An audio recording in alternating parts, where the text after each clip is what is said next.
4年前，我靠校园外卖平台赚了人生第一个10万，校领导夸我是未来商业奇才，校花柳如烟也主动递上鲜花。我以为自己无所不能，以为人生会一帆风顺，可直到我喊出老子梭哈的那一刻，下一秒我输掉了房子首付、创业积蓄，甚至刷爆了妻子的信用卡。从创业天才到欠债百万，仅仅4年，我输光了所有。不非凡，你个王八蛋，再不还钱，老子打断你的腿！你已逾期30天，累计欠款876542元。看着幸福的一家3口，不非凡不禁感叹：要是一切都没发生，那该多好。嗡嗡嗡，电话铃声拉回了不非凡的思绪，是一串陌生号码。不非凡想都没想直接挂了，因为不非凡知道这电话肯定是网贷公司打过来的，每天几十个未接电话和成百上千条催款短信。不非凡早已麻木，刚开始欠账时，不非凡根本没放在心上。不就是几万块钱吗？只要给自己抓住一个机会，别说几万了，就是几十万上百万都不算什么。可接二连三的失败，让不非凡从逢人都被夸2句，到人看见都绕着走。巨大的落差让不非凡一度不能接受。嗡嗡嗡，又是一声电话响起。不非凡看了一眼来电显示，是前小舅子打来的。犹豫了片刻，不非凡还是接起了电话。不非凡，我不管你之前欠多少钱，但你现在已经和我姐离婚了。如果再让我知道因为你欠钱导致我姐被追债的人骚扰，我绝饶不了你。妈妈，不哭不哭，西西不哭，你们干什么？给我放手啊！听到电话那头传来的杂乱声和哭喊声，不非凡再也忍不住，挂了电话，径直朝前妻家跑去。你们也别怪我们无情，欠债还钱天经地义。既然不非凡没钱跑路了，你们作为他的亲朋好友，帮他偿还一点也是应该的。兄弟们，给我搬！我都说了，我姐和那个王八蛋离婚了，我们家现在和他一点关系都没有。今天谁要是敢搬一样东西，我他妈弄死谁！看着这不要命的架势，众人一时间也被唬住了。虽说是地痞流氓，但说到底也就是为了一点业绩，拿钱可以，拼命的话还是算了。好，算你有种。今天的东西可以不搬，但不非凡欠的钱必须要还。再给你们3天时间，3天，到时候再不还钱，看我怎么收拾你！收债人也不纠缠，带着小弟转身离去。亮亮，你没事吧？姐，你跟我回去吧，要不是今天我刚好过来，指不定会发生什么。不，我不能回去，这些年已经让爸妈没脸见人了，我不能再去麻烦他们。姐，你就跟我回去吧，刚刚那帮人是不会放过你的。再说了，就算你能对付，那西西也受不了啊。舅舅，到底是亲姐弟，哪怕这是个麻烦事，可柳光亮没有选择不管。没事，我能。小柳啊，要不你就回去吧，你这搭上这么一摊子事，我这以后都租不出去了。对不起，我明天就搬走。哎，房租我也不要你的了，你男人真不是东西，以后可要擦亮眼睛。见柳如烟是可怜人，房东也没过多为难他，说完便转身离开。你们没事吧？呵呵，你特么还有脸过来，特么给我滚！不非凡被踹翻在地。亮亮，别打了，你走吧，我求你了。舅舅，见几人暂且没事，不非凡缓缓站起身。对不起。虽然他知道对不起这3个字一点用都没有，就跟他现在一样。下了楼，不非凡如行尸走肉般，随便找了个地方坐了下来。如果时光还能倒流，如果自己不那么好高骛远，如果自己踏踏实实的找一份稳定的工作，哪怕赚的不多，自己一家人应该是其乐融融。可现在看着马路上形形色色的人，沉默许久，不非凡掏出手机，他想看看自己买的意外险是不是生效了。就在此时，不非凡发现手机上突然多了一个名叫财富信息的 APP。呵，没想到现在的诈骗手段这么高明，都能悄咪咪在我手机上安装软件了。只可惜我是个富翁。出于好奇，不非凡点开了这个软件。大兴街256号彩票店，摆放在第2个柜子倒数第2张的刮刮乐，价值20万。老弟，3倍你都不卖，那你多少钱卖？至少5、6倍。按照财富信息说的，汽车芯片涨幅最少都有5倍以上。现在正是那些新能源汽车公司打造品牌的时候。5、6倍？你没跟我开玩笑吧？我觉得3倍就已经可以了，这还是王海波帮我们谈判到的价格。王总怎么想跟我们没关系，反正你就跟他说，至少6倍价格，而且还要在3天之内就卖出去，这行吗？你就说我们以6倍的价格委托他去卖，多出来的钱归他。如果2天之内没卖完，我们就自己卖。既然不非凡都这么说了，赵志明也不好再说什么，毕竟是他带着自己赚钱。第2天上午，赵志明又打来电话。不，老弟，昨晚王海波将芯片全卖了，这家伙至少挣了我们几百万。还好我听你的，没有3倍价格就卖掉，不然现在都亏到姥姥家了。算了，王总也要赚钱的嘛，我们的钱什么时候到账？今天中午到账吧，那些采购商已经签好合同了，中午出来吃个饭，咱们庆祝庆祝。200万翻了6倍，变成1200万。赵志明嘴巴差点笑歪，而李文强此刻肠子都悔青了。早知道我也跟着你们弄芯片了。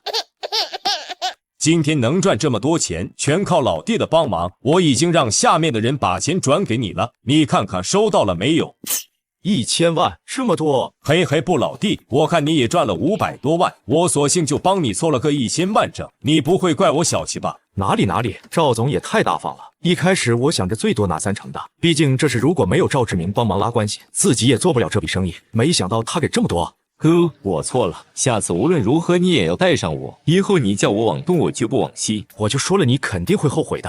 那你听我的，现在就去把那些大闸蟹给卖了。现在卖大闸蟹，这还没上市呢。那你就继续卖你的大闸蟹吧，等你什么时候把大闸蟹卖完了再说吧。老弟，难道你又有什么赚钱的好点子？你想多了吧？你以为赚钱的机会就跟打车一样是吧？招手就有。那你让我卖了大闸蟹干嘛？我还指望这东西赚钱呢。今天没有，但明天我要是有了，你能一下子拿出钱来吗？听老弟一句劝，现在卖出去你还能赚，你非纠结那么1-2成利干嘛？那行，那我这几天就把大闸蟹卖了。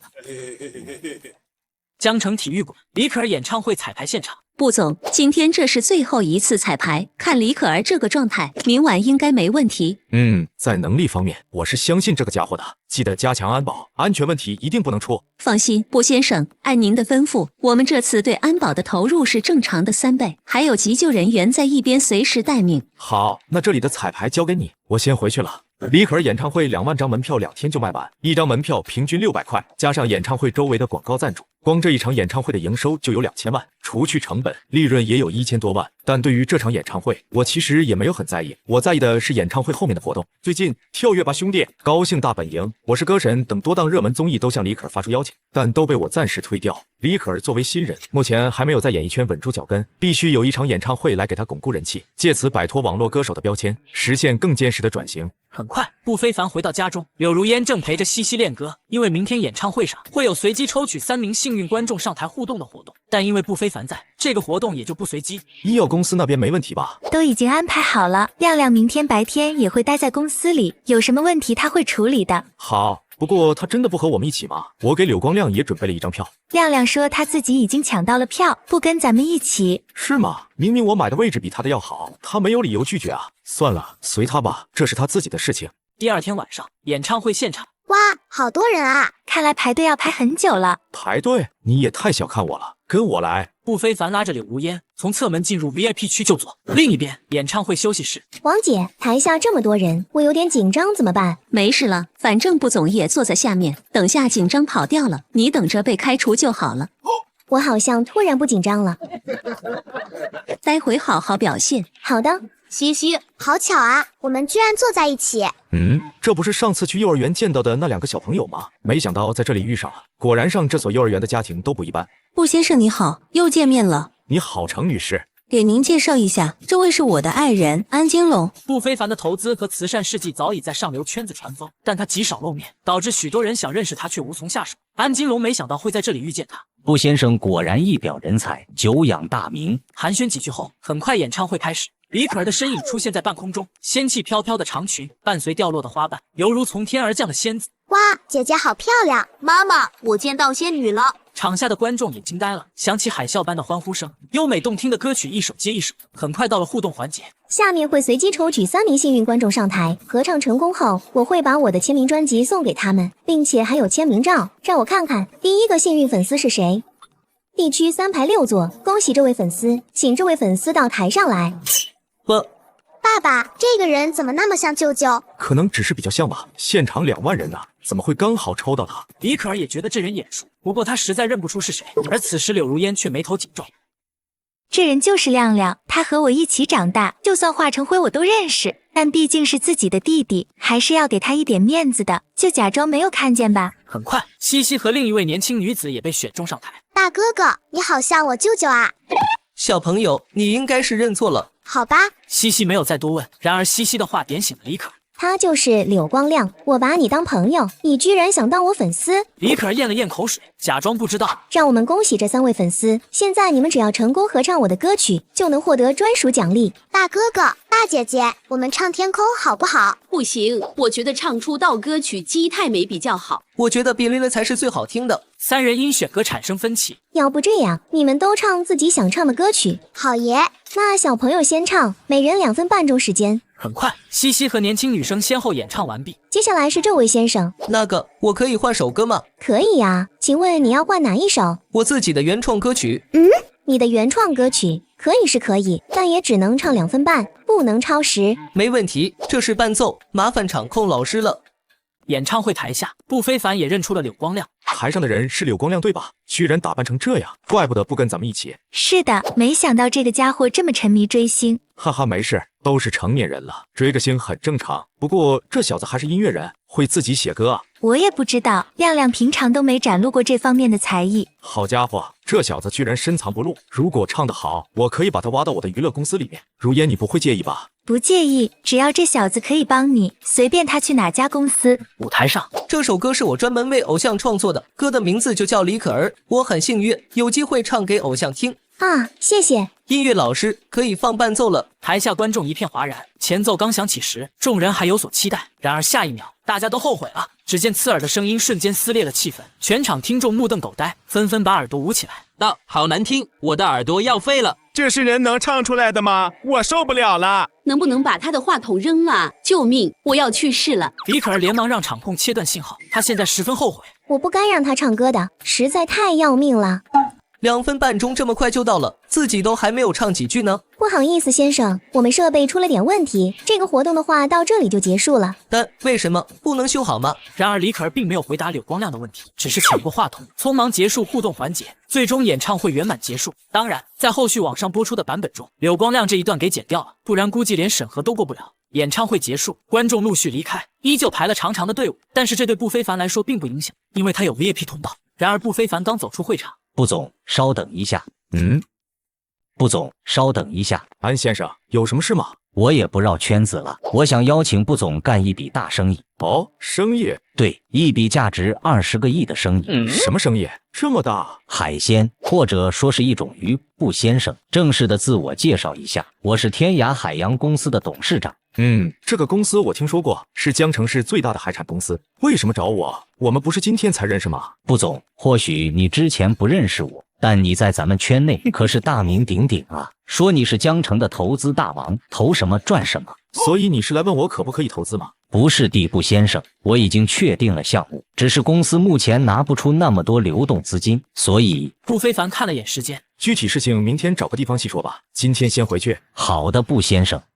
次日下午，江城某高档餐厅，安先生，详细说说吧。不总，我们公司接到消息，最近澳洲突然出现一笔20亿的金枪鱼订单，因为是突然出现，我的公司暂时拿不出这么多钱。金枪鱼突然出现？对，就是突然出现的。金枪鱼的市场十分火爆，像金枪鱼这样的高端食材都是在捕捞前就已经订好了，而且这么大的订单怎么会突然出现？因为澳洲国最大的海产公司内部出现了一点问题，所以这个20亿的金枪鱼订单被他们放了出来。目前全球各大公司都在蠢蠢欲动，只要能拿下，那将是笔不小的收入。那你找我的原因是什么？按理来说你应该有更好的伙伴才对。因为是异国他乡，金额又那么大，而且金枪鱼又是特别注重新鲜的产品，那么远的地方，那么多的量，光是运输成本就是个未知数。如果在海外销售的话，那就更麻烦了。人生地不熟，没有人愿意冒这么大的险。安金龙选择坦诚相待，因为他深知在不非凡这种层次的人面前，任何隐瞒都是徒劳。那你敢做这一笔生意，底气是什么？说实话，其实我也没底，只是20亿金枪鱼的利润巨大，我不甘心就这么放弃，就是前期投入的成本太大了。金枪鱼的价格也不是一成不变。安金龙是做海产的，自然知道这里的困难有多少。不先生，听说你以前的那些投资都是风险很大的事情，所以昨天遇到你的时候，我就想和你商量一下，看有没有机会合作。虽然安金龙看起来十分诚恳，但对于安金龙的话，我只能信一半，毕竟人心隔肚皮，是不是装的也说不准。好的，让我考虑一下。虽然我摸不准这是能不能赚钱，但是我有挂啊。以前我也看过海产这一块，但和房产一样，都是十分麻烦的行业，并且想要赚大钱，投入的金额都非常大，所以我一直没有关注这一块。但现在有人来找我合作，那可以试试看了。随即不非凡掏出手机查看财富信息 APP 中的消息，片刻之后，不非凡眼睛一亮，澳洲国最大的海产公司因资金链断裂，紧急出售价值20亿的金枪鱼订单，接手能立马获得24亿的利润，这下心里有底了。好，我答应你，来商量一下细节吧。感谢布先生，布先生能有这份胆魄，我们一定可以赚得盆满钵满。打住，这8字还没有1撇呢。我们能不能拿下这笔订单都是未知数，肯定也有狠人在盯着这笔订单，所以我们准备的钱不能只有20亿，要多准备一点。那冒昧问一下，布先生能拿出多少资金？10亿，我能拿出来的就这么多。虽然我现在全部身家有12亿，但是流动的资金只有10亿，因为拍摄《逃亡蓝星》，还有医药公司那边的生产成本都需要钱，我得留2个亿周转。游戏公司和娱乐公司虽然都有进账，但也过了爆发期，现在每天也就1000来万的样子，所以10个亿是我能拿出的极限了。10个亿吗？我这边大约有14亿，但总感觉还是有点不够保险。那我再叫个人来合伙吧，3个人应该够了。还有人，他会愿意吗？安金龙不是没有想过多找几个人合作，但除了不非凡之外，根本没人愿意跟他合作。不非凡微微一笑，他会愿意的。很快，赵志明赶到了茶楼，一起前来的还有李文强。安先生，你先说一下情况吧。随后，安金龙把情况告诉了2人。虽然我不怎么了解这个产业，不过我相信不非凡，我这边可以出4个亿。那我们加起来就有28亿，问题应该就不大了。那强哥，你呢？我只有1000万。李文强咽了咽口水，他第一次感觉到1000万是这么软弱无力，这还是他把所有的房子都卖了，准备跟不非凡搞一单大的情况下，自己的1000万在28亿面前，真就是个弟弟。还是算了，自己就一个菜市场管理，我还是在我的菜市场卖鱼吧，出国的事就不参与了，行吧？一步错步步错，如果李文强一开始就跟上不非凡的步伐，也不至于现在只有1000万。随后李文强率先离开，因为他不参与的话，接下来商谈的东西他也不太方便听。时间很快到了傍晚，布先生，这个订单的拍卖会还有4天就要开始了，我们必须留1天时间就地考察，所以我们后天就要出国。好的，那后天机场见。布老弟，怎么又干起了远洋海产？你不是刚让我注册一个地产公司吗？没办法，这赚钱的机会找上门，拦也拦不住。随后，不非凡把安金龙找他的过程简单说了一下。什么？布老弟，这能信吗？我原本以为是你找到的商机，然后找了个海产合伙人，但现在居然是反过来的。我们也没有调查就把合同签了，是不是草率了一点？放心吧，赵哥，相信我，能赚钱，说不定比他预估的还要多。行吧，布老弟。回到家中，柳如烟已经做好了饭菜。如烟，我后天会出国一趟，大约4天后回来。什么？出国？去哪里？去澳洲那边抢一单生意，如果成功，大概能挣9亿。9亿？妈妈，我不要爸爸离开，我想爸爸晚上陪我玩。西西，不要闹，爸爸要工作才能养活我们。柳如烟喊了一声，虽然她的心里也有不舍，但是出去4天就能挣9个亿，好像又没有那么不舍了。好吧，妈妈。要不这样，你们请4天假，然后跟我一起去澳洲，就当一起去旅个游。真的吗？好爷，爸爸真好。不行，公司还有事，我走不开。再说了，西西也要上学。没事，公司的事情交给柳光亮就可以了。反正现在事情也不多，西西也才上幼儿园而已，请几天假没什么。妈妈，去吗？去吗？还是不行，你在那边是要工作的，我们去的话，你还怎么工作？没关系，就参加一个拍卖会而已。再说了，我们一家人好久都没有出去旅游过，正好这次有个机会。对啊，妈妈，我想和爸爸妈妈一起去旅游，别的小朋友都去过。柳如烟沉默片刻，好吧，那我明天就把工作交接给亮亮。那我去给西西的老师打电话。好爷，爸爸妈妈太好了。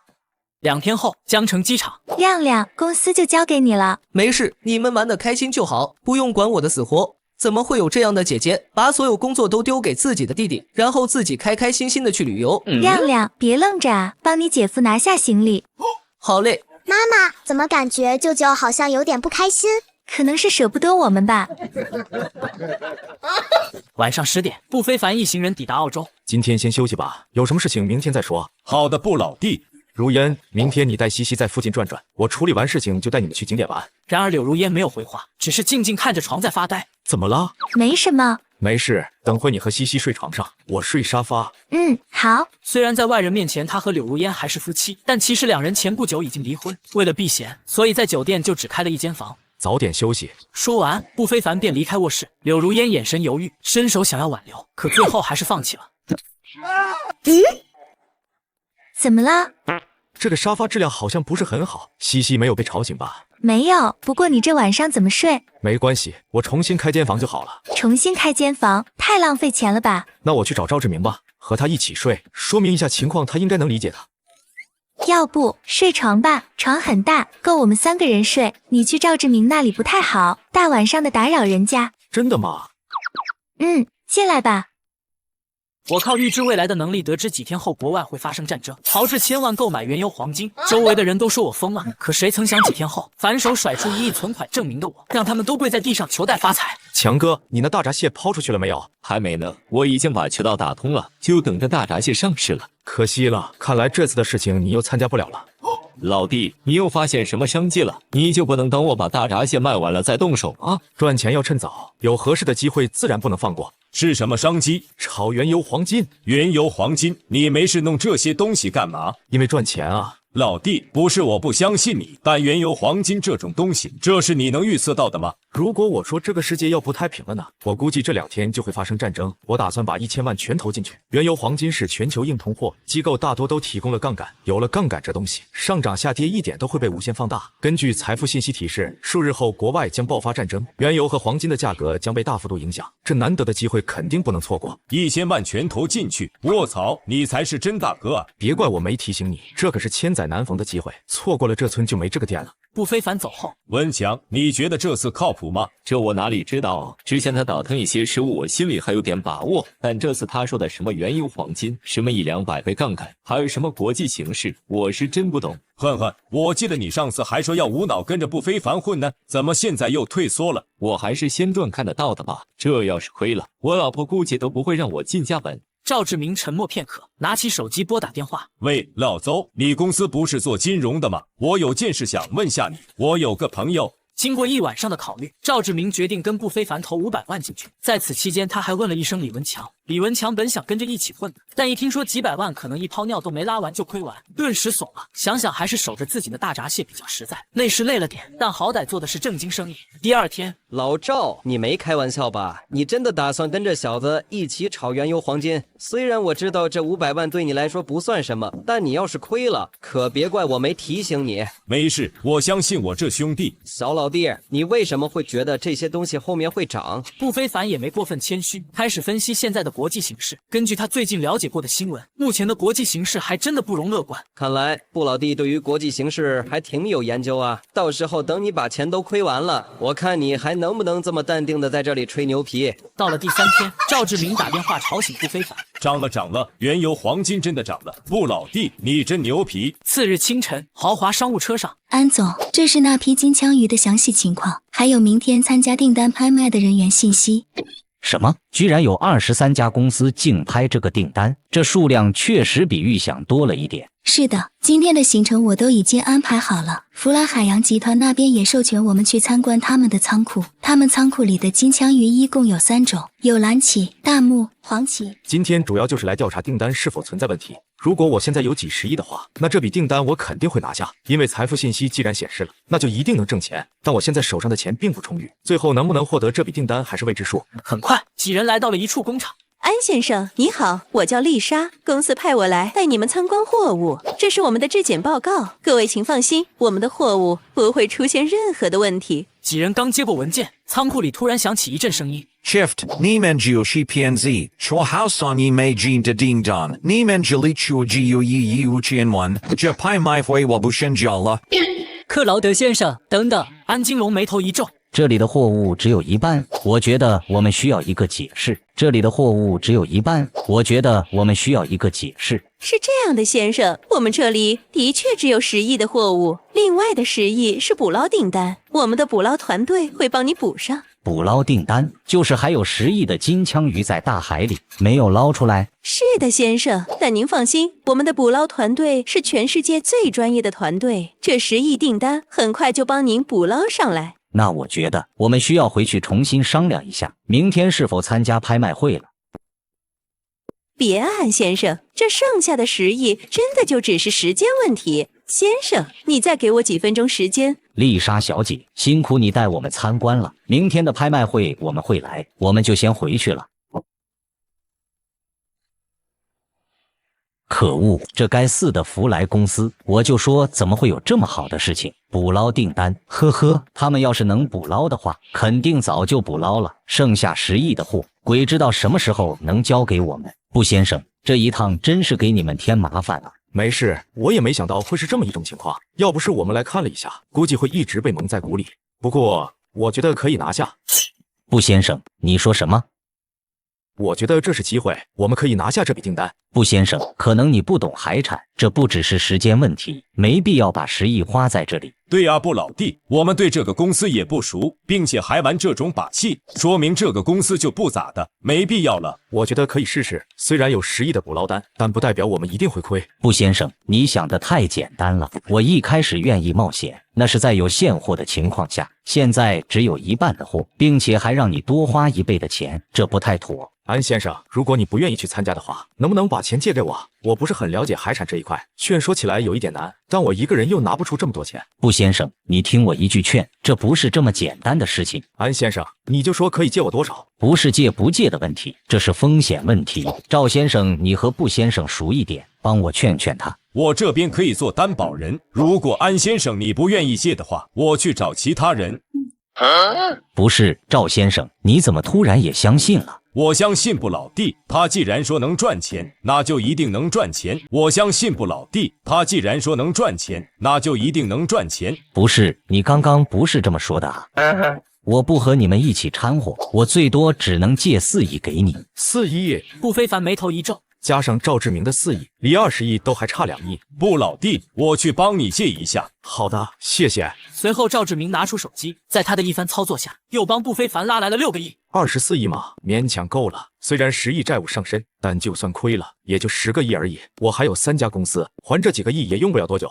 布先生，真没必要冒这么大的险，这些钱拿来干什么不好？安先生，你不觉得这话很耳熟吗？安金龙一愣，这和他当初去拉合伙人的时候听到的话一模一样。他也是不听劝，认为自己一定能赚钱。那我就不劝布先生了，祝布先生财运亨通。谢谢。不过我还有一件事需要麻烦你。哦，什么事？那就是我买下那些金枪鱼后，运输等方面的事情，我想委托给你。没问题，这点事情我还是敢做的。3人继续商量具体细节，很快就到了傍晚。总算把运输、销售等细节商量好了，但我总有一种预感可能用不上，因为财富信息上有个细节，说的是接手可立马获得24亿的利润，这就让我很疑惑了。这个立马是多久？是几个小时、几天，还是几个月？次日上午，福来集团拍卖会，欢迎各位，我是本次拍卖会的主持人约翰。本次拍卖品为10亿金枪鱼的销售订单和10亿金枪鱼的捕捞订单，起拍价为20亿，每次加价不低于2000万。布老弟，钱不够的话，我可以再借一下，我还有几个叔叔的羊毛可以薅。先看看情况，只有10亿的货却敢卖20亿，这种冤大头生意未必有人跟。好的，布老弟。然而时间1分1秒的过去，全场依旧十分安静。出价啊，大哥们，你们倒是出价啊！这10亿订单是今年最后的捕捞量了，机不可失啊，各位。台下依旧无人回应，只能启动备用方案了。刚发完信息，台下就立马有人喊价：20亿！我们的劳伦先生出价20亿，还有比他更高的吗？虽然是有点风险，但也不是不能接受。既然各位都不愿意出手，那就让我来赚这钱吧。既然各位都不愿意出手，那就让我来赚这钱吧。此话一出，顿时引起一阵骚动。出价就出价，说那么多话干嘛？这个人该不会是买家的托吧？20亿2000万，终于有人忍不住举牌，弗莱顿时松了口气。20亿7千万，20亿6000万，20亿8千万，21亿，价格不断攀升。除了不非凡之外，几乎所有人都出了价。还不是时候。21亿7千万，21亿6000万，21亿8千万，22亿。我们的托尼先生出到了22亿，这边还有人要加价的吗？22亿1次，22亿2次，22亿3，22亿2000万。哦，布先生，我们的布先生出价到22亿2000万，这边还有人要加价的吗？22亿4000万，22亿6000万，23亿。一口气加4000万，你还要和我争吗？23亿2000万。难道这家伙也是托？第一个人出价1次后就沉默了，明显是托。但这家伙的出现让我有点懵，表情云淡风轻。一场拍卖会5个人，竟然有2个托，联想到福来公司的种种不道德行为，这冤大头我不当了。布老弟，他放弃了。我们的计划成功了。23亿2000万1次，23亿2000万2次，23亿2000万3次。恭喜布先生！布先生你好，我是福来集团董事长史蒂夫，我们先把合同签了吧。福来生怕布非凡反悔。好的，福来先生。布非凡仔细看了一遍合同，确认无误后，便签上了自己的名字。福来如释重负。然而下一秒，他的手机突然响起。老板，有重大好消息！你这么快就知道订单卖出去的消息了？什么？订单已经成交了？老板，你怎么这么快就卖出去了？对呀，怎么了？我们一直捕捞的那片海域，不是今年没有鱼，然后去其他海域也没有找到吗？但我们捕捞队不信邪，在返程的时候又去了趟那片海域，结果发现金枪鱼回来了。你说什么？鱼群回来了？你们做鱼不能这么老六啊！现在鱼有了，但却不是我的了。我知道了，你们赶紧开始捕捞吧。好的，老板。好的，老板。布先生，告诉你个好消息，我们的捕捞队刚刚找到金枪鱼了，剩下的1500吨金枪鱼很快就能交货。是吗？那太好了。1500吨的金枪鱼换作平时最少都要15亿，而福来为了吸引买家，才把1500吨的金枪鱼定价10亿。现在2个订单加起来总共3000吨，也就是30亿，但现在自己也就卖了23亿多点，这整整少了7亿呀。金枪鱼捕捞受政府管制，所以福来也不能隐瞒捕捞信息，因为隐瞒捕捞信息是违法的，所以这批鱼他只能乖乖交给布非凡。我去，布老弟这也太厉害了吧！不是我不相信布老弟的运气，但布老弟肯定有小道消息，不然不可能事情还没发生就借那么多钱。看来布非凡的背景远比我想的还要强大。而不远处的其他买家听到这个消息后，眼睛也是一个睁得比一个大。这里最后悔的就是托尼，他原本以为布非凡是托，没想到自己错了。尽管他还安慰自己风险太大，但现在整这么一出，他十分后悔。又是一手机铃声响起，又怎么了？老板，不好了，我们刚刚接到救援信息，说是科迪国际远洋公司的捕捞船队发生了海难，虽然无人员伤亡，但货物全部沉入海底，损失了全球1/10的金枪鱼份额。你说什么？这么大的亏空，金枪鱼的价钱肯定要涨。要你说，我当然知道。史蒂夫此时的心在滴血。与此同时，托尼等人也接到电话，都是关于这场海难的。很快，众人齐刷刷看向布非凡。自己虽然是长得帅了一点，但也不至于这么看吧？喂，安先生，怎么了？布先生，刚刚接到一个重大消息，科迪罗国际远洋公司的金枪鱼捕捞船队发生了海难。海难？这好像不是什么值得激动的事情吧？对呀，但他们是全球金枪鱼的龙头企业，占了全球捕捞量的1/10。这次海难让他们的货物全部沉入海底，金枪鱼的市场将会有一个巨大的亏空。什么？布先生，你们拍卖会已经结束了吗？我现在参加还来得及吗？已经结束了，我和赵老哥拿下了。哎，可惜了，要是自己再多坚持一下就好了。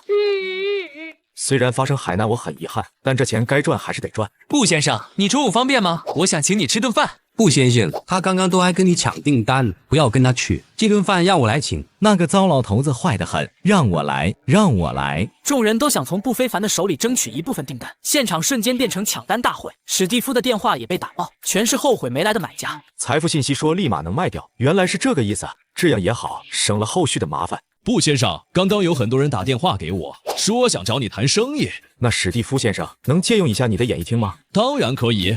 既然大家都这么想要货，我就顺水推舟开个拍卖会吧。我会把手里的订单分成6份，每份500吨，价高者得，这样大家都有公平的机会。2个半小时后，演艺厅里来了很多人，安金龙也来了。在约翰的介绍下，很快拍卖会开始。第一笔订单，众人出手还算温和，以7亿5千万的价格成交。而后续的几笔订单，在约翰的烘托下，价格很快达到了高潮，最高一笔更是卖到了8亿9千万。最终6笔订单全部卖了出去。成交价49亿2千万嘛，除去要给福来公司的钱，还要给赵志明的分成，这一趟我就赚了20亿。接下来就是订单交接的各种细节。借款这边，除了安金龙的4亿，赵志明联系的人其实都还没有打款过来，一切都发生的太快，最后还是赵志明又厚着脸皮去跟他的叔叔们说不用了，挨了一顿骂之后，倒也没啥事。而安金龙这边，他没抢到订单。布非凡表示遗憾，毕竟安金龙借了钱给他，虽然只借了1天，但怎么说也算是一个人情。最后还钱的时候，布非凡多给了一点，还了这个人情。最后按照分成，布非凡挣了20亿，身家也突破了33亿，而赵志明分到了4.2亿，但他只要了4亿，剩下的2000万给了布非凡，说是感谢布非凡带他赚钱的人情。不过布非凡也没要，毕竟他能拍下这笔订单，也是靠赵志明的背景提供了很多便利，这就是合作伙伴的好处。一来二去，最后2人平分了这2000万。涨了，原油黄金真的涨了。布老弟，你真牛皮！先别急，我们现在就去邹总公司集合。我操，兄弟，刚刚我让操盘手看了一下涨幅，你这下赚疯了，7000多万。老赵，你的账户也有3000多万。布老弟，我们卖不卖？我建议还是卖了，落袋为安。不急，还会继续涨。我听布老弟的。时间1分1秒过去，原本7000多万的账户缩水到了4000多万，赵志明的账户同样变成了2000来万。你看，我早说了，让你们早点抛，你们不信。现在好了吧？缩水1大半了吧？对呀，布老弟，我们现在卖不卖？先别急，再等等。顾非凡虽然心里也急，但他还记得财富信息给出的数值。既然选择了相信，哪怕数值再怎么发生变化，也不能过早乱了阵脚。此时原油黄金再次下跌，现在只剩下1000多万了。大哥还不卖？邹建华再也忍不住，拉赵志明就想卖掉，但此时的赵志明早就把决定权交给了顾非凡，只要顾非凡不说卖，就算是亏光了也认了。就在账户余额即将跌破底线的时候，原油黄金终于强势反弹，此时的价格一改之前的颓势，一路飙升，不到1个小时的时间就涨到了原先的顶点，甚至还在强势上升。就是现在，都给我抛了吧！好。布总，我来介绍一下，这位我们的电影男主沈腾。布总你好，我在剧组就一直听严导提起你，果然是一表人才。沈先生你也是，不愧是校草，哈哈，过奖了，那都是网友瞎传的。布总，我下一个剧本《夏老头烦恼》也希望沈先生当主角。哦，怎么说？我这段时间在剧组看沈先生表演，感觉他天生就是喜剧主角的料。我对沈先生的演技是十分信赖的，但是电影的事情8字还没有一撇，如果到时候不拍了，那就浪费沈先生的时间了。张克不好多说什么，沈腾也略显失望，因为顾非凡给的片酬很丰厚，剧本也非常棒。就在此时，顾非凡手机传来一则消息：沈先生，你背后有签约公司吗？怎么突然问这个？以前出道的时候签过公司，但现在自己出来干了，开了一个公司，叫开心麻烦。想不想到我公司来？到你的公司来？对，包括你的公司，你出个价，我全收购了。在座众人一脸懵逼，不明白怎么突然跳到收购公司的话题。2亿够吗？并且我不插手你公司的管理，但公司有电影要拍的话，你们要优先拍公司的。 2个亿，沈腾顿时有点心动。我现在公司的年收入也就1000万左右，这2亿我得赚20年啊！那个布总，可以让我回去考虑下吗？2.5亿，成交。刚刚发生了啥？是不是有笔几亿的大生意发生在自己眼前？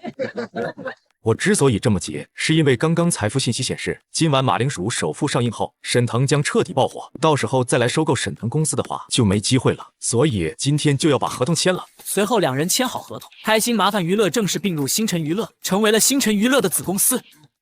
次日清晨，顾非凡被电话铃声吵醒。严导，什么事啊？这么大清早的给我打电话？布总，咱们马铃薯首富昨天的电影票房居然有6.8亿，6.8亿啊！别那么激动，不就是6.8亿吗？这个成绩虽然不错，但我早已得知，这部电影可以拿到25亿票房，这仅仅是刚开始而已。布总，不好意思，是我太激动了。而另一边，开心麻烦公司沈腾办公室，现在不仅公司不属于自己了，连自己都不属于自己了。老板，咱们的电影大火了，你看看网上的消息，全是关于你的。听说昨天一晚的票房就有6.8亿，是真的吗？玛丽亚，我说多少次了，敲门要轻一点。今年我办公室的门都已经换第6个了。是的，没错。太好了，老板，你火了就可以带我们了。行了，去通知他们，我们开个会。好的，老板，是讨论庆功宴的事情吗？是讨论公司被收购的事情。老板，你说什么？次日，星辰医药公司，非凡，你来了正好，刚好有事找你商量。什么事？就是药品价格的事情。第一批药品即将下线，政府那边给了我们单独定价的权利。药品的价格受政府严格管控，这意味着他们的药品在有效性和安全性上得到了国家的极高认可。顾总，我说了不会辜负您的期望。干得不错，等第一批货销售出去了，我们办个庆功宴。那感情好，到时候我请客。能不能先把价格定了？我那里还有一堆事呢。欢乐的气氛瞬间变得有些尴尬。哈哈，也对，正事要紧。顾总，政府同意单独定价，通常会给出指导价作为参考，但这次没有，政府那边说让我们自己定，他们也不清楚这种如此突出的药品该如何定价。这种情况确实没想到。曹志，你是研发者，成本方面有什么建议？我们一盒药的成本大约是400元左右，我建议定价为468元，468一路发468元恐怕太低了，这400元只是药品的生产成本，还没算上人力、研发和公司运营的巨大投入，这个价格有点浪费单独定价的优势了。经过一番商讨，综合各种因素，最终将出厂价定为698元一盒。第一批药品我们生产了10万盒，利润控制在25%左右的话，大概是1700多万。我们几盒一个疗程？1盒3粒，1天3次，服用7天痊愈，所以7盒一个疗程，算上零售环节的加价，一个疗程的总费用应该能控制在1万元以内，对普通家庭来说是能接受的。那么半生药物的价格呢？半生药那边，药管局给出了市场指导价，定价大概15元一盒，配合风湿药，需要3个疗程的半生药。这批生产了30万盒，利润大概100多万。好，就这么定吧。几天后，第一批10万盒风湿药被各大医院和销售公司一抢而空。老程，你这风湿病很多年了吧？我们医院新进了一款特效药，7天就能彻底治愈，你可以试试。7天？医生，你没骗我吧？什么药这么神？就是那个之前破产还捐了抗生素的星辰医药研发的，药效经过严格检测，888元一盒，7盒一疗程。这么贵？我1个月的药钱也才几百块。贵是贵了点，但能根除啊！一个疗程下来，你就能彻底摆脱风湿，不然这还得跟你一辈子。你要是犹豫，可以先买1盒试试，1盒就有效果。这风湿病跟了我7、8年了，每到下雨天就疼得厉害。如果真可以根除的话，贵一点好像也没什么关系。那先得我来1盒吧，要是没效果，看我回来先搬你桌子。放心，我现在给你开单子。随后几天，类似的场景在各个医院上演，星辰医药瞬间火爆在整个江城市，民间口口相传，药店排起长队，柳如烟的办公桌上堆满了新订单，第2批100万盒药品也被预定一空。如烟，公司的事情处理好了吗？我和西西已经在楼下了。差不多了，我马上下来。亮亮，这几天我可能要离开一下，这些工作就交给你了。这么多，姐，你要去哪？回不非凡老家一趟，可能会待几天。不是，姐，你不是和他离婚了吗？你打算一直这样？不非凡的改变，柳光亮也看在眼里。如果现在不非凡和老姐复合的话，他也没啥意见。行了，快去吧，公司我会看好的。辛苦你了。非凡，这次回去要待很久吗？这次回去可能要多住几天。村里说要开个什么会，我爸让我去参加。公司这边没问题吧？没事，有亮亮看着，我们走吧。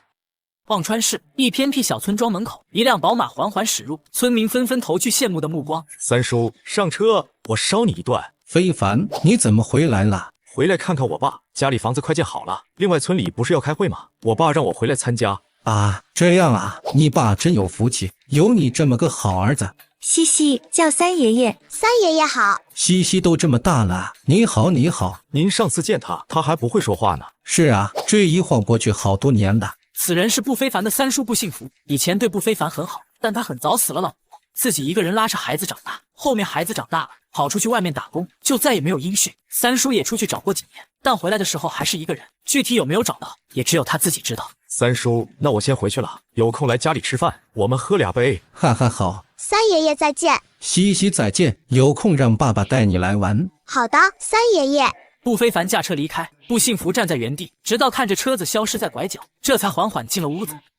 非凡，你回来了，快进来吃饭，最后一个菜马上好。好嘞，妈。不非凡从后备箱拿出几箱东西，其中就有2个疗程的风湿特效药，这才是他回来的主要目的。老妈前几年就患上了风湿，虽然还不是很严重，但也折磨了她很久。老爸虽然没有风湿病，但他在外面做一些苦力活，偶尔关节痛也能用上。我拿了2个疗程回来，以备不时之需。奶奶，哎呦，我的宝贝乖孙女，好久不见。奶奶，我的红红怎么不见了？就是尾巴有红色羽毛那个，上次我和他玩了很久呢。王红梅笑容一僵，偷瞄了一眼厨房。你的小伙伴在锅里加点盐就能出锅了。那个红红她也去奶奶家了，一时半会儿回不来。啊，小鸡也有奶奶吗？对啊，小鸡和西西一样，都有妈妈和奶奶的。好了，我们进去吃饭。王红梅顿时松了口气。哈哈，是的，快进来吧。还好有柳如烟解围，但愿今晚西西吃鸡腿的时候不会看出来吧。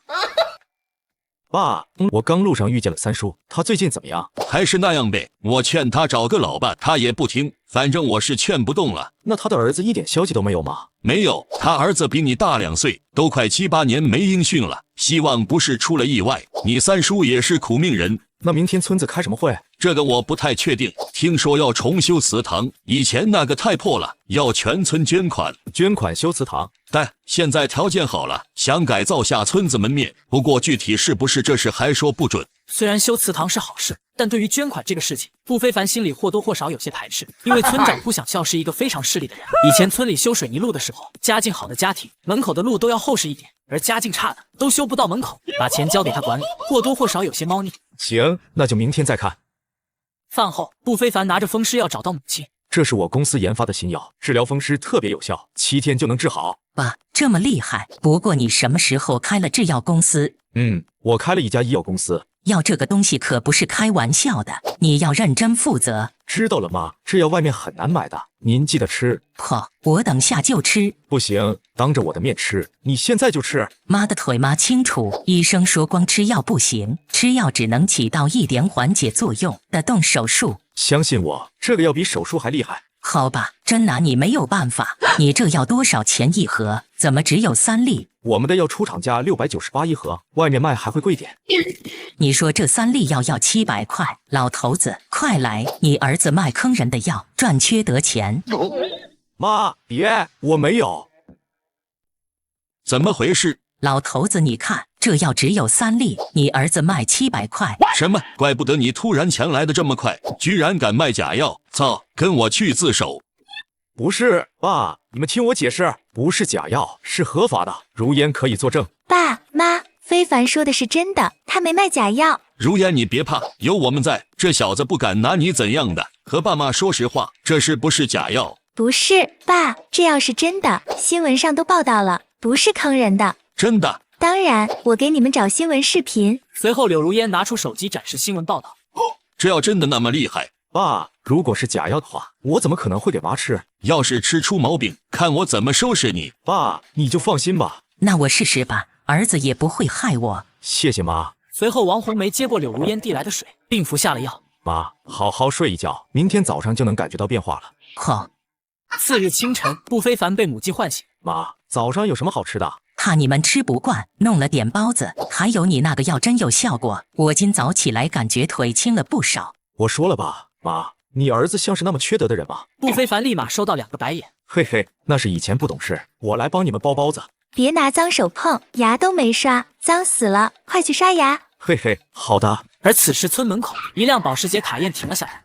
多少年没回来了，村口还这么破。钱少，这就是您老家？对啊，怎么了？嫌弃？怎么会呢？这地方除了您这样的大人物，是他的福气。哈哈，说得好，我们进去吧，看看那老家伙死没死。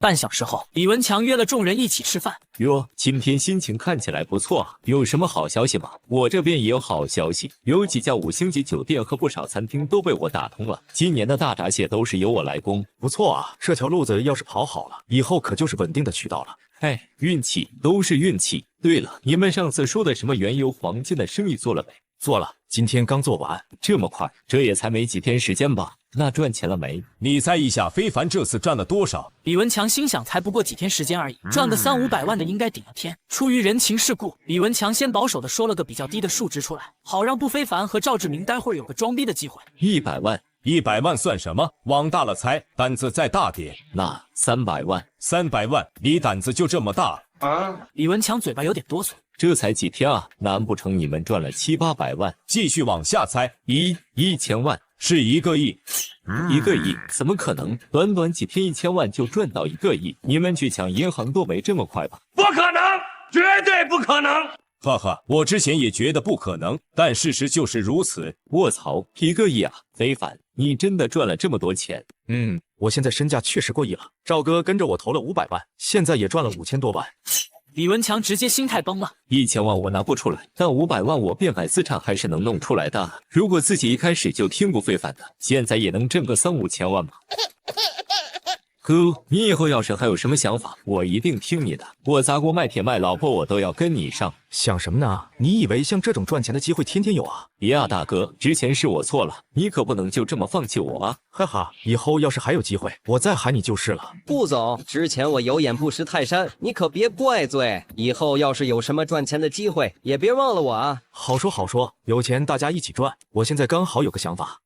到了中午，村委会通知开会。不非凡路过三叔家时，发现院子里停了一辆卡宴，顿时心生疑惑。我记得三叔好像没有啥有钱的亲戚啊。来到村委会，院子里挤满了人。刚刚那个进去的年轻人是谁啊？好眼熟。对呀，好像是和信福叔一起来的。三叔，青年人。不非凡听着这些闲言碎语，眉头紧皱。加上刚刚三叔院子里看到的卡宴，直觉告诉我这里面肯定有关系。他扫视了一圈，发现三叔不幸福坐在角落，神情有些苍白。刚准备走过去，一个矮矮胖胖、大约50岁的男人就走了出来。大家安静！我身边这位先生，相信大家都很眼熟吧？没错，他就是我们村8年前出去打拼的不有钱，现在衣锦还乡，重修祠堂的钱由他一人承担，另外还捐了2份公园健身器械，并且每个人都有小礼品。啦，这也太好了！看来是在外面赚了不少钱啊。有出息啊！这出去打拼的，回来就是不一样。三叔，上面那个人是我堂哥吗？不幸福没有说话，只是点了点头。怎么了，三叔？父子这么多年没见，儿子又有出息了，您不应该高兴吗？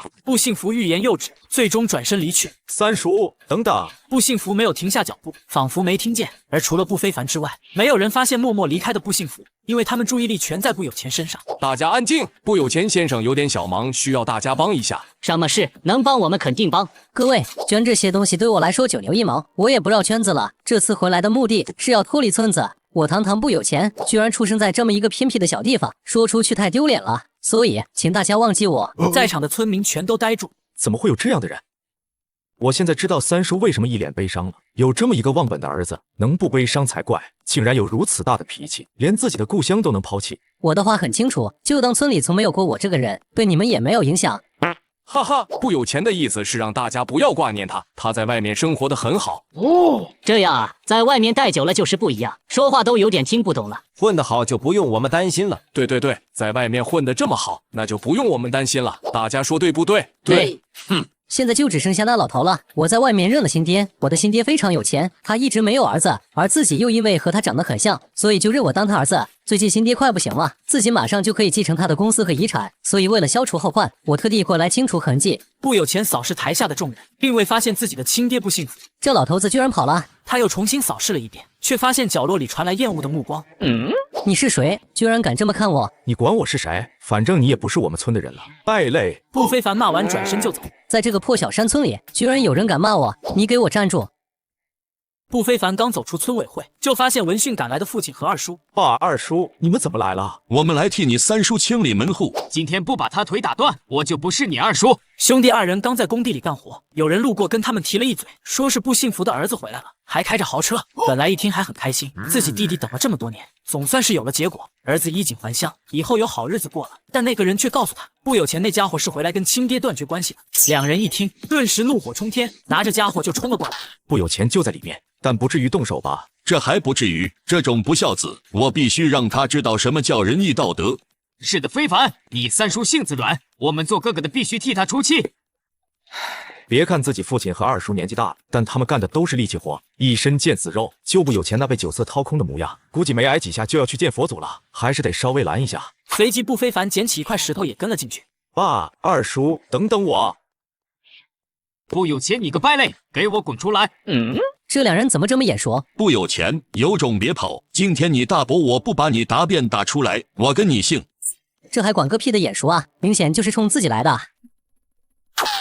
不有钱仓皇逃窜，村民纷纷闪避，最终他被逼到角落，两兄弟的家伙不断落下。啊！救命！不要啊！满院子的人没有一个人敢上前，就连村长和不有钱带来的女人都在一旁看着，生怕殃及自己。住手！你们住手！不要再打了！大哥、二哥，别打了！非凡，拉住你爸！爸，可以了，再打出事了。算你小子运气好，我要是年轻几岁，你现在就躺地上一动不动了。三弟，这臭小子打死都不为过，你拦着我们干什么？他的心不在这里，随他吧。是我没本事，给不了他想要的生活。狗养几天都熟了，这家伙你养了10几年，现在居然不认你这个爹，真的连狗都不如。大哥、二哥，就当我没这个儿子，让他走吧。你呀，就是性子太软了。如果这个逆子是不非凡，那现在这家伙估计都坐轮椅了。怎么突然扯到我了？起来吧，没事，赶紧离开，我以后也没你这个儿子了。不想笑和清凉女人赶紧扶起鼻青脸肿的不有钱。都散了吧，没有什么好看的。站住，不许走！你们都是证人，我要报警。不有钱一声怒吼，原本要走的村民都停了下来。不非凡眉头一皱，拿出手机发了条信息：哎呦，你个臭小子！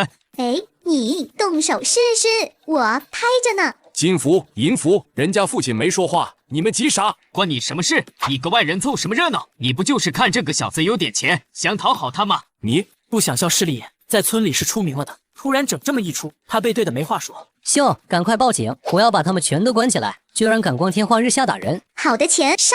儿啊，你要出气抓我一个，你大伯二伯是为了我。呵呵，都是因为你，我才被打的。你们一个也跑不了，你们这群穷鬼根本不懂外面的世界。你个白眼狼，你爸刚还护着你，现在居然还反咬一口，反正都要被抓，我要多打一点。爸，你先冷静一下。爸，你先冷静一下。见女人手机一直举着，很明显是在录制视频。不非凡赶紧拉住不金福，来啊，来打啊！我要你们全坐牢。与此同时，女人手里的手机突然被一块石头击中，掉到了地面上。好机会！啊，好痛！救命！两人冲上又揍了不有钱一顿。住手！我要开始拍了。女人捡起了地上的手机，也拍不到，拍不到。爸，我干得不错吧？干得不错，回去让你妈给你加鸡腿。淘淘，堂哥，好久不见。此人是不非凡的堂妹不小桃，今年16岁，在县里上高中。哈哈，堂哥还记得我？当然记得，我小时候还给你辅导过功课嘛。没想到二叔会让不小桃来参会，但这小妮子立了大功啊。你们这群野蛮人，我和你们划清界限果然是对的，你们就是一群没有开化的原始人。大哥、二哥，算了吧。三弟，你糊涂啊？你看他有悔改的样子吗？这臭小子皮又痒了。淘淘，找个手机拍不到的地方，再砸一次手机。好的，爹，我这就去。淘淘回来，听三叔的话。不幸福走到不有钱面前，你妈妈生下你后，身体就一直不太好。还记得你4岁生日的前一晚，那天下着大雪，你妈妈走了。她在最后一刻还念叨没陪你过完生日，没给你买蛋糕。后来你每年生日，哪怕我再没钱，要走几十里路，也一定会给你买蛋糕。看着你吃蛋糕脸上的笑容，我心里很开心。你妈妈看到肯定也高兴。可是后来你变了。谁稀罕吃你的破蛋糕？我已经不是你儿子了，别说这些恶心我。你以为你给我买的蛋糕就很了不起吗？我在外面吃过比人还高的蛋糕。你个穷光蛋，不配当我爹，肯定是你怂恿他们打我的。你就是主谋，给我等着，我要让你坐牢。还有，我告诉你，我在外面不叫不有钱了，我叫钱有剩。不幸福愣在原地，眼里的光彻底熄灭。阿兰，对不起。大哥、二哥，你们回去吧，等警察来了我会解释，不能连累你们。三弟，你这是什么话？这种败类儿子不要也罢，你不是还有我们吗？是啊，三弟，大不了我让淘淘给你当女儿。就是，再说了，又不是你打的人，你为什么要留下来？要留也是我和银福留。我孤家寡人一个，被抓走了也没什么。可你们都有孩子啊，要是留下案底，对孩子的未来发展不好。不金福和不银福沉默了，他们知道弟弟说的在理。三叔，这点你不用担心，就算我们现在回去了，那个败类也不会放过我们，还不如一家人在一起商量下对策。不过得让淘淘先回去，他还小。对，非凡说的没错，这出生肯定不会善罢罢休。淘淘，你先回去。我不，我要和你们在一起。听话，不然每天试卷加2张。好吧。放心，我们一群大老爷们轮不到你小丫头担心，不就是打个人吗？你爸我以前常干，所里的人我都熟。好的爸，那我走了。你什么你？敢对我女儿说脏话试试看？不有钱瞬间闭嘴。给我等着，等警察来了，你们一个都跑不了。很快，警察们抵达了现场。哈哈，终于来了，你们全都给我进去吧。安警官，好久不见，最近过得如何？我就知道来这村准和你有关，这么大年纪了也不消停。嘿嘿，没办法，遇上这么一个败类，没忍住。行了，我会处理，一边待着去。你们谁报的警？是我，警官，你一定要帮我做主啊！安警官看了眼伤势，好家伙，你下手过狠了，已经收着劲了。安警官，您知道我以前……你以为我夸你呢？不是不是，当然不是。行了，你们2个去跟村民了解下情况。小伙子，你需要先去医院吗？不用，安警官，你把他们全抓起来就行。这个等我们调查清楚再说，有什么矛盾我们可以沟通解决。解决不了，他们无缘无故冲过来打我，我必须让他们拘留。你什么都没有做，他们就冲过来打你。安警官，我们没有，他是自己摔的，我们只是想扶他起来。能不能别这么不要脸？你刚刚自己都说了是没忍住。安警官，你看他还在撒谎，快把他抓起来！还有他旁边那个拿铁锹的男人，下手最重。真是他自己摔的。安警官，你知道我这人从不说谎的。行了，别吵了，你们各执一词，我都不信。不有钱眼中闪过怨恨，借过清凉女人的手机打了个电话。安心看到了他的小动作，但也没权利阻止。果然还是搬救兵了。不过，一个市值3个亿的小公司，能掀起什么风浪？原来步非凡刚刚是给赵志明发的消息。赵志明人脉广，还有个关系很硬的哥哥，能帮步非凡调查步有钱的背景。如果只是普通打人，进去一趟也不会有什么大事。村里这种派出所，最多批评教育几句，赔点医药费，恐怕连拘留都不会。但我担心步有钱背后作妖，所以让赵志明调查了一下他的背景。万一他背景不简单，那我们可能就得倒霉了。但结果发现，原来不过是个小瘪三。我靠预知未来的能力锁定一家濒临解散的游戏工作室，花300万加高薪分红签下收购合同。众人内心狂喜，我却笑而不语，因为他们不知道的是，在他们眼里的垃圾游戏，不久的将来却价值半个亿。我觉得没必要吧，副本每多一种选择，我们就得多做几个月，这工作量实在是太大了。可选择不多的话，游戏的可玩性就大大减少了。那你说怎么办？游戏工作室内，6个年轻人正在争吵游戏制作的问题。行了，先吃饭吧，吃完饭大家再去游戏里搬2个小时砖，不然明天吃饭钱都没有。谁来了？你好，请问是呱呱工作室吗？对，你是？我叫步非凡，我是过来谈合作的。请进，请进。不好意思，我这里条件有些简陋。不平凡看了看桌上吃剩的几桶泡面，没关系，我以前也是这么过来的。步总你好，我叫张东西，不知道你是想和我们谈什么合作？是这样的，据我了解，你们在开发一款游戏，我觉得你们创意不错。你看过我们的游戏简介吗？我想收购你们这款游戏。收购我们的游戏，虽然我们是想找人投资，但你要说把整个游戏都卖了的话，这恐怕不行。那我换种说法，我想收购你们整个游戏工作室，包括你们。那我冒昧问一下，您能出多少钱？你们6个人，我先给你们每人50万，然后上班的话，每人每月2万2。游戏上架后，我再给你们30%的分红，怎么样？50万，2万2，上架后还有30%分成。听到这些条件，众人激动万分。要知道，他们都是刚出社会的大学生，这对他们来说已经是超级优越的条件。不，老板，让我们商量一下可以吗？那你们先商量，我去楼下等你们，待会我们一起吃个饭。好的，布老板。哈哈，卧槽，300万！我们这破游戏居然能卖300万！这50万要是到手，我就可以天天去洗脚了。对呀，东西哥，这么好的条件就不用商量了吧？这部老板开口就是300万，你们觉得还能不能加点？7点5分钟后，布总，我们有点想法跟你说。有想法待会再说。我刚刚看了你们的工作的环境，说实话有点委屈你们。这样，绅士你们比我熟悉，你们有没有喜欢的写字楼？安警官，调查清楚了，被打的这个人叫步有钱，是那个男人的儿子，其他几人是他的叔叔和堂弟。好家伙，这还是一家人。那打架原因呢？原因是这个步有钱好像在外面赚了点钱，就回来村子想和他的父亲划清界限。这不扯淡吗？不过既然事情已经发生，还是得就地调解。至于带回去拘留，就没有必要了。毕竟这也算是家庭纠纷，多一事不如少一事。你说说你们，都是一家人，坐下来心平气和的谈不行吗？谁和他们是一家人？一群穷鬼，不配成为我的家人。哟，你个畜生，有点钱就把良心丢了，亏你爸把你养这么大。哼，他养我不是应该的吗？难道要我跟他穷一辈子？你们这群井底之蛙，活该你们穷一辈子。安警官顿感无语，这话我听了都想给他2巴掌。拓安纸业有限公司对吧？就这么一个小公司，我还以为你有多大背景呢。哈哈，小公司市值3个多亿，你说是小公司？你8辈子都赚不到这么多钱，真是可笑。步有钱虽然不知道步非凡为何知晓他背后的公司，但他也不相信步非凡是个大人物。哼，大人物怎么可能来这个鬼地方？就在此时，安警官手机响起。喂，队长，怎么了？啊，我知道了。各位，可能需要你们跟我回警局一趟了。安警官，不关他们的事，是我一个人做的，你抓我一个人就行。不行，所有参与围殴的人都必须跟我回去。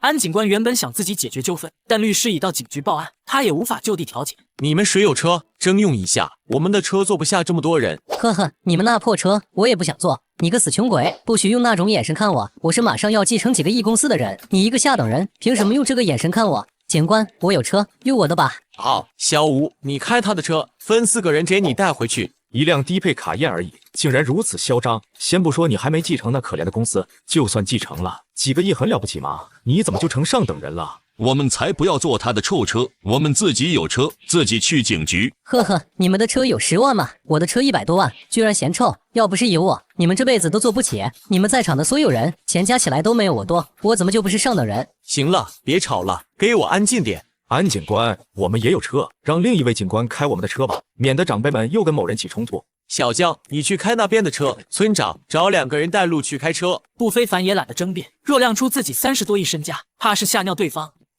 片刻后，一辆保时捷卡宴率先抵达。看到没，这就是我的宝石。果然还是宝马好开，还是顶配，比你那保时捷强多了。确实，这是卡宴是基础款，全是低配，估计比你的宝马七系便宜20万左右。你们2个给我回去写检讨。非凡，你没事吧？我没事，有事的是那位。哟，这就是保时捷卡宴啊！我确实不认识比我家车还便宜的车。不就是辆宝马7系吗？我们前少只是觉得车是代步工具，没必要买太贵。不就是一辆车吗？哟，这么双标啊！当初在那里炫耀的时候就是上等人，现在发现自己比不过就找借口，你们脸不害臊吗？呵呵，开宝马7系又如何？我的律师已经到派出所了，你们给我等着进去就好了。呵呵，那我们走着瞧。什么？非凡要进去？没事，又不是只有他会请律师。可是……放心，你先回去吧，不要让咱妈和西西担心，不会有问题的。我知道了。我的委托人在村里遭到无故的围殴，必须追究刑事责任。你说围殴就围殴，证据呢？不能光靠一张嘴啊！好了，别吵了，我建议你们还是私下解决，毕竟一家人，伤势也不重。虽然事无大小，但因为这点小事就出动2个律师的，我还是第一次见。要是再这样下去，估计这2伙人都要上法庭了。我去取，谁跟他们是一家人？这事不可能就这么算了。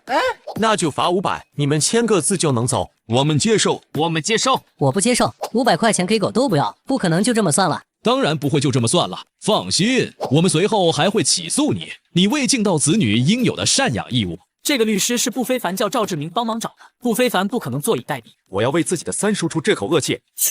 怎么突然就起诉自己了？我不能上法庭了，不然自己是不幸福儿子的事情就要暴露了。你快想办法，我不能上法庭。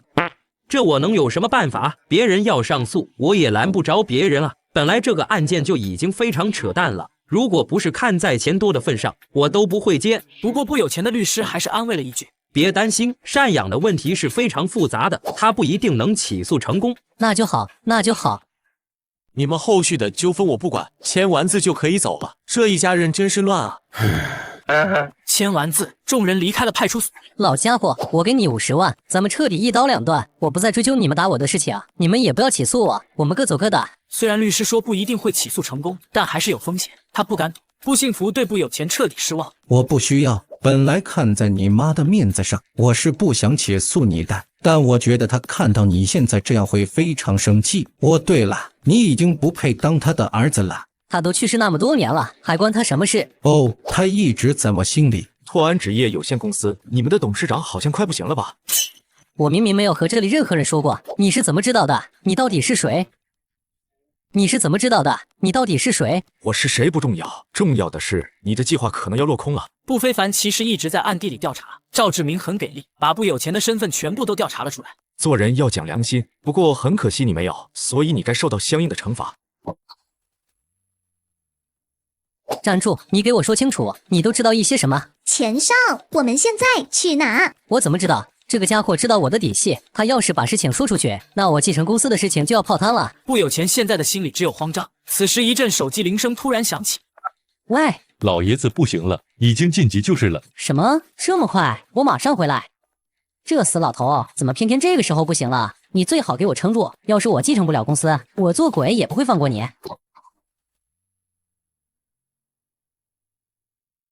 不，先生，起诉还需要不幸福先生配合，因为他年龄未到法定赡养标准，所以我们只能以特殊困难为由起诉。三叔，可以吗？可以，我会配合的。我对那个儿子已经死心，他可以不尊重我，但绝不能不尊重他妈妈。如果不是真的没有办法，又有谁会愿意把自己的儿子送进去？三弟，你还年轻，要不再找个伴吧？不用了，大哥，我一个人过得挺好。不经福也没继续劝，毕竟这种话已经说过很多次。三叔，曾律师这段时间会跟着你，帮你处理这个事情。在上诉前，您随时都可以放弃。谢谢你，非凡，今天真是太麻烦你了。你和这个臭小子谢什么？这都是他应该做的。好了，今晚来我家吃饭，我们好好的喝一顿，忘了这个烦恼。就是，听说非凡带回来不少好酒呢。看着一直照顾自己的2个哥哥，不幸福默默流下了眼泪。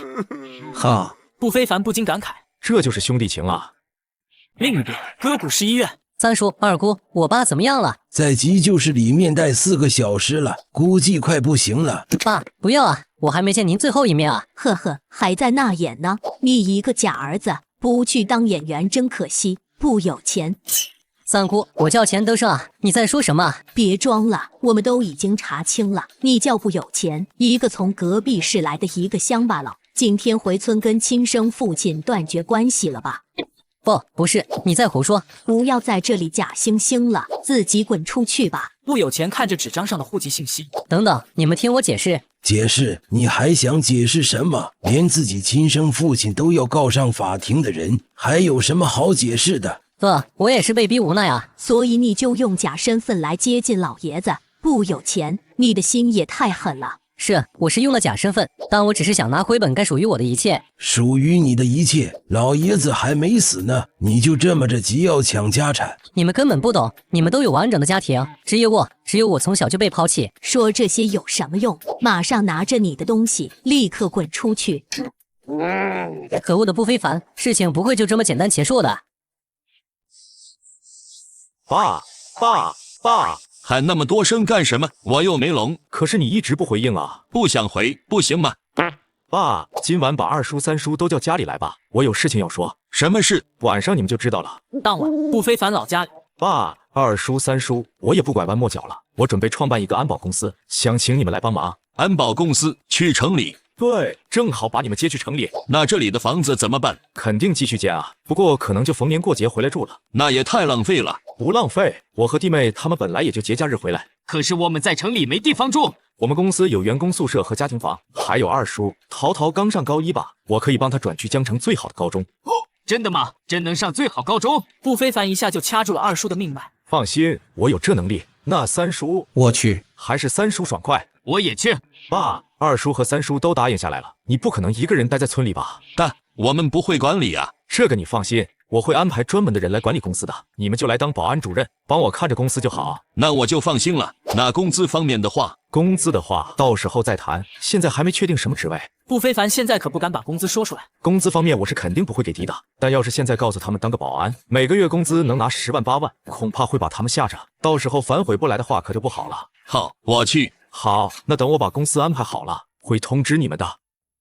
次日上午，别塞了，后备箱真的放不下了，这块腊肉你们留着自己吃。行吧，那就先留着，反正过段时间也要去城里了。西西，跟爷爷奶奶说再见。爷爷再见，奶奶再见。哎，路上开慢点。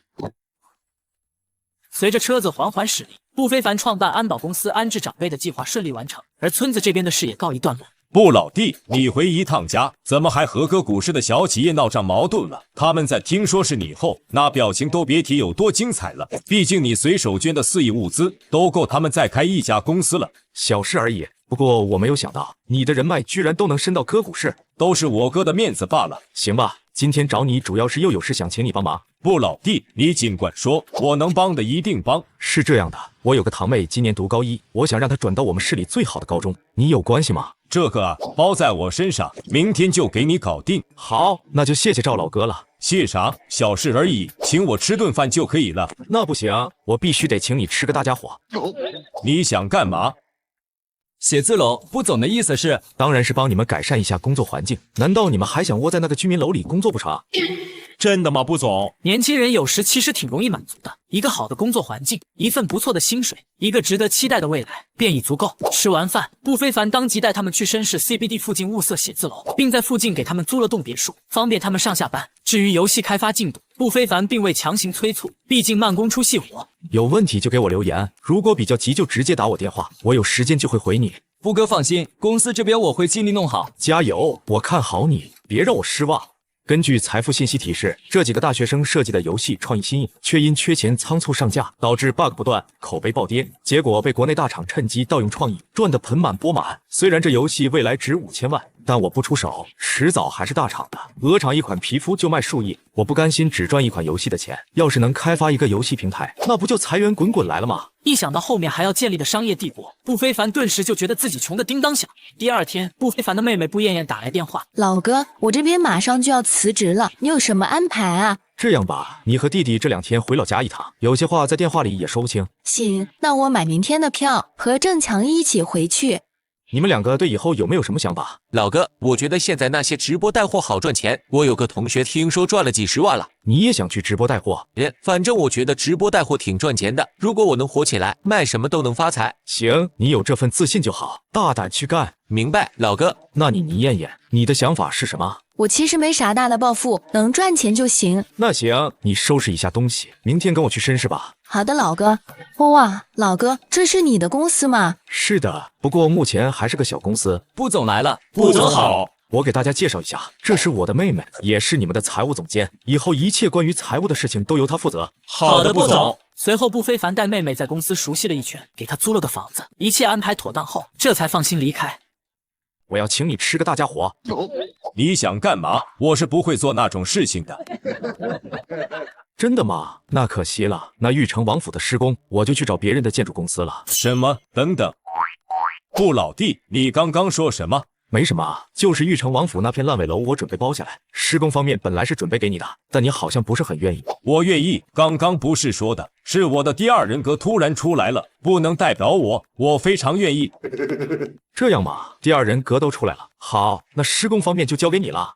这玉成王府是上次那个高启强说的那个吗？没错，上次他说了以后，我特地去调查了一下，觉得可以拿下，让你夹在中间，应该不会让你很难做吧？不会，我本来跟他就不是很熟，帮我的那个人情我也很早还过了。再说了，他也只是看中了那块烂尾楼，并不代表就是他的。那就行，那我就放心搞了。毕竟地产公司不能一直是一个空壳。星辰娱乐、星辰医药、星辰游戏、星辰地产。布老弟，你这是要创建一个集团啊？没有呢。赵老哥，你再帮我注册一个安保公司呗。刚刚还在说没有，现在转头又开一个。赵志明还是答应了下来，毕竟不非凡刚刚给他画了一个大饼。玉成王府的工程啊，这要是接下来赚9位数是跑不了的。那就谢谢赵老哥了。办公地点最好离小区近一点，我还要弄个员工宿舍。好的，布老弟。我现在身上的钱满打满算也就35亿左右，其中1个亿还是最近几天赚的钱。虽然承接下玉成王府好像没有什么问题，但是不能光承接啊，后面还需要建设，这多出的5亿肯定是不够的。虽然游戏公司和娱乐公司每天都稳定进账，但是并不是很多，一天也就1000多万，再加上医药公司那边赚的钱，所以这几天才赚了1个亿。赚钱还是太慢了呀。注意看，这个男人花1.5亿买下一块荒地，正被全城嘲笑是年度第1冤种。就在3天后，这块荒地却卖了4.4个亿，而逆转一切的秘密，正是藏在他身后的财神爷不非凡。布老弟，最近忙啥呢？我可想你了。布哥，上次没跟你投缘有黄金，我后悔死了。再有赚钱机会，千万带上我啊！哦，这次听我的了，绝对听，100%。别说钱，房子、车子我都敢押上，毫不犹豫。行，赵哥，不知道你对城南的地皮有没有了解？城南的地皮，这就是乡下县城，基本上没什么投资的意义啊。那如果要不了多久，这个县就要划入江城市呢？划入江城市？不可能，我哥是市里的领导，真有这事我怎么会不知道？这你就别管了，我就问你，如果划市后再通地铁，你觉得城南这片地还会不值钱吗？如果真要划市通地铁，那可就赚大发了。城南地皮现在就是白菜价，此时抄底核心地段潜力巨大。布老弟，你这消息可靠吗？消息人尽皆知，还轮得到你？目前楼市低迷，政府肯定要出手，这就是我们的机会。赵志明沉默片刻，作为地产圈老人，他亲身经历了行业兴衰，从7、8年前人人抢房，到如今处处求人接盘，市场早已今非昔比。此时冒险去当拍地排头兵，他心里实在没底。那你打算怎么操作？当然是左手进右手出，在政策公布的风声出来之前，用低价吃进目标地块，等利好政策引爆地价后，立刻高价抛售。至于后面是哪个冤大头接手，那就不是我们的事情了。而拍地疏通关系这种事情，自然要交给你了。1星期后，赵志明拍下城南地皮，看见没？就是他花1.5亿买的那块荒地，那边一点商业价值都没有，真是年度最大冤种。这年头还敢往这种地方砸钱，买了包亏本的，太傻了吧！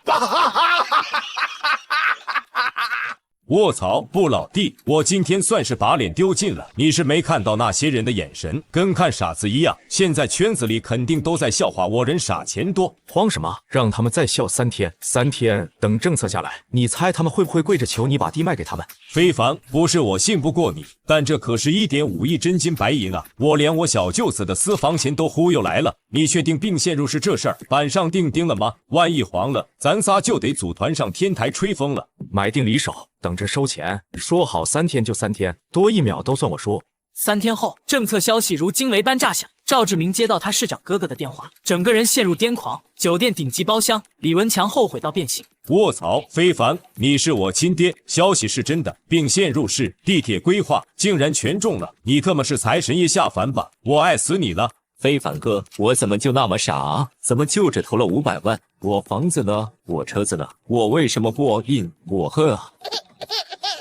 非凡，要不咱别卖地了，我们自己干。我有施工队，咱们盖楼卖房，连物业一起接，利润能多赚1个亿，这钱不赚白不赚啊！对对对，赵哥说的对，我们自己开发，赚翻它。非凡哥，干吧！做人要有格局，不要只盯着眼前的利益。这几天赶紧卖掉，后面还有更大的金山。行吧，我俩都听非凡哥的。几天后，拍卖会现场，4.4亿成交，恭喜赵总！此次拍卖后，最终李文强分到1500万，赵志明分到1.45亿，而不非凡分到2.8亿。非凡哥，我错了，我就是投注500万，500万啊！我明明可以投5000万的，我为什么不听？为什么不 all in？我的别墅，我的跑车，我的私人飞机啊！我在咖啡店给驻唱小妹狂刷200个摩天轮，全场嘲讽我人傻钱多。可他们不知道的是，我靠一个能预知未来的屁屁，得知7天后女孩的一首歌将引爆全网。先生你好，请问有什么可以帮您？可以给台上的姑娘打赏吗？我觉得她唱歌非常的好听。可以的，先生，桌上有2维码，扫了之后就可以打赏了，还可以点歌哦。好的。随后不非凡掏出手机，扫了桌子的2维码。怎么最高才能打赏1000块钱啊？那就用数量来凑吧。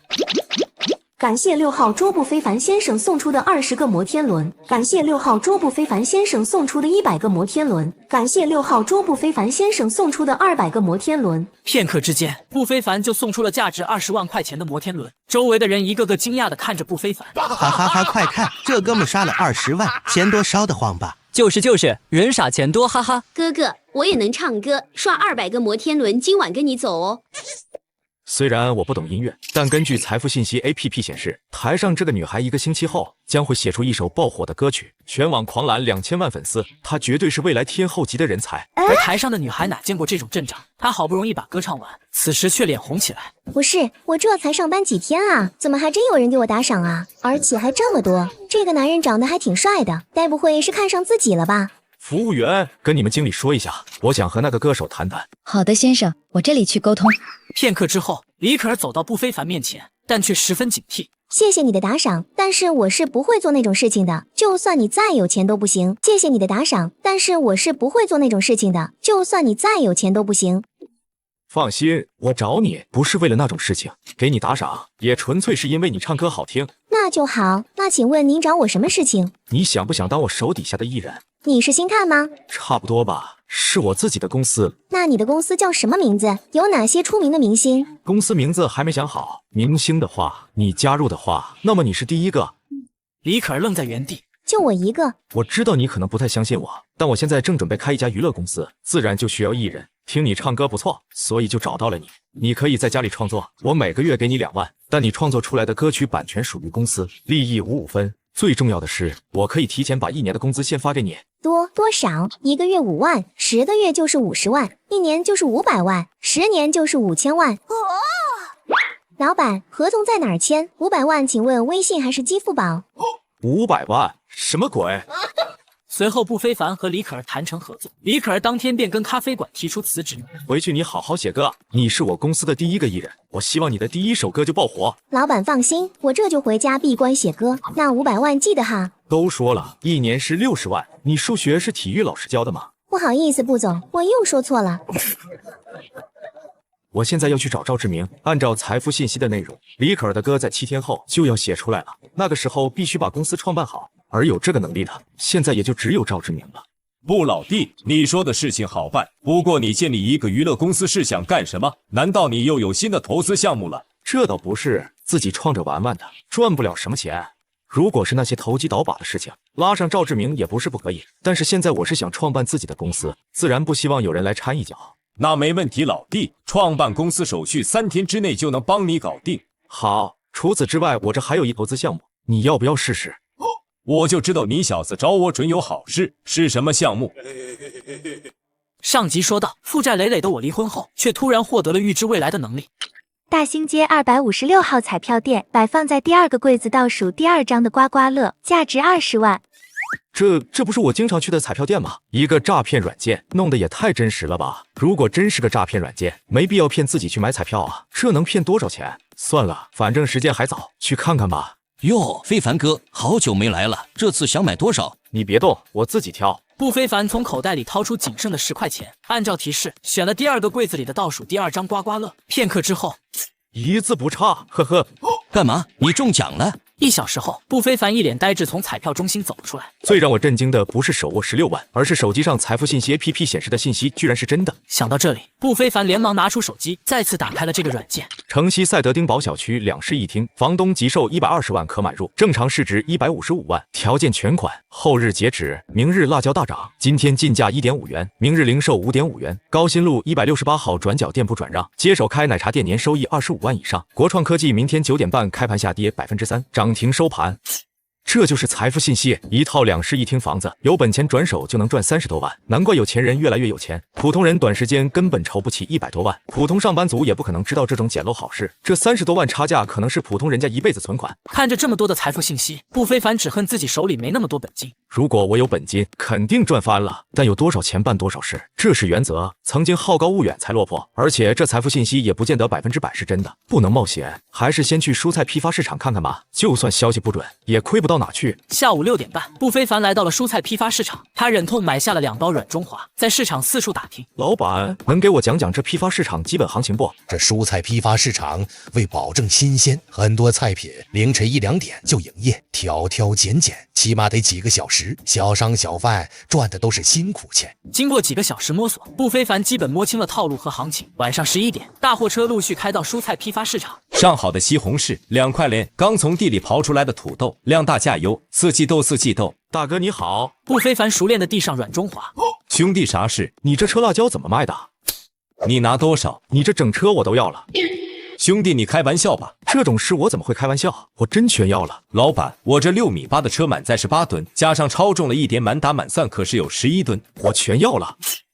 大哥，你要是真全要了，我给你1块4，不，1块3毛5都成。就1块4吧，大家交个朋友。不过我现在需要很多鲜辣椒，这对你来说应该不难吧？没问题，别的不敢说，在这片市场，这辣椒你想要多少，我就能帮你弄多少。不过大哥能先和我把单子签了不？一共30800。没问题。收钱宝到账31000元，多出的就当是请兄弟吃饭了。大哥敞亮。随后在司机师傅带领下，不非凡又签下其他几车鲜辣椒。这个举动很快就引起了众人注意。像这种容易损耗的蔬菜，哪怕是批发市场，每天买卖的量都比较稳定。这一下子被不非凡买了这么多，剩下的那就成了抢手货。什么情况？这小子哪里来的？手笔这么大？不知道，不会是来炒辣椒的吧？切，这才几车辣椒，就想搞垄断，这不是开玩笑吗？没道理啊！就算是几万人的工厂，一下子也要不了这么多辣椒啊！不管他准备弄什么，后面的辣椒不能再被他买走了。到了凌晨1点半，众人纷纷接到电话，货物因不可抗力送不过来。什么？你那边发生重大车祸了？你这不是开玩笑吗？这里还等着你们送货呢！卧槽，你那边也过不来，搞什么飞机啊？消息一出，让众商贩都炸了锅。很快有精明的人走向不非凡。兄弟，你这辣椒卖不？我出高价。哥们，这么多辣椒，一个人也用不完吧？给我匀点呗。兄弟，交个朋友，给我也匀一点。别急别急，一口价3块1斤，3块1斤，想买大家自觉排队。什么3块1斤？你想钱想疯了吧？卧槽，哥们，做人留一线，这价格也太黑了一点吧！3块1斤，呵呵，你自己留着做辣椒酱吧。听到价格翻了1倍，众人纷纷叫骂连篇。他们根本不信这么大的批发市场还能被眼前这一个人拿捏。我还就告诉你们了，这辣椒现在是3块，等过了2点可就是3块2一斤了。过了3点我就卖3块5一斤。此话一出，众人顿时安静不少。他们从愤怒情绪一下子转换到了3块1斤和3.21斤的矛盾当中。说实话，像这种突发情况以前也不是没有，在雪灾、洪水或者大旱的时候，蔬菜价格甚至涨得比现在还凶。但人普遍都有侥幸心理，不到最后关头就是不松手，所以往往会错过最佳时期，到最后用最贵的价格买最少的东西，这就是人性。算了算了，给我来2箱。妈的，给我也来3箱吧，给我也来1箱。众人开始排队买辣椒。虽说这辣椒价格上涨，但说到底也就贵了那么几十上百块钱，也不可能天天是这个价。我操，这小子有东西啊！被他这么一倒腾，价格直接翻了1倍多。这一晚上他不得挣个10几万？靠，在我们地坛赚钱，这小子什么来头？李哥，这事你怎么看？走去会会他。我靠预知未来的能力，得知人人网股价要暴涨，拉着合伙人狂砸6个亿抄底股票，全网笑我是慈善家。可谁曾想几天后，这只破股票一飞冲天，愣是把交易所房捅出了个大窟窿。不，老弟，你真没有开玩笑吗？这公司都快倒闭了，还欠着巨债，现在投钱跟把钱扔火坑有啥区别？我没开玩笑，这个 app 以前很火，就是没跟上时代，现在欠了几个亿，马上要破产。我们要做的就是砸钱进去，帮他填上窟窿撑过去。再说了，我什么时候骗过你？而这又一次超出赵志明认知的投资，让他陷入犹豫。具体要投入多少钱？不多，6个亿。6个亿，要不把文强叫来，我们3个商量一下。卧槽，6个亿的大单，把我这小喽啰叫来有啥用啊？我上次虽然也赚了1000多万，但在这6个亿面前，连个水花都打不响。没事，表达你的看法就好。你跟还是不跟？投啊，肯定投。我现在完全相信布老弟的话，哪怕赔了，我也相信布老弟能带我东山再起。不错，有眼光。然而赵志明还是皱起眉头。布老弟，手机软件这东西更新换代太快了，这可是6个亿啊！要是输了，那就一夜回到解放前了。要不我们再找个人合伙也可以。虽然我知道这不可能亏，但一下全投出去也不太妥当，还是留点现金流重要。时间飞逝，赵志明打了一下午电话。圈内人听说投资大佬不非凡有新项目，都很兴奋，但一听是给濒临倒闭的 APP 投6亿，纷纷婉拒。这帮老狐狸一个个精得很，稍微有点风险的事情，一个个都不干。不过布老弟，这项目靠谱吗？相信我，我没必要拿自己的钱开玩笑。那今天就先到这吧，如果明天上午还没有人合伙，我们就直接投吧。群，我听布老弟的，拼了！回家途中，你是布总吗？对，你是？我叫吉克。那天我也参加了拍卖会，只可惜我没有拍下来。幸会。不知道齐总找我有什么事吗？布总有这样的投资眼光，我自然是想跟布总结交一下。哈哈，运气比较好而已。布总谦虚了，我知道你和赵总关系好，虽然赵总他人脉广，但论真金白银，他可比不过我。所以如果有大投资，希望布总可以带带我。原来这个家伙是来挖赵志明墙角的，不过正好现在缺个合伙人。可以的，齐总，我现在还真有个项目，目前就我和赵总2个人吃不下，不知道齐总有没有兴趣？什么项目？齐总，我现在有点事，等我回去联系你吧。好的，那电话联系。回到住所后，不非凡拨通了赵志明电话。怎么样，找到人了吗？还没有呢，布老弟。你那边没人，我这边倒是有个现成的。我刚刚回家碰到个叫奇克的。奇克，达利园面包那个奇克，他主动找上你了。对啊，怎么了吗？看来你在圈内的名声是彻底打响了。他主动递了橄榄枝，又符合条件，要不我们就拉他入伙。可以啊，有他分担，压力小点。那6个亿的投资，我们每人投2亿，文强那1000万看他自己意思，愿意就跟投。就这么定。随即不非凡拨通了齐克的电话。齐总是我。布总啊，可算等到你电话了。长话短说，那个项目是这样的。事情就是这样，如果你愿意跟这个2亿的话，那明晚我们就聚一下。行，那明天晚上见。好。第2天晚上，众人如约到场。这个 app 我想大家都知道，叫人人网，它曾经火遍全国，现在濒临破产，欠着巨额债务。我们要做的就是买下它在外的所有股票，让它晚点破产退市，然后等股价涨到最高点卖掉。布总，你的底气是什么？我得到可靠信息，他们即将上线一个市场上独一无二的新功能，一旦上线绝对火爆，公司能瞬间起死回生。根据我预见的未来信息，3天后这家公司的一名员工开发了个新功能，让本该破产的公司几天内股票大涨，不仅把债务都还清了，市值还翻了好几倍。老弟，这比上次还离谱啊！我知道你们很难相信，但明天人人网就会宣布破产，当时候就没机会了。赵志明与齐克陷入犹豫，此时李文强举起了手。我跟1000万。好，算你一个。这么多次的投资，李文强已经对不非凡十分信赖。要不是自己只有1000万，那6个亿他全都会自己投。那我也投1亿9千万，刚好和文强凑2亿。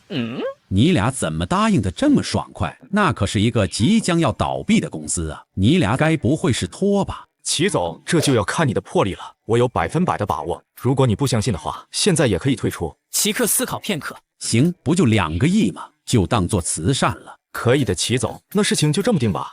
4日上午，人人网集团总裁办公室，孙总，破产声明已经拟好了，请问现在就发吗？天意如此，只能认命了。陪伴了我10几年的公司，发吧，一切就到这里结束吧。此时，一名员工火急火燎地跑了进来。孙总，出大事了！什么是慌慌张张的？我的破产公告还没发呢，怎么就来大事了？我们的股票动了，有人买了。你说什么？怎么回事？是谁把跌停的股票都吃下来了？我也不知道，好像是有大佬出手，花了2亿左右，几乎把我们在外所有的底价股票都收了。孙总，那破产声明还要发吗？等等，先不要发，好像有大佬想操盘，那我的公司还能再撑一回。另一边，邹建华公司股票操作室，好了，第一波买入结束，先刺激下散户，等会跌停我们再接着买第2波。好家伙，这股票是说涨就涨，说停就停的吗？可不非凡为什么会花6亿买一只烂股呢？邹建华一时有点理解不了，而股价在不非凡买完之后开始上涨，但上涨幅度有限，没过多久又迅速下降，降到了跌停的价格。就是现在，继续买入，又是2亿砸了下去。这可是2个亿啊，又不是200块，要不要这么随便？布总，这真的可以吗？要是最后这些股票卖不出去，这钱可就打水漂了啊！放心吧，齐总，你的公司市值几十亿，还在乎这点小钱吗？那是公司市值，又不是我的，我也只是个给董事会打工的人。这2亿可是我存了好久的私房钱，肯定心疼啊！投资嘛，总有风险的。我操，布总，你别吓我，现在退出还来得及吗？哈哈，开个玩笑，放心吧，我有10%的把握，你等着数钱就好了。吓我一身冷汗，没问题就好。众人继续看向大屏幕上的走势，因为2亿资金入场，股价又开始上涨了一点，但是幅度依旧不大。不非凡也不慌，因为他的目的也不是为了涨的那么一点股价，而是为了加仓。股价比上次坚挺了一点，但是也是很快跌停。就是现在，继续买入。最后2亿资金下场，人人网的流通股几乎都被不非凡收入囊中。好了，今天任务完成，可以走了。明天开始等着收钱就好。齐克一脸呆滞，就这么结束了？对，走了。中午还有事，不一起吃饭了。随后不非凡便头也不回地离开。为什么他可以这么轻松？是完全不把2亿当回事吗？而此时，一名员工走到邹建华的旁边，说了些悄悄话。各位，有个坏消息，不知道该不该告诉你们。什么事？你直接说。刚得到可靠消息，人人网其实在今天就准备发破产公告，申请破产了。卧槽！3人同时一惊，他们只听说这个公司在破产边缘，但没想到这个公司这么快就要破产。今天就要破产，怪不得那小子跑那么快，他不会是人人网派来的骗子吧？不会的，布老弟不会骗我们的，他自己也投了2个亿。就是，我可是和布老弟一起走过来的，他是什么样的为人我很清楚。清楚？你们2个难道真的相信有一个功能能救活一个公司吗？我相信不非凡，我也相信。齐克看着眼前2个愣头青，话到嘴边又憋了回去。哎，我的钱呢，都打水漂了，都怪我太相信他了，导致我都没有亲自去调查一下。当晚，人人网总裁办公室，一切都结束了吗？在知道自己公司股票涨了之后，他就一直在电脑面前紧盯着。可是从中午到现在，已经很久没有动过了，反而又在缓缓降低。自己的公司或许真的没救了，就连6个亿的资本都运转不起来。孙总，出大事了！那么激动干什么？公司都要破产了，还有什么事情能让你激动的？不是的，孙总，你还记得那个交友功能的策划案吗？记得啊，创意挺吸引人的，但不是因为技术问题被放弃了吗？当时是被放弃了，但有一名员工一直在偷偷的做，然后就在刚刚他成功了。什么？孙总，你刚刚不是说别激动吗？这就是命不该绝啊！快直接更新，然后大力宣发，拿公司所有的资源去宣传。好的，孙总，我这就去办。很快，人人网的广告在各个媒体间疯狂出现，一瞬间，各大网友被寻找未知的他这个创意功能吸引，一个个沉浸其中无法自拔。次日清晨，不非凡被手机铃声吵醒。发了，这次我们要发了，哈哈，非凡，你说的都是真的，人人网真的翻身了，他们新开发的功能一上线便收获众多用户。不说了，我也再匹配几个，等下到邹总公司集合。还没等不非凡开口，赵志明就把电话挂掉。这才第1天而已，真正的好戏还没开始呢。24个2.5分钟后，卧槽，这才过去1个晚上啊，开盘直接拉涨停板，昨天抛售的那些股民，现在估计肠子都要悔青了吧？布总的眼光实在太毒辣了，我现在好后悔，当时没有跟布总一起买。如果下次布总还有这种投资，我卖肾也要跟。卧槽，布老弟你终于来了，你快来看，一片大红了。对不起，布总，昨天是我声音大了点，不该怀疑您的眼光。没事，怀疑很正常，不怀疑才奇怪。那布老弟，我们现在要抛吗？抛什么？这才第1天呢，赚这么一点小钱就心满意足了。可是现在已经涨停了。不对，布老弟，你的意思是？没错，会连续涨停板，这次至少6倍回报率，每天10%，也就是要连续涨停板最少12天。卧槽，要赚大发了！一旁的邹建华咽了一咽口水，他后悔当初没有跟着买，就算是现在买，也错过了最好的时机。这也太恐怖了吧！一个功能起死回生，互联网就是这样的，你只要能吸引流量，想不发都难。而此刻的奇克也内心激动，幸好昨天忍住了，不然今天就更尴尬了。好了，该干嘛干嘛去，一个涨停而已，多大点事？不愧是大佬，居然如此处变不惊。对了，赵哥，公司资质下来了吗？我这边人都已经招得差不多了，还有我想找一个靠谱的经纪人。赵哥认识娱乐圈的人吗？刚好我有个朋友是开娱乐公司的，我打电话问问。行，那就麻烦赵哥了。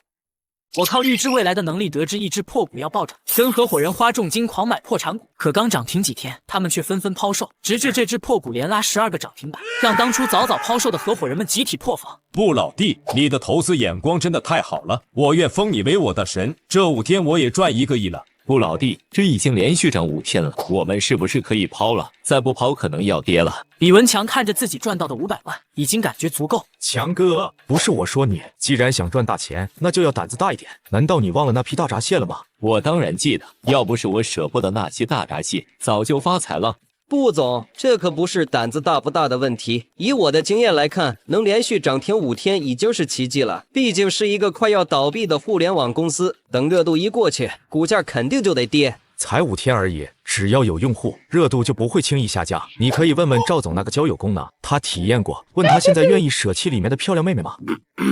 暂时有点舍不得，里面的妹妹长得漂亮，说话又好听。是的，没错，这个新增的神秘感功能让用户流连忘返，这正是它迅速火爆的原因。不是，那个功能真有那么好玩吗？嘿嘿，要不你也去试试，这 APP 可以一键隐藏，你老婆不会发现的。我不要，我可是好男人，不做这种事。不过这样的功能，那个 app 不会被封吗？你想什么呢？它是那种很正能量的灵魂上的交流。你可拉倒吧，瞧你那衰样，一看就不正经。邹总，你放心，这是正经的功能，违法乱纪的投资我们可不干，而且那样的 app 也不可能会火，早晚被人举报。行吧，继续下去风险太大，少赚一点就少赚一点，我就先抛了。邹建华在第1天涨停的时候后第2天就跟买了，现在连涨4天，他觉得是时候该收手。好的，邹总，以后要是继续涨，可别怪我没有劝你哈。不会的，布总，赚多少是自己的本事，怎么会怪你呢？那你呢，强哥？李文强看了看不非凡，陷入了犹豫。我也抛了吧，我感觉也差不多到极限了。那我也抛了吧。文强，你糊涂啊！你看布老弟什么时候打过没准备的仗？他不抛肯定是还能继续赚钱。可我觉得现在已经赚很多了，才500万你就满足了吗？要赚大钱就得心狠胆大。李文强再次陷入犹豫。大家都是成年人，自己决定的事情不要后悔就行。行，布老弟什么时候买，我就什么时候买，这才对嘛。赵志明露出满意笑容，他为李文强做这个决定而感到庆幸。转眼间又过了7天，今天是人人网连续涨停的第12天。我勒个亲娘啊！布老弟，这只股居然连续涨停12天，怎么样？后悔了吧？刚劝完你没2天，结果你又自己偷偷卖了。文祥啊，我就说要相信不老弟吧，少赚2000万的感觉是不是很爽？爽翻了，真的是爽翻了。众人之中，只有不非凡和赵志明坚持到了最后。赵志明的资金翻了3倍，从1亿9千万变成了6个亿，这赚钱速度让他感慨万分。而此时不非凡的资金也达到了7亿。好了，这只股今天抛了吧，到极限了。好嘞，不老弟，又赚了这么一大笔。今天我请你吃饭按摩一条龙。这不行，这餐饭的让我请，我没听你们的，下次一定得打醒我。看着兴高采烈的3人，邹建华在一旁苦闷：你们能不能照顾一下我的感受啊？李文强好歹都跟了7天，而我只跟了4天。另一边，达利园集团总裁办公室，这只股票居然连续涨停了12天，这是一个即将破产的公司该有的成绩吗？我为什么要卖得那么早？不然我现在就赚4个亿了。可现在感觉就跟亏了3个亿一样难受。我靠预知未来的能力签约一个憨憨歌手，周围的人笑我人傻钱多。可几天后，他的新歌发布1小时播放破1000万，音乐平台代表守在我公司门口疯抢版权，而当初嫌我艺人不值钱的程总，更是肠子都悔青了。顾总，家里有点乱，您别介意。这杯子是你自己用的吧？家里没有来过客人，所以没有其他杯子了。好吧，直接进入正题，开始你的表演。好的，顾总。随后，李可儿拿起吉他，手指在琴弦上拨动，优美的旋律和抓人的音色结合在一起，让不非凡听得入迷。要技巧有技巧，要感情有感情，我没听过比这更好听的。这首歌的热度绝对能赶上，我相信绝对必火。谢谢顾总，不过那是我偶像的歌曲，我可不敢跟他比。是吗？听说他还会打篮球？对呀，他打篮球可厉害了，我是他的篮球粉。那今天就先这样。想要真正在娱乐圈站稳脚跟，一首歌肯定是不够的，你可以制作其他歌曲了。我们争取把第1张专辑先做出来。好的，顾总。那我们的公司怎么样了？我这首歌什么时候发表呀？我什么时候可以开演唱会？明天就可以签合同，我来接你，到时候一起去购买一些设备。好的。第2天，赵志明和不非凡来到很牛叉娱乐公司。老赵啊，好久不见。是啊，老程，这位是部总不非凡，他想找一个靠谱的经纪人。你好，部总，我叫程姐，请问是只要一个经纪人吗？是的，程总，我公司刚创立不久，现在就只有1个艺人。一个新艺人的话，随便找一个经纪人就可以了，不需要这么好的。怎么说呢？我很看好我这名艺人，但是人有点憨憨的，所以我想找个靠谱一点的经纪人。而且我也不经常在公司，如果这个经纪人不能让我放心的话，我会很累。然而程杰对不非凡的话不以为然。一个新艺人而已，能有多宝贵？这样啊，我有一个人选很符合你的要求，但不是我公司里的人，我给你一个地址，你们去那里找他就好了。廖成，不用这么麻烦的，你从你公司里面。老赵啊，不是我不想给，你也知道现在娱乐圈不好混，培养一个明星很难，培养一个好的经纪人更难。可是你这么大的公司，不可能连……没事的，赵哥，我理解。那我也不含糊了，不知道程总需要什么样的条件才愿意忍痛割爱？顾总是个明白人，但不是我不想给，而是我手下好几个经纪人最近因为哥哥大被抓了，现在公司的人真的不够用啊。我给你介绍的那个以前是金牌经纪人，如果你能请到他出山，我相信你的艺人一定可以一飞冲天。好的，那谢谢程总了。程杰这个小气鬼，一个经纪人都不愿意放，还要我们自己去找。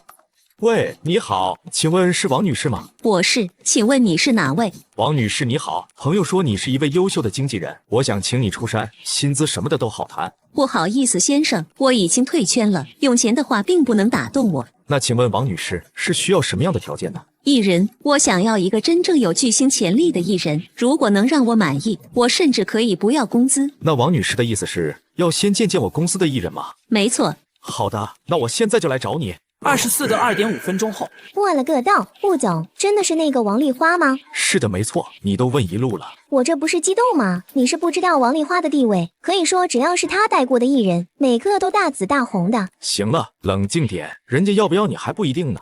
不，老弟，你的这个艺人虽然很漂亮，但怎么感觉不太聪明的样子？自信点，把感觉去掉。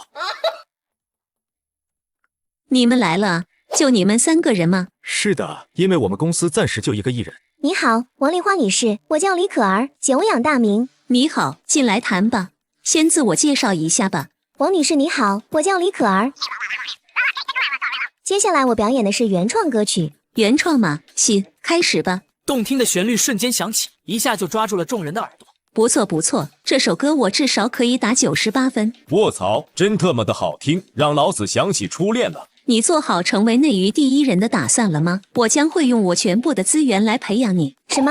李可儿一愣，当然可以，谢谢王女士。那王女士，我们现在可以谈下细节了吗？当然可以，不过我有个条件，就是李可儿的发展由我全权负责，你们不能强行干预。这是一个可以成为巨星的好苗子，我不想就这么毁掉。没问题，专业的事情交给专业的干，我们只需要谈好钱的事情就可以了。果然，你们资本的眼里只有钱。歌声是有力量的，它可以激励人的内心。哈哈，那具体的事情到公司谈吧，顺便商量一下这首歌如何才可以更火爆。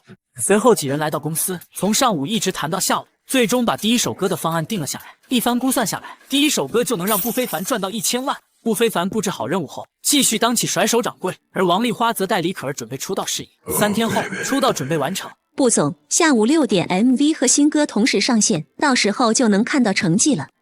做得不错。不过布总，在宣传的时候有过几家公司找到过我们商量代言小广告的事情，但我都给回绝了。我认为李可儿现在还需要沉淀，不是接代言的时候。没事，你大胆搞，我和你的目的是一样的，就是培养一个超级巨星。那就好，谢谢布总理解。下午6点 ，MV 和歌曲准时上线，一经发出，迅速火爆全网，短短1个小时播放量迅速突破1000万，而且还在不断的疯涨中。李可儿这个名字也席卷全网，各大平台的账号吸粉无数，瞬间变成100万粉大 V。各大音乐平台也来争抢版权。布总，各大音乐平台代表堵公司门口了，抢着要买独家版权，还差点打起来。他们说今天不给答复，他们不走。这么快，这歌才发1晚啊？那你怎么想？想卖给哪家？我觉得暂时别卖，可儿还是新人，路人缘很重要，被独家买走会损失很多粉丝，会影响长远发展，但不卖的话会让您损失一大笔快钱。顾非凡思考片刻，你说的有道理。刚出道第一首歌只能在一个平台听的话，粉丝会大量流失。行，那就先不卖给他们，咱们要钓大鱼。布总英明，您放心，我一定会把可儿培养成超级巨星。哈哈，继续努力。而另一边，很牛叉娱乐公司程杰办公室，什么？王丽花居然真的被他请出山了？而且这个新人出道首秀播放了就破亿吗？我居然错过了这样的一个人才！当初要是给他一个经纪人就好了，可现在一想到自己花了大价钱培养出来的艺人，却因为哥哥搭进了局子，程杰越想越气。你们这群废物！我靠预知未来的能力压中年度黑马游戏，上线2小时就被10万玩家挤爆服务器。可他们想不到的是，昨晚我却卡新手村2个2.5小时，被员工围观憋笑到内伤。简单说明一下情况吧。游戏的开发已经全部完成，各大平台也联系好了，现在只要等明天版号下来就可以上架了。好，那游戏平台怎么样了？还在筹备中，不过也快了。等游戏爆火之后，就可以引流到我们自己的平台。现在暂时用其他平台。OK， 那就祝我们游戏大火，走上人生巅峰。谢谢布总，要不要我把游戏在您电脑上也安装一份，让您先体验一下，打发时间？也可以。布总，这游戏有简单、普通、困难、地狱4种难度。如果您平常不怎么玩游戏，我推荐简单就可以了。简单？你这是看不起我吗？我好歹也是上过钻石的人，直接给我上地狱难度。布总，地狱难度一般人很难通关，是给那些喜欢挑战极限的玩家准备的。简单难度也能完美体验游戏的剧情和玩法。没事，我就喜欢挑战极限，没有挑战的事情我不喜欢。好吧，那布总，祝你好运。负债离婚后，我突然拥有了预知未来的能力，花3万多买下的11吨辣椒成抢手货，不料这一举动却引来了地头蛇。卧槽，这小子有东西啊！被他这么一倒腾，价格直接翻了1倍多，这一晚上他不得挣个10几万？靠，在我们地盘赚钱，这小子什么来头？李哥，这是你怎么看？走去会会他。哟，李哥是吧？你好，你好。你认识我？李哥，你谁啊？就算没见过，听我也听多了。李哥，刚刚我还想找你帮忙呢，这么多辣椒，光靠我一个人，就算是卖到天亮都卖不完。李文强一时语塞，俗话说伸手不打笑脸人。顾非凡突然来这么一手，这是李文强没想到的。好家伙，你的意思是？你看这样行不行？除了我这车的，其他几车我按2块9的价格转给你，你就当是帮忙，帮我销货。根本没开玩笑，有钱大家一起赚嘛。吃独食也不是我的风格，更何况这还在你的地盘呢。那我多不好意思。这有什么不好意思的？我初来乍到，就当是交个朋友。哈哈，好，你这个朋友我李文强交定了。兄弟既然愿意分口实出来，那老哥我也不能白吃这口饭。剩余的几车我就按2块9收，你这车我就按3块钱收，也省得老弟你在这里瞎忙。那感情好。一番转货操作后，看着手机里的余额，不非凡深吸了口气。谁能想到，今天白天我还是个身无分文的穷光蛋，现在我兜里就有了近30万存款。而李文强这边刚一接手，就把价格往上提了2毛。什么？别吵别吵，现在辣椒3块2一斤，要的速度。老弟现在有空不？要不去我那喝杯茶？好，正愁没地方聊天呢。不，老弟厉害啊！你是怎么知道今天辣椒会涨价的？嗨，运气罢了。之前听了点小道消息，我也没想到能赚这么多。那你这运气也属实太好了点吧？话是这么说，可李文强才不相信不非凡仅仅凭着运气就敢直接买10多万的货。这要是有个闪失，那可就全砸在手里了。有时候运气来了，确实挡都挡不住。老弟确实有点东西，要是还有什么赚钱的机会，一定要带老哥我。你放心，老哥我在这一片混了这么长时间，也不是白混的。要是我们有合作的机会，肯定能做大做强。这老弟有想法。既然李哥这么说，我倒还真有这么一件事，就不知道李哥你能不能做了。老弟你放心，只要在这一亩3分地上，就没我做不了的事情。那十里湖的大闸蟹你能操作吗？大闸蟹，兄弟，距离大闸蟹上市还有一段时间呢，这怎么操作啊？今年的天气异常，大闸蟹的收成很惨淡。如果能趁着这个时候收购一些大闸蟹幼苗，要不了多久就会大赚。十里湖的大闸蟹是我们本地的畅销货，哪怕价格不低，可真到上市的时候，不管怎样，大家都会吃上几顿。既然李文强这么想和自己合作，不妨给他一个机会。根据财富信息提供的消息，这生意的收益高达2到3倍，但实际操作起来还是比较麻烦。反正机会给到他了，做不做那就是他的事了。不是，哥们，这靠谱吗？那你觉得我做辣椒这是靠谱吗？哥们，我不是不相信你啊，你能和我说说具体的操作吗？老哥我也好掂量掂量。其实也没什么，如果按照这天气持续下去，十里湖的生态到时候会非常差，湖里的大闸蟹到时候基本上都死翘翘了。你说等大闸蟹上市的时候会不会涨价啊？但距离上市还有不少时间呢，总不能这么长时间都不下一场大雨吧？你说的也对，那这生意暂时就不做了吧？时间也不早了，没什么事我就先回去了。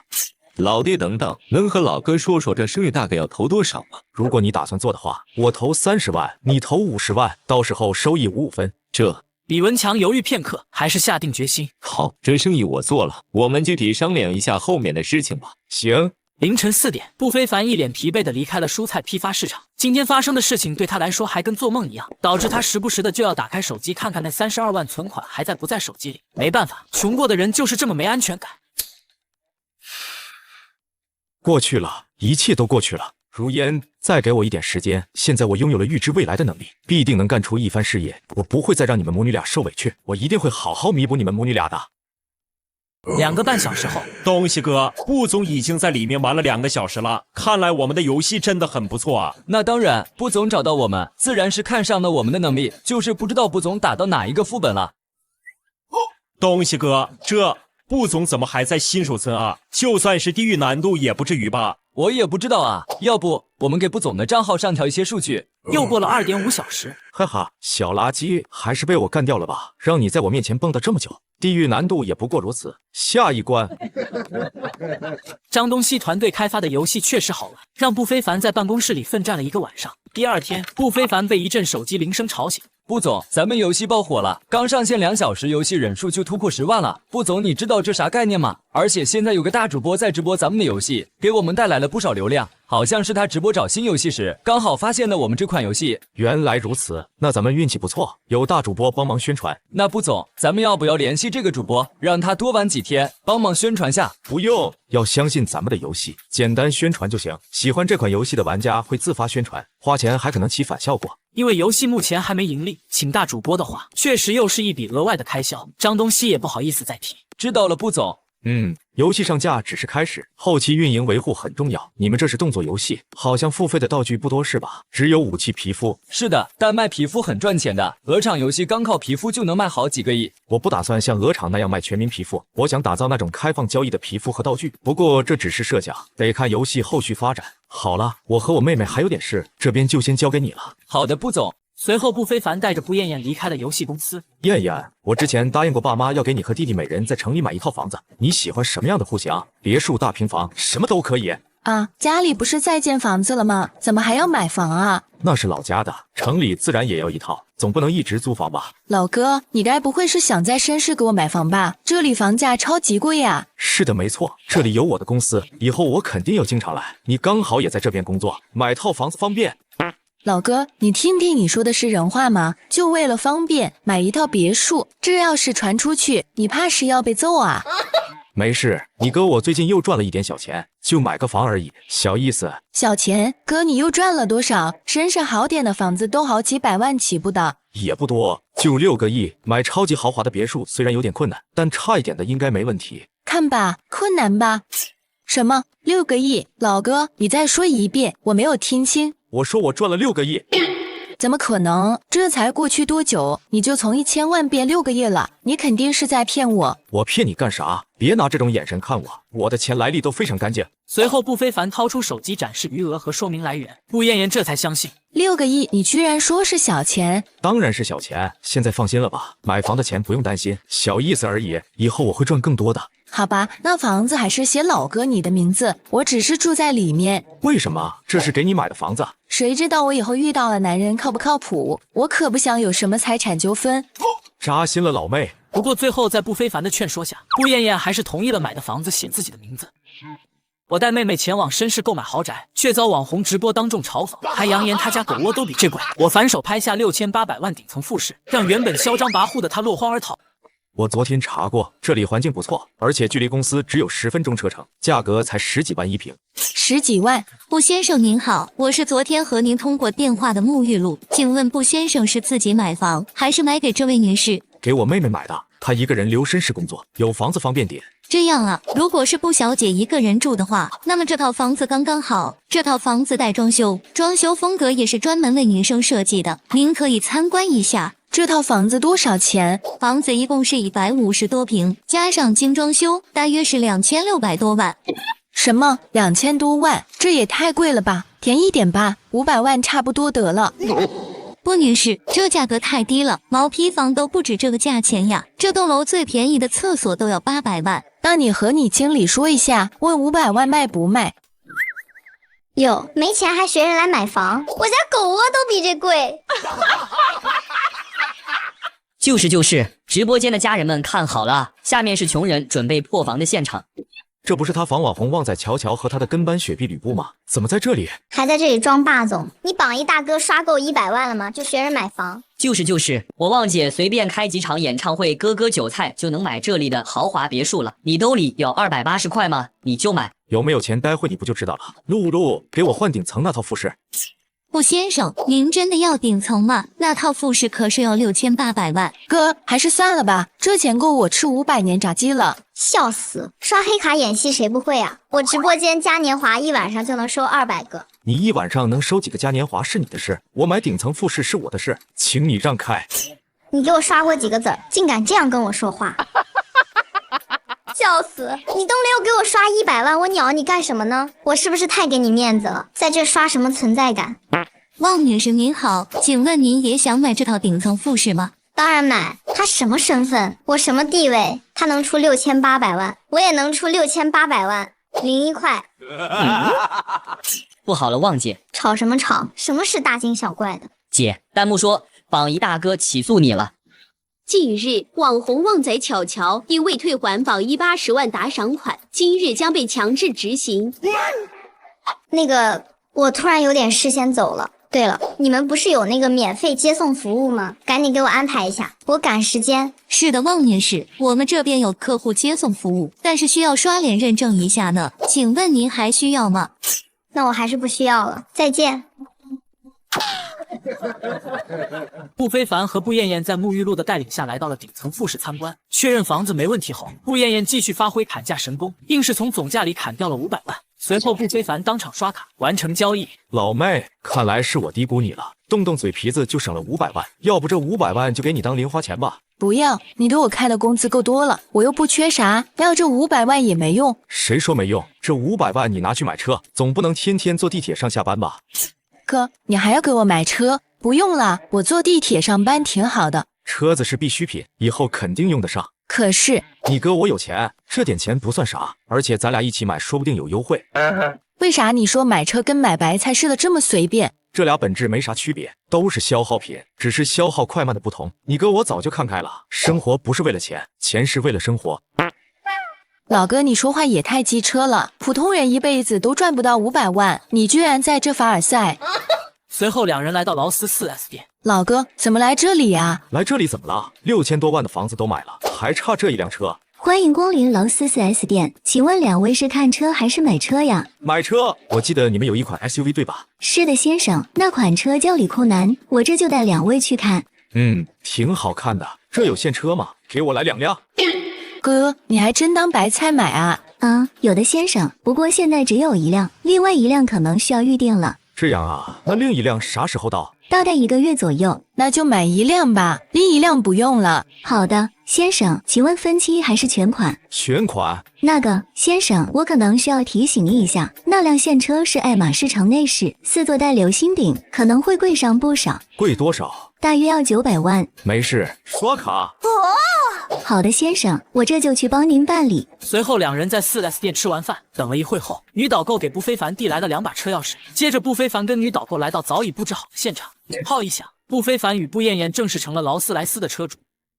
我勒个道，布老弟，你什么时候买的理库南？太拉风了吧！买个代步车而已，不说这个了。我今天带你们来，这是有钱赚的。布老弟，又有好项目了。你才刚带我赚几个亿没多久啊！这次来古玩街是要倒腾古董吗？你居然还懂这个？放心，虽然我不懂，但是我有把握。你不懂，那我们来干什么？这里面的水可深着呢，我们3门外汉进去，估计都得光裤衩出来。你们该不会怂了吧？什么话，布老弟？就算是必赔的项目，我也跟你投，你说是吧，文强？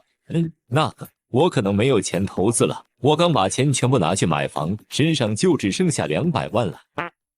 好吧，那这次你又只能赚一点了。根据财富信息提示，今天有一件元代青花瓷在这条街上拍卖，并拍出了4.6亿元的天价。如果只是普通拍卖的话，我是肯定不会参加的。但这件元代青花瓷罐原本是一对的，而另外一个瓷罐在几天后被不小心打碎了，导致今天拍卖会上的这件瓷罐将成为古品，身价直接涨到了8.5亿。不非凡简单说明买卖原青花瓷罐的计划。一件瓷器要4亿，这是要买国宝吗？我去，这瓷器是金子做的吗？金子做的都没有这么贵吧？所以是古董瓷器，你不能光看材质，还要文化和历史价值。我们的目标就是拿下那件瓷罐，我出50%，赵总出49.5%，强哥出剩下的0.5%。片刻之后，几人来到一家古董店，然而刚一进门就被服务员拦住了去路。不好意思，先生，今天本店被包了，入场需要请帖。这种时候就需要赵志明出马了。不非凡转头看向赵志明，魏张书记你好，我是赵老弟赵志明。2分半钟后，几人顺利进入拍卖会场。我去，布老弟，你是怎么知道今天这里有一场拍卖会的？这拍卖会不对外公开，来的都是大佬级别的人物。我去，这里怎么这么安静？瞧你那没见过世面的样子，这又不是你的菜市场，来这里的都是各行各界的精英。别说。很快拍卖会开始，一位穿着华丽的拍卖师走上讲台。各位贵宾大家好，我是本场的拍卖师波波妹，下面让我们来看第一件藏品。这女人真有韵味。这是一幅明朝的古画，出自著名唐代女画家之手，起拍价6000万，最低加价100万。一上来就整这么贵的，这幅画凭什么要6000万？6000万，6500万，7000万，7000万一次，7000万2次，7000万3次，让我们恭喜18号买家。哇哦，有钱人就是不一样，买古董跟买菜似的。随着一件又一件的藏品被卖出，很快来到了本次拍卖的重头戏。接下来是元代青花瓷罐，起拍价2亿1000万，最低加价500万。2亿1000万，2亿2000万，2亿3000万。我勒个乖乖啊！不就是一个陶瓷罐罐吗？居然要2亿，还这么多人抢！2亿4000万。堂哥，这个是2亿4000万啊！你能不能稍微犹豫一下啊？3亿，3亿，3亿1000万，3亿2000万，3亿2500万，3亿3500万，3亿8000万。这小子是故意来跟我抬价的吧？布老弟，要不算了吧，3亿8000万，够买好多大闸蟹的。3亿9000万，4亿。老弟，你应该没有参加过几次拍卖会吧？我劝你一句，你不要看这个瓷罐现在价格翻了2倍，但它并没有你想象中那么值钱。然后呢？然后当然是希望你能放弃，你买回去也只是一个普通罐子而已。谢谢你的提醒，但我不会放弃的。你想要的话就继续报价吧。见眼前之人要跟自己竞价到底，中山装男人拳头紧握。4亿2千万，我去，这也太有实力了吧！4亿2千万，不愧是元代青花瓷，那个年轻人应该要放弃了吧？4亿6千万，在场所有人都愣住，纷纷把目光投向中山装男人，期待他喊出下一次天价。然而中山装男人只是深深的吸了口气，随后把举牌扔到一边。是的，他放弃了。虽然我有钱，但我不是冤大头，毕竟现在这价格超出预期太多了。 4亿6千万一次，4亿6千万2次，4亿6千万3次。恭喜我们的91号买家获得元代青花瓷罐。不，老弟，这个罐子买下来后真的能再卖出去吗？我觉得那个男人说的好像有点道理。当然可以，你等着就好了，要不然我也不会花大价钱买。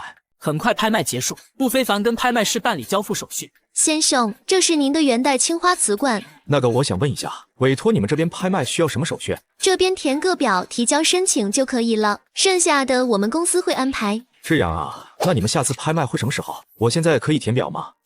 不是先生，你刚买下来就要卖了吗？我不推荐您这么做，因为刚拍下的藏品又立刻拍卖的话，很大概率会亏。没关系，我不怕亏。好吧，先生，我现在去给您拿表。拍卖会的话，我们每天都会举行，3天后有一场大型的拍卖会。好的。随后，不非凡填好表，将青花瓷罐交给工作人员后，便离开了会场。不，老弟，那这4个亿的罐罐呢？我让拍卖公司直接重新拍卖了，省得再走一趟。不是吧，不，老弟，你这什么？你把瓷罐重新拿回去拍卖了？不远处的中山装男人听到3人对话，震惊走了过来。是的，你喜欢的话，3天后重新参加拍卖就好了。你这是何必呢？还不如直接让给我。现在还得再来一趟，而且重新拍卖的话，价格不可能比这次高的了。哦，真的是这样吗？话音刚落，不非凡便带着赵志明和李文强离开。现在的年轻人真是心高气傲。我拍卖4亿的古董，却遭老外恶意抬价，还嘲笑我们龙国人人傻钱多。殊不知我早就用预知未来的能力得知他们会毁拍，法律的铁锤砸下4.6亿的天价罚单，让他们泪洒当场。不，老弟，碎了碎了，真的碎了。那么激动干嘛？一惊一乍的。我能不激动吗？这个瓷罐碎了，那我们的青花瓷罐就涨价了。你好，布先生，这边想告诉您一个好消息。是不是另外一个青花瓷罐碎了？是的，布先生，您委托我们拍卖的青花瓷罐成为了独一无二的孤品，我们公司想大力宣传一下，这样可以让您的利益最大化。可以，我同意。不非凡自然知道是拍卖公司想拿更高的佣金，但双赢的事情，不非凡也懒得计较。毕竟有拍卖公司帮忙宣传的话，他的古董瓷罐也可以卖出更高的价格。3天后，古玩拍卖现场。哇，今天来了好多人啊，都是为了我们的瓷罐来的吗？应该是的，而且这次我哥都收到请帖了。赵志明的哥哥是市里的领导，市领导也收到了请帖，可见宣传力度不一般。很快，拍卖会开始。欢迎各位贵宾来到这次的拍卖会，我是这次的拍卖师波波妹。和上次一样，在拍卖师的介绍下，一件件藏品被拍卖掉。很快轮到了不非凡他们的瓷罐。接下来的藏品是元代青花瓷罐，起拍价4亿，每次加价最少500万。可恶，早知道上次就和那小子干到底了。这次想拿下的话，估计要出大价钱了。此人正是另一个碎掉青花瓷罐的罐主。上次没跟不非凡竞价到底，是因为家里还有另一个。可就在3天前，家里价值4亿的古董瓷罐被他自己打碎了。4亿2千万，4亿3千万。Charlie, wajua da jagat siguan woman kinasha. Zima gay I got a huagoran. Kandi nung juanibi. Wahan, wayashi jamashanda. Huagoranda chen jen houtuan. 4亿5千万。4亿6千万。价格不停的上涨，很快就突破了6个亿。5号先生出价6个亿，请问还有人要加价吗？6亿1千万。继续加，继续加，加得越高越好。看着价格不停的往上翻，李文强激动万分。小声点，不知道你兴奋什么，就投了200万，最后也分不了多少钱。我就不一样了，我可是有49.5%的分红。6亿2千万，6亿3千万，6亿3500万，6亿4千万，6亿5千万，6亿6千万。这位先生出6亿6千万，还有没有更高的？ 6亿8千万。这是我们国家的宝物，俩老外凑什么热闹？负债离婚后，我靠预知能力一晚狂赚30万，用分利策略与地头蛇化敌为友，更因预知天气异常，抛出收购大闸蟹幼苗能赚3倍的商机，和地头蛇成为商业伙伴。这十里湖以前风景可美了，现在怎么成这样？是啊，我以前也来过，这变化可真大。这水位下降也太多了吧？湖边的河床都干裂成土块了，还有不少晒干了的鱼干。走吧，抓紧时间，我们能看到的商机，别人也能看到。随即两人在十里湖旁打听消息，很快就找到几个大闸蟹养殖户。张老板，是这样的，我们是一家销售公司，想把咱们十里湖的大闸蟹销往全国，所以想收购你们手中的大闸蟹。可是现在大闸蟹还在成长阶段，你们收的也太早了吧？我们这个时候来买，自然有我们的道理。你放心，价格方面好商量。你们的大闸蟹我们就按照去年上市的价格收，合同一签，我们现在就可以给钱。不过养殖这一块还是你们擅长，在上市之前，大闸蟹还是由你们来养殖。去年的价格，可是今年天气不是很好，兄弟几个在养殖这块可是多费了不少心思。这样，我们各退一步，在原来的价格上再加1成，你看怎么样？可以，既然布老板这么爽快，那我们也不能不识抬举。大闸蟹每年浮动的价格都不大，往年大闸蟹上市的时候，他们都愁找不到买家。现在不但有人提早预定，而且价格还不低，没什么好犹豫的，卖给谁都一样。这样为表明诚意，我们先预付10%的钱，签好合同，等大闸蟹上市的时候，剩下90%我们一手交钱一手交货，没问题吧？10%，布老板，这定金会不会太少了一点？张大哥，这可是预定款，有什么少不少的？等大闸蟹真的上市，只要我们不付清尾款，就相当于毁约。到时候那些大闸蟹你们想怎么处理都行。张金水犹豫片刻，布老板，是这么个事。以前也有一家自称很大的销售公司，用的也是这种预定的方法和我们谈合作。当时签订了合同，他们公司只付了5%的钱，但后面这家公司等到大闸蟹真正上市的时候，就直接不收了。而我们因为这合同的事情，又没有找到销售商，最后我们这些养殖户只能低价出售，亏了一笔大的。还有这种事？张哥，你放心，我们绝对不会做出这样的事情。布老板，我们也不是不相信你，但口说无凭啊！而且这10%的钱真不算多，要是大闸蟹滞销，我们低价处理最少都是亏20%-30%。我们这些养殖户每天风吹日晒的，赚点钱也不容易啊。这样吧，如果你真的想要预定我们这些大闸蟹，定金至少要付30%。这样吧，定金我们付10%，而且还在合同上再加一条，如果到了大闸蟹正式上市的时候，我们在7天之内没有收购，合同自动作废。这样你们总没有顾虑了吧？张金水和其他养殖户商量了一会儿，片刻之后，定金给20%，可以的话，我们现在就签合同。张哥，你们要保障，但我们公司也有自己的难处啊。这样吧，定金15%，你要还有什么其他的顾虑，我们后面再谈。我们有足够的诚意，可你们也不能什么都不付出吧？我本钱本就不多，要是预付款再多一点，那就没什么赚头了。养殖户们相互看了看，相继有人唱起了红脸。我看行，看这位布老板也不像是胡来的人，定金少点就少点吗？这关系不大。是啊，而且大闸蟹上市的时候，如果他们不收购，合同直接作废，我觉得问题不大。是啊，张哥，虽然预付款少了一点，但明面上确实稳赚不赔。行吧，既然大家都同意，我也不好再说什么。那大家看看合同，要是没有什么异议，我们今天下午就直接把这事给定下来吧。众人接过合同，开始查看。布老板，你这违约金3倍是不是太高了一点？张哥，这点你不用担心，只要你们不违约，就算违约金再高也不是问题。而且我们是先预付款，到时候要是你们不卖给我了，这也算双方都有个保障嘛。布老板，这3倍违约金实在是太高了。那这样，大家各退一步，你们相信我，我也相信你们，违约金改成2倍，这总可以吧？总不能我们先给了钱，一点保障都没有吧？此话一出，在场的众人也不好多说其他的，毕竟在他们的心里不会主动违规，这违约金对他们来说有没有都关系不大。行，那就这样吧。随后大家又说了一些其他细节问题，一切谈妥后，双方把500万的合同签订了下来。各位老板，合作愉快。布老板，要不今天留下来吃饭，咱们喝几杯，联络一下感情。以后要是还有这种好事，一定要记得再找我啊。不了，张哥，今天我们还有其他事要忙，以后有机会咱们再好好聚聚。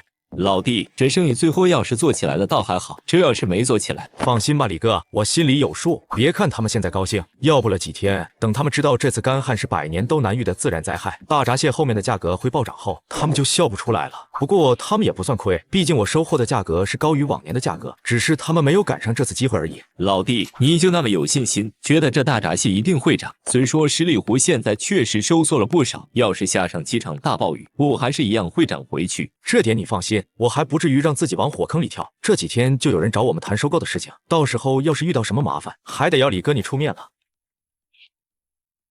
话是这么说，但拍卖会也没有禁止老外参加拍卖。119,000,000。查理把自己牌子举了起来，虽然表面在笑，但实际他的内心已经在骂娘了，因为他们只带了7个亿，钱马上不够了。7个亿，众人惊讶。这位先生出到了7个亿，如果这笔交易成功的话，将刷新我们拍卖行最高纪录。7亿1千万7亿2,000,000 7亿3千万7亿4,000,000 7亿5千万7亿6,000,000。这俩老外这么有实力吗？7亿8千万。我们的5号先生已经出到了7亿8千万，请问在座还有没有更高的？台上的女拍卖师声音有些颤抖，因为这次的拍卖绝对是大新闻，而台下还在竞价的也只剩下3家。7亿9千万。中山装男人又举了一次牌，他现在心里全是后悔。上一次跟那小子竞价到底就好了，就算顶天了估计也就5亿，可现在都快8亿了。而此时查理又随意的举了一下牌。7亿9,500,000 8亿8亿2千万8亿3千万8亿4,000,000 8亿5千万8亿6,000,000。众人惊讶，那2个老外是恶意抬价吧？恶意抬价？对，拍卖场上有些人就是这样，自己没有实力购买，但又见不得别人好，就喜欢故意抬价。我去，这么狠毒！我就说他们看起来就没有想买的意思，这有办法管吗？当然有，恶意抬价可是会受到法律惩罚的。待会让拍卖会的人验资就好了。2位，你们真心想要这个东西吗？查理和约翰愣了一下。当然，这个东西是股票，它的只有机会越来越高。是吗？那这个瓷罐就给你们了。为了增进我们2国的友谊，我愿意割爱。2个老外顿时愣在原地，很显然他们玩脱了。这位先生，不用这么谦让的，我们刚平均账就好。不了，我没钱继续加了，给你们了。8亿6千万1次，8亿6千万2次，8亿6千万3次。恭喜我们的外国友人获得这件绝世孤品。赵哥，你刚刚说他们恶意抬价，现在他们买了，是不是就没事了？是的，不过我觉得那2个老外付不出那么多钱。付不出钱，那怎么办？付不出的话，他们会罚款，然后重新拍卖。如果重新拍卖的价格没有第一次高，那么他们就要补差价。这样啊，吓我一跳，我还以为自己的200万要没了。放心，现在可是法治社会。只见那2个老外小声议论了一下，就起身朝台上走去。不一会儿，台上的拍卖师脸色瞬变，对2个老外眼神充满鄙夷。与此同时，一位工作人员朝不非凡走过来。布先生，不好意思，您委托给我们的青花瓷罐刚刚被人毁拍了，但我们会立刻进行第2次拍卖，并且会把保证金的1半给予布先生你们作为补偿。明白了。虽然有点麻烦，但是我并不亏什么，还能赚几万块钱的保证金。果然是恶意抬价，我去，这也太不要脸了吧！买不起还要出价，在这里恶心人。不过也没关系，因为他们毁拍之后可是要补第1次的差价的，第1次的价格越高，补的就要越多。原来是这样。不好意思，各位，因为一些特殊原因，我们的青花瓷罐现在进行第2次拍卖。此话一出，拍卖会瞬间炸锅。我去，这2个老外居然毁拍了，笑死我了！我还以为多有钱呢，原来是恶意抬价啊！拍卖会场的都是全国各地的富豪，就算拍卖师没说具体原因，他们也知道是那2个老外毁拍了。而此时一旁的中山装男人微微一笑。下面我们进行第2次拍卖，起拍价依旧是4个亿。4亿。中山装男人第一个举牌，可过了好一会儿，现场依旧十分安静，没有人举牌。怎么没人喊价了？因为大家知道这位中山装男人一定会拿下这个瓷罐，所以还不如教训一下那2个老外，让他们多出点钱。2个老外顿时懵了。什么威胁？什么没人喊价？4亿1次，4亿2次，4亿3次，成交！恭喜这位先生。随着拍卖师锤子落下，最终中山装男人花4个亿买下了这个瓷罐，而另外的4.6个亿，则是由2个外国友人帮他补上差价。这还不一开始之前就把这个瓷罐给买下来呢。拍卖会结束，众人离开了会场。临走时，中山装男人找到不非凡，并加了联系方式，说以后还有好藏品可以私下联系他也能给出一个好价钱。此次的拍卖也告一段落，去掉税款，不非凡和赵志明到手4亿左右，而李文强却只有可怜的几百万。可恶，为什么我要把钱拿去买房子？要是把买2000万的全部拿来跟布老弟投资，那么我现在也开上豪宅，住上豪车了。布总，您怎么有空来了？布总，您这个大忙人终于有空来看我了，我还以为你忘了有一家娱乐公司呢。怎么会忘呢？你可是我的摇钱树呢。自李可儿出道以来，他已经为公司赚到了第一个1500万。顾总，你真直白。行了，别嘴贫了。王经济，过来一下，我找你有点事。顾总，请问有什么事吗？我打算给公司招点新的艺人。新的艺人，顾总，李可儿未来可期，她以后绝对能给公司带来巨大利益。我觉得现在专心培养她就可以了。我明白你的顾虑，但我担心只有李可儿一个人她会懈怠，没有竞争感。人都是有惰性的，如果一直在一个舒适的环境里，很难努力起来。你觉得呢？王丽花沉默片刻，道理是这么个道理，但是新的艺人哪有这么好找？我给李可儿的资源不会变，不过新的艺人也需要你带，这个没问题吧？我明白了，顾总，但我的重点还是会放在李可儿身上。没问题。随后，不非凡离开了公司，开车来到一所大学。根据财富信息显示，这里有一位名叫叶清新的女生，正读大4，表演系专业。她是未来的荧幕巨星，在一次出演配角后而吸粉无数，成为了英皇娱乐的摇钱树。我要做的就是抢在英皇娱乐前面，把她签下来。你好，同学，请问你们认识一个叫叶清新的女生吗？她长什么样？她应该长得很漂亮。大哥，你能不能说具体一点？哦，对，她是大4表演系的。大4的学姐们应该都在邢美楼上课，你可以去那边看看。好的，谢谢。2分半钟后，不非凡来到邢美楼。你好，请问你找谁？你好，请问你找谁？你好，我是想找一个叫叶清新的学生。叶清新，你找他干什么？是这样的，我是一家娱乐公司的老板，我觉得叶清新很有潜力，所以过来想和他签约。星辰娱乐公司，叶清新还没有毕业就能被娱乐公司看上，不错啊。是的，老师，不知能否帮忙引荐一下？布先生，请问您就只要叶清新一个人吗？是的，目前只对他感兴趣，但如果有其他的觉得不错的，我说不定也会选上。好的，跟我来，布先生。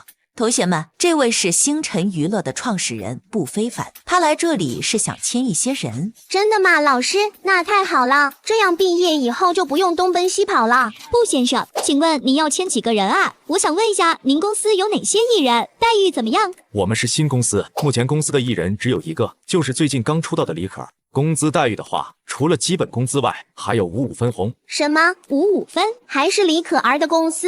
众学生眼睛一亮。先不说基本工资有多少，光是那个55分的分红就很诱人，因为一般的娱乐公司根本不可能给刚签约的新人这么大的分红比例，更别说前段时间爆火新人李可儿也在这家公司。可接下来的表演却让不非凡看得十分糟心，有披一字马把自己腰闪了，有表演哭戏半天哭不出来的，还有说自己舞蹈练习了2年半，结果就只是输了个中分，在那里不停的拱肩的。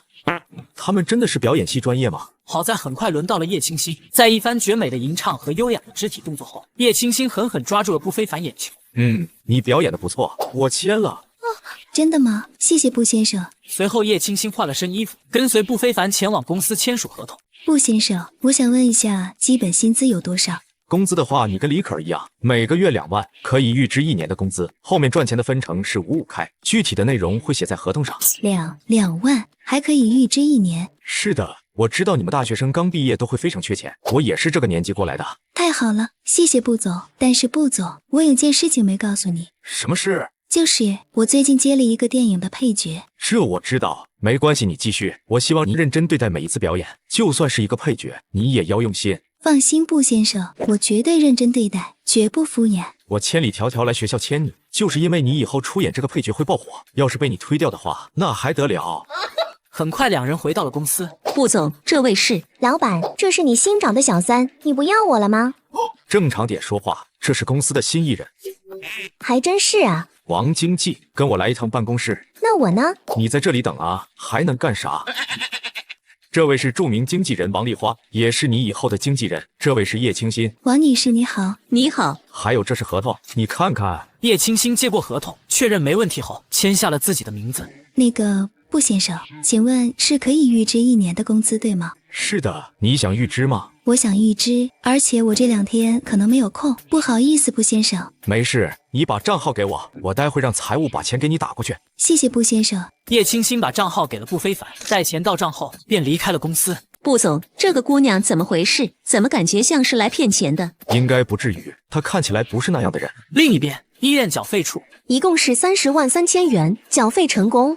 妈，感觉怎么样？清新啊，你怎么又来了？都说了妈没事，医生说我这胃癌还在前中期，就算不治也还能活好久。那可不行，你不要担心钱的事情了，费用我已经缴了，你安心等待手术就好。什么？你哪来的这么多钱？清新，不好的事情可不能做，那样的话我这个病宁愿不好。妈，你放心，我刚被一家娱乐公司签了，公司老板是个好人，他给我预支了1年了工资，一共有24万，一个月2万的工资，还让你提前预支，这老板该不会是看上你了吧？当然不是啊妈，他手底下艺人都是这样的，是一位超级好的老板。行吧，那你要认真工作起来，尽心尽力，不能辜负别人对你的好。好的，妈妈，我一定会努力的。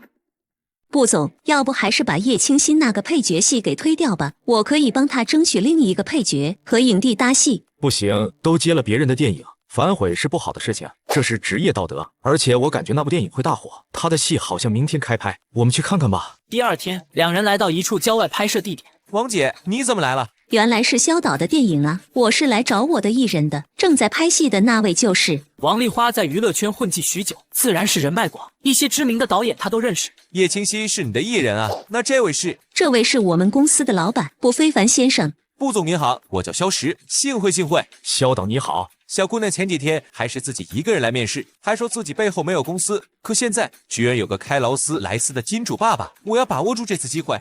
王姐，需不需要给叶姑娘加点戏份？加戏份？先让我看看剧本吧。不能加，你原来该怎么拍就怎么拍，不要突然改变。我是个尊重电影的人。好的，卜总，那我就正常拍了。其实卜非凡压根没看过剧本，刚才的话也都是他瞎编的而已。叶清新拍得很顺利，几乎是一遍过。卜总，我拍完了。那我们回公司吧。这么快就走了吗，卜总？要不庆祝叶姑娘杀青，一起吃个饭怎么样？其实像叶清新这样的小配角，并没有杀青这么一说，但现在他的身份不一样。先不说是金牌经纪人王丽花的艺人，其次身后还有一位金主爸爸。吃饭就没必要了，留个联系方式吧，以后有机会再合作。行。两人互换联系方式后，卜非凡几人回到了公司。卜总，我这边给叶清新联系了几家剧组，虽然都是一些配角，但是搭戏的都是大明星，机会难得。不用，我这边有其他安排。你有其他安排？是的，咱们不演女配，要演就演主角，我们自己拍电影。哪里？王姐，卜总那边怎么说？卜总拒绝让你演配角，要以你为女主角，自己拍电影。什么？卜总也太偏心了吧？什么偏心？公司的资源啊，我刚进公司的时候都没有这么好的待遇。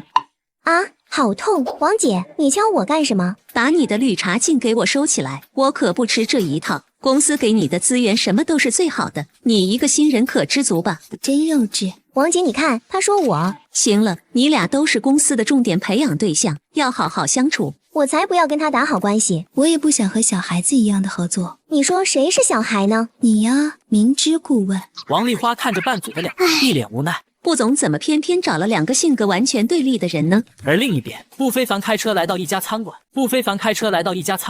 财富信息上显示的地方就是这里。我这次的目标是一名叫张克的厨师，他表面上是一个厨师，但实际每天下班都偷偷写剧本。在张克的不断努力下，未来有一家公司看上了他的剧本，并花巨资拍了出来，取名为《马铃薯首富》。影片一经上映，瞬间火爆，豪取25亿票房。另一个剧本《夏老头烦恼》也是口碑极好，让购买他剧本的公司赚得盆满钵满。这么好的赚钱机会，我自然不会放过。先生您好，请问需要点些什么？给我来一份你们的招牌吧。对了，你们这是不是有一位叫张克的厨师？是的，先生，你是怎么知道的？我朋友说他炒菜特别好吃，所以过来尝尝，不知道能否跟他认识一下。稍等，先生，我给你去问一下。不好意思，先生，我们张厨师说他有工作要忙，不能见面。那麻烦你再跑一趟，你告诉他我可以实现他的梦想，比如把他每天偷偷写的东西拍出来。很快，一位穿着白大褂的大叔就从后厨冲了出来。是你找我吗？对，你现在不忙了。你怎么知道我在写剧本的？我有渠道消息，我来找你就是想问你愿不愿意把剧本卖给我，你随意出价，而且我相信你是个人才，我还想邀请你加入我的公司。你的公司？没错，你来我公司当编剧，我会给你每个月2万底线，外加电影分红。你看过我的剧本吗？没有，我是从朋友那里得知的，说你的思想十分的新奇，我就喜欢这样的，所以就来找你了。行，那先去看剧本吧，剧本在家里。行，走吧。张厨师，你这是要走吗？对，你跟老板说几千块工资，天天压榨老子不干。你不会骗我的，对吧？你要是不信的话，我们可以先去公司签合同，然后再去看你的剧本。不会就好，不然我以后天天去你家门口煮螺蛳粉。然而刚走出餐馆，张克又一脸鄙夷。这又是哪个黑心资本家压榨牛马得来的劳斯莱斯？那个布先生，我不是说你，像您这样的一定是爱国爱民的好老板。行了，上车吧，我不介意的。这还没入职，就先把老板得罪。那个布先生，你平常一般干什么？不干啥，就喜欢压榨员工。我靠预知未来的能力得知大闸蟹的价格会暴涨，与养殖户们签订了500万的合同。可谁曾想几天后，这些养殖户竟然反悔了。喂，你好，布老板，我是张金水。张老板，怎么了？是不是大闸蟹遇到什么问题了？是这样的，这不是前几天我们一起签订了收购大闸蟹的合同吗？不少养殖户觉得有些冲动了，想要和你商量一下，看看这合同能不能不算数。不过你放心，你之前给的定金我们一分不少的全都会退给你的。这不妥吧？有什么不妥的？我们合同才签几天啊，我们又不是不把定金还给你，你又不损失什么。就是，这合同加起来也没有几天，又不是不把定金退给你。布老板，合同就这么作废吧，你来10里湖，我们给你退定金。退也不是不行，按照合同上的违约金给就行了。布老板，你要不还是过来一趟，我们当面谈谈这件事，在电话里一下两下也说不清。行，那我们下午去一趟，你把所有签了合同的养殖户都叫上吧。挂了电话，不非凡马上打电话给李文强。怎么了，老弟？准备一下，10里湖那边来生意了。半小时后，不非凡抵达张金水家门口，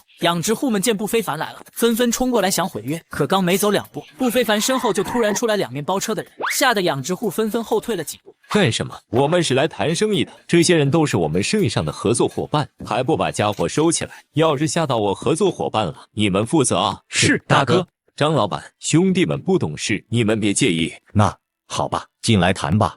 张老板，早上的电话我没听清，你说你们要干嘛来着？是这样的，之前我们不是签了份合同，现在大家觉得有点不划算，想让你那边通融一下，看看能不能好聚好散。不划算？我记得之前签合同的时候，你们可是高高兴兴的，怎么过了几天就翻脸不认人了？布老板，我们核算了一下成本，今年天气恶劣，我们养殖成本大幅提高，你之前给的价格已经不合适了。不合适，我们给的价格可是要高于市场价，再怎么样你们也不会亏本吧？无非也就是赚多赚少的问题。总之我们就是要退钱。对，这根本就是笔亏钱的买卖，我不干。其实哪里是什么养殖成本太高，他们之所以这么着急退钱毁约，不过是因为有人承诺愿意给他们比去年高于30%的价格罢了，多出30%的利润，100万可就是多赚30万。我还是那句话，毁约可以，按照合同赔钱。按照合同赔钱，不可能。说话就好好说话，你拍什么桌子？是要比谁的声音大吗？要不要我把外面那帮人都喊进来拍桌子？听到声响，外面的人全都跑进来，这帮人就是李文强喊过来镇场子，齐刷刷的往那里一站，刚刚拍桌子的养殖户立马怂了。你们干嘛？现在可是法治社会，别冲动，大家有话好好谈嘛。没什么好谈的，还是那句话，要么按照合同赔钱，要么等着大闸蟹上市，等我们来收购。你们还有什么其他的意见吗？既然没人反对，那这件事情就这么办吧。说完，不非凡带着众人转身离开。卧槽，兄弟，你是真牛逼啊！跟我透露一下，这次我们能赚多少？按照现在这气候环境，像大闸蟹这种水产品等上市的时候，最少也要上涨个70%-80%吧。品质好一点的，估计少说也要翻个倍。卧槽，翻倍！当时我们签的合同有500多万，我原本就想着赚个几十万，没想到竟然一下子能赚这么多。而此时不远处，真正的收购商正躲在角落观察着这一切。哎，这帮人还真是不成器啊！老板，现在怎么办？还能怎么办？既然那帮养殖户搞不定，只能我们自己上了。去，别让人走了。10分钟后，6成。对，6成，少于6成的话，就没有什么谈下去的必要了。布先生，根据我的了解，你们之所以收购大闸蟹，就是想从中捞一笔，而不是真正拿去销售吧？这有什么问题吗？这当然没有问题，可你们也不能把利润压得太狠了吧？到时候真的等到了大闸蟹上市的时候，你们要是还没有找到合适的销售渠道，那也是件麻烦事。你们最高能出什么价？4成，兄弟，你大概有500多万的货，这才几天时间啊，你转手就能赚200多万，可以了。这样吧，大家都是聪明人，我不想麻烦，你也想多赚一点，一句话不成，而且是现款，能谈咱就谈，谈不拢也没关系。我既然敢直接预定这么多货，那自然有我自己的办法。兄弟，你不是说这大闸蟹的上涨幅度可能翻倍吗？你怎么5成就满？这大闸蟹是有可能上涨到那么多，但那是零售。先不说现在离大闸蟹上市还有一段时间，大闸蟹这东西是很容易死的，到时候要是没卖出去，那可就砸手里了。而且一开始我们说好的，赚的就是差价，我们只做2道贩子。这有什么？我在批发市场那么多摊位，也认识不少小商小贩，到时候把大闸蟹给他们买，也不是不可以啊。没事，老弟，我做了这么多年生意，这点我还是有把握的。老弟劝你见好就收，这笔生意我们已经赚不少了。你要自己卖也不是不可以，但我要功成身退了。要不这样吧，你直接抛给我，我把这些货都收了。但说好了，后面我要是赚了钱，你可别说兄弟我不厚道。此时的李文强已经被利益冲昏了头脑，他觉得凭借着自己这么多年在批发市场积攒的人脉，很快就能够把收购的大闸蟹销售一空。那你可想清楚了，这样的话，你不但现在要掏200多万给我，而且等到大闸蟹上市的时候，你还要掏500多万来收购这些大闸蟹。还有一点，我要的可是现钱。老弟，给我1个小时，我看能不能先把你这200多万凑出来。说完，李文强走到一边打电话凑钱，不非凡则跟经销商留了联系方式，让他们先回去，情况有变再说。下午4点半，不非凡和李文强从银行里走了出来。短短几天时间，不非凡就靠预知未来的能力挣了200多万。不得不说，这李文强还是很有实力的，但能在短短几个小时内就凑齐200多万，可见他的能力和实力。老弟，一下赚了这么多钱，这不得请老哥搓一顿？下次吧，等下次我一定找个时间和你吃饭。行，那我就先走了，咱们回见。告别了李文强，不非凡朝着柳如烟的住处走去，一边走还一边打电话还钱。10多个电话之后，除了亲戚的钱，其他外债基本还清。身边的同学朋友以前对我真好，都愿意借钱给我，现在不管他们啥态度，要是他们以后有困难，我必定10倍偿还。爸爸，老客，这个点你不是应该在餐馆里面吗？怎么回来了？餐馆累死累活1个月也就5000块钱，我不干了。什么？你不干了？那孩子怎么办？别激动，老婆，我找到新的工作了。这位步走要买我写的剧本，还让我当他公司的编剧。编剧？还真的有人愿意买你的剧本？好了，老婆，我先进去谈生意。杜总，不瞒你说，我儿子他有白血病，医生说活不过15岁，每个月我都要花几万块钱来给孩子买药。我俩夫妻把房子卖了，租了这个小地方，还把所有的钱都拿来治疗孩子，现在积蓄花光了，不但没有治好，身上还欠了一屁股债。所以在步总你找到我的时候，就决定放手一搏了。好了，步总，不说这些了，这是我目前在写的3个剧本，您看下。不错，这3个剧本我全要了。国内市场一流的剧本大概100万，这样这里每个剧本我给你200万，此外我还会给你每部电影0.3%的分红，每个月也有2万的基本工资。但是你以后写出来的所有剧本都是我的。真的吗，步总？那太好了，我孩子的医药费有着落了。张克原本以为一个剧本10几万就已经顶天，没想到不非凡居然直接开价600万，而且还有0.3%的分红。要知道，像他这种半路出家的编剧，几乎不可能有分红，除非自己投资拍电影。最重要的是，他们以后再也不用为孩子的医药费担心了。钱已经打你账户里了，没什么问题的话，我就开始立项了。好的，步总。步总，这个剧本笑点十足，是挺不错，但我发现2个问题。哦，什么问题？这剧本如果想达到想要的效果，需要大量经费。那你估算一下，拍这部电影大约需要花多少钱？如果算上请演员的钱，我估计这部电影至少要花1个亿。1个亿？虽然投资过亿的电影现在非常多，但作为一个新人编剧的作品来讲，花1个亿去投资，这实在还是过于冒险。1个亿吗？是的，步总，这还是保守估计，实际可能会比花的更多。那第2个问题是什么？第2个问题就是女主角人设和叶清新的气质不是很符合。这部剧是喜剧，人物的形象需要接地气一点，叶清新的外貌和气质太过出众了，会让人有距离感。但如果这个角色让李可儿来演，倒是非常不错。不非凡看了眼叶清新，能做到吗？能，顾总请给我一点时间。那这样2个问题就都解决了，我们开始招兵买马吧。王经济，你人脉广，组建团队的事就麻烦你了。王丽花下意识点头，但很快他就发现了不对。不是，怎么就都解决了？难道步总真的要花1亿来赌这个电影吗？顾总，这位是闫飞，国内著名的喜剧导演，并且有自己的团队。顾总您好，我觉得这个剧本非常不错，里面的笑点十分新颖，我相信肯定能爆火。那让你来拍的话，演员方面你准备让谁当男主？我觉得沈腾就不错，他为喜剧而生，十分适合这部电影。行，那男主就这么定了。还有剑士严导，请问你签了公司吗？没有，虽然签公司的话收入比较稳定，但太限制自由了。我目前只是开了间工作室。那你有没有兴趣加入我的公司？加入你的公司？对，我可以给你200万年薪，外加每部电影0.3%分红。你的工作室我也一起签下，工资我来负责，你看怎么样？顾总，你是认真的吗？当然，只要你有才华，能给公司带来利益，那待遇什么的不是问题。人才是第一技术生产力，并且财富信息显示，闫飞是张克的御用导演，他俩在一起能有1+1大于3的效果。顾总，能有您这样的老板是我的荣幸，合作愉快。合作愉快。自此，不非凡的娱乐公司也从一开始只有李可儿一个人，到现在拥有一整个团队。目前游戏公司和娱乐公司的布局已基本完成，是时候筹备第3家公司了。顾总，您这边考虑的怎么样了？我们公司有完整的一套生产系统，是其他医药公司没有的。孙总，你们的生产设施是很完善，但年代有些久远，并且我还要收下你们公司的员工，这有点为难。虽然设备看着有些旧，但质量都刚刚好的。要不顾总抽空再来一次，我亲自给您示范一下，保证您满意。行吧，那明天见。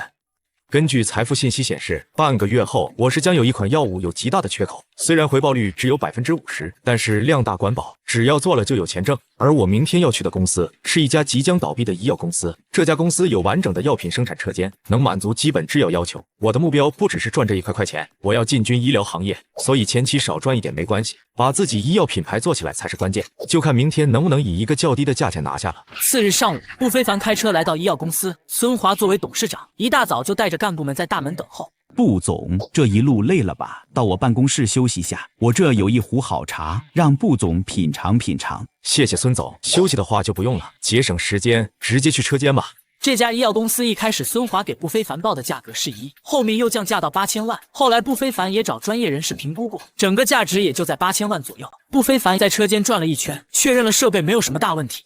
顾总，您也看到了，这些设备一点问题也没有。我相信在顾总您的领导下，这个公司一定可以起死回生的。还是太贵了，这些设备并不能给公司带来很多价值，不然你们也不会到现在濒临破产的窘境。而且现在还有很多员工需要我接管，我重新运营公司也得花费大量的财力和精力，这样我也懒得打嘴炮了。7000万，同意就今天签合同，不同意的话我们就好聚好散。虽然我现在身上的钱有8亿多，但耐省一点是一点。这边电影拍摄要留2个亿的预算，而药品这边我准备花4个亿投资，剩下2个亿留身上以防万一。孙华闻言愣了一下。顾总，让我们商量一下吧。片刻之后，我们同意你这个价钱，请问合同什么时候签？下午签，但我会先请专人过来检查一下公司设备，确认一切没有问题以后，我才会给你们打款。没问题，这点顾总你大可放心。我们公司一直以来合法合规，这些设备也是我们的命根子，一直都保养得很好。孙华说的也都是实话，毕竟在公司走下坡路的时候，他就指望这些设备倒闭后能卖个好价钱。在接下来1天的时间里，不非凡一直处理相关事宜，确认没太大问题后，方才签下收购合同。感觉是时候得找个人辅助自己了，不然现在3家公司我很难管得过来。游戏公司和娱乐公司目前的规模都不是很大，可以当甩手掌柜，但这个医药公司的规模可不小，前期肯定需要管理一下，等后面稳定了才能当甩手掌柜。要找信任的人，该找谁好呢？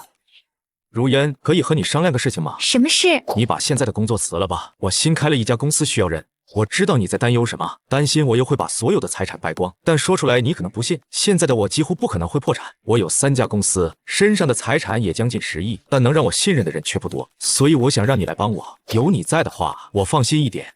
什么？你有3家公司，而且身上的钱快10亿了？是的，我有一家游戏公司、一家娱乐公司和一家医药公司。我想让你去医药公司当总裁。当总裁？柳如烟惊呼出声，她没想到自己干这么多年小职员，现在一下就跃迁当上女总裁。对，我让你帮我，那必须是最大的官。放心，当总裁不难，你只需要帮我看好公司就可以了。要不我去和亮亮说一下，看能不能我们姐弟俩一起管理公司，你看这样可以吗？不非凡迟疑了一下。行，有人帮你一起的话，那确实会好很多。那我问一下亮亮吧。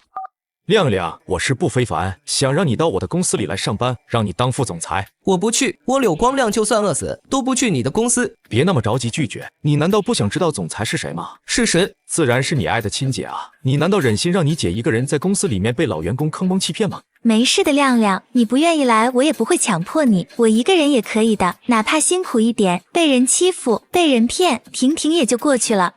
姐，我不是那个意思。那你是什么意思？你就只顾自己的感受，完全不考虑你姐姐我，那就算了吧，反正我一个人也习惯了。我答应还不行吗？好，那你今晚就辞职，我明天来接你。好了，就这样，挂了。果然无理取闹是女人的天赋技能。那就这么定了，明天我带你们去公司。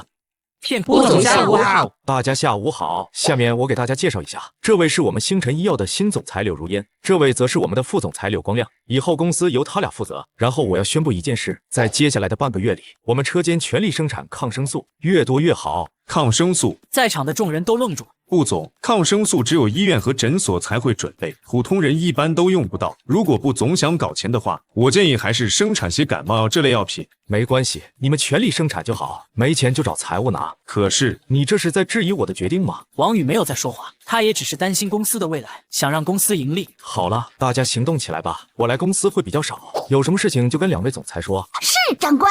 接下来的几天，医药公司的抗生素有条不紊地生产着，游戏公司也开启了新剧本模式，把游戏热度推上了一个新的高度。而娱乐公司这边，李可儿创作出了9首歌曲，专辑准备发售，叶清新也进了剧组，开始马铃薯首富的拍摄。在此期间，不非凡也通过财富信息找到一名保安，但其真实的身份是医学硕士研究生，是个科研怪才，因此不非凡不远千里去聘请这位保安当公司的药物研发工程师。又过了几天，李可儿的专辑开始发售。顾总，李可儿的数字专辑刚上线1小时，销量就突破了10万。QQ 音乐这边又联系我了，说想要买下李可儿的独家版权，他们愿意出2年3.2亿。这个价格确实很高，一般的大明星也才这个价格。顾总，你觉得怎么样 ？QQ 音乐花这么多钱买下版权，肯定也会推广歌曲，对我们也是好事。王经济，你是对李可儿没有信心了吗？区3.2亿，既然要把李可儿培养成巨星，那我们就不能把它限制在一个地方。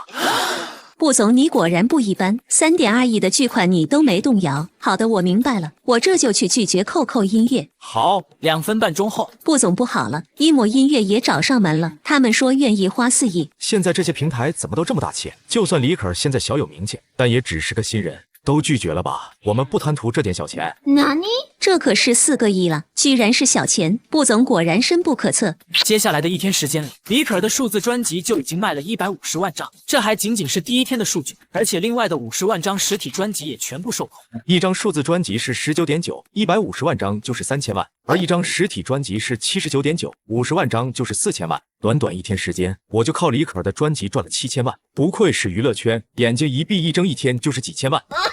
虽然不可能天天挣5000万，但我估计这个月的公司营收也有3亿左右。毕竟除了卖专辑的钱，还有歌曲的版权费和各种流量带来的收入。现在我的娱乐公司也算是步入正轨了。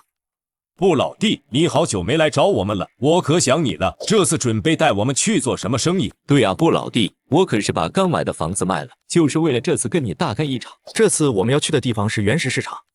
原石市场？不老弟，你没有开玩笑吧？这可是赌石啊，你连这个都懂？我不懂啊，靠运气不就好了？不老弟，这东西虽然是有靠运气的成分，但也需要技术的。一块石头上千万，一刀下去钱就可能打水漂了。怂了吗？那你就在旁边看着，我和老赵买就好了。我不是怂，我只是觉得这太冒险了。要是运气差点的话，那真的会血本无归啊。李文强嘴上说没怂，但心里却比谁都怂。毕竟他的全部身家也才不到2000万，经不起这么大的挥霍。一刀贫，一刀富。我当然知道赌石的风险，但我什么时候带你们亏过钱？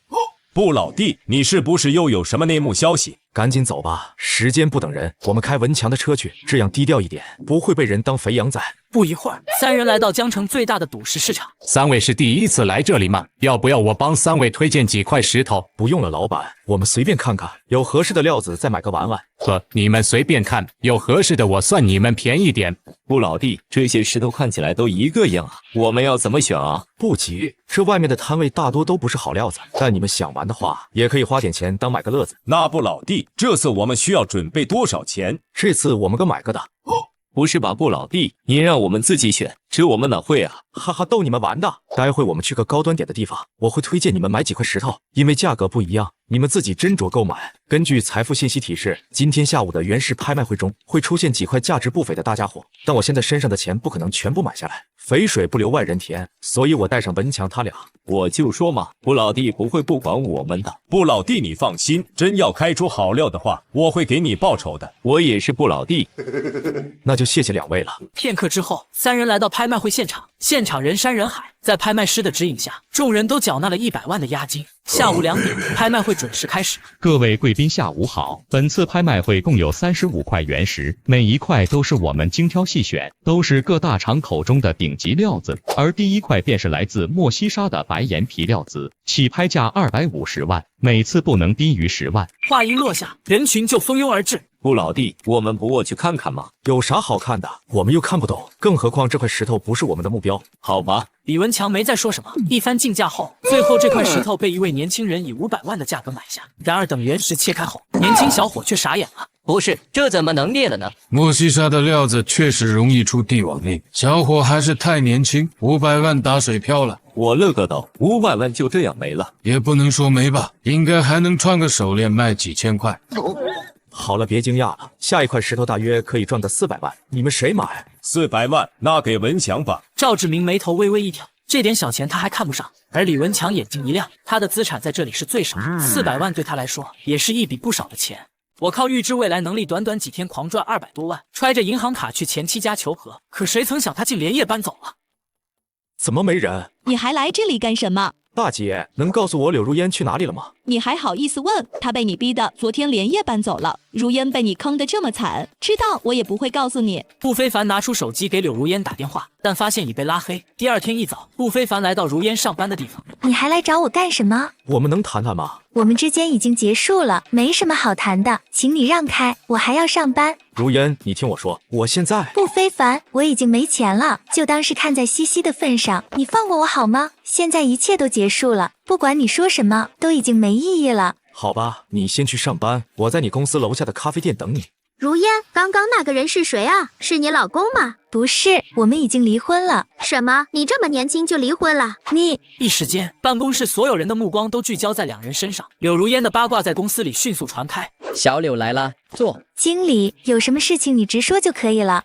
看你说的，没事我就不能和你聊聊天，谈谈心啊。小柳啊，你要是遇到了什么困难，一定要跟哥说啊。你黄哥我别的不敢说，但在江城混了这么长时间，还是有不少人脉和实力的。没事，谢谢经理关心。这样吧，我听其他同事说你遇到了一些困难，作为你的上级领导，我又怎么可能让你一个人独自面对？这2万块钱你先拿着，就当是我借给你的，等你后面手头宽裕了再说。谢谢经理的好意，这钱我用不着，要是没其他的什么事情，我就先出去工作了。柳如烟刚转身准备走，黄海冰却抓住柳如烟的手。黄经理，你干嘛？请你自重。你这么激动干嘛？我就是想要帮帮你，不想看到你受苦。我自己的事情我自己会处理好，你要是没其他的事情，我就去工作了。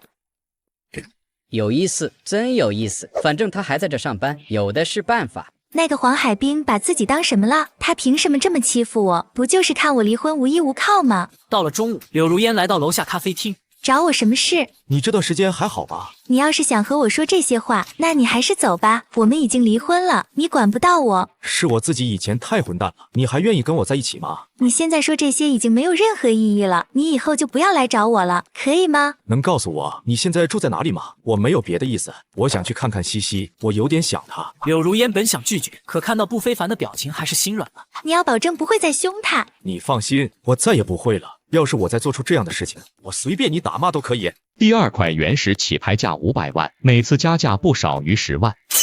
这块石头怎么一上来就要500万啊？怕了吗？不买的话也没关系，反正也没有逼你买。没有，只是要花几百万买一个石头，内心还是有点忐忑。种水的问题应该不大，刺也很不错，现在就是要看这里面有没有裂了。1块原石在外面风吹日晒那么多年，裂也是正常的。我赌了。这块原石的着水语色这么好，我也赌一把，哪怕是裂的我也认了。听着众人讨论的声音，李文强心里更加没底，毕竟刚刚才见证了一位年轻人500万打水漂，更何况一群老赌徒都说这块石头有裂的风险。布老弟，这块石头真的能赚400万吗？你不愿意买也没关系，我自己来，赚点零花钱我也很乐意的。买，我买。这边叫价已经开始，李文强也参与喊价。540万，550万，560万。不是，我刚放下牌子，怎么就立马有人加价？500多万啊！你们一个个想干什么啊？600万。李文强艰难地举起牌子，这个价格对他来说已经很难接受。610万，620万，640万。这名男子叫完后，就没有人再加价。不非凡看向李文强，发现他的脸色极其难看，手上的牌子似举非举，很明显是内心在抗拒了。文强啊，给你机会不中用啊！640万一次，640万两次，640万3，650万。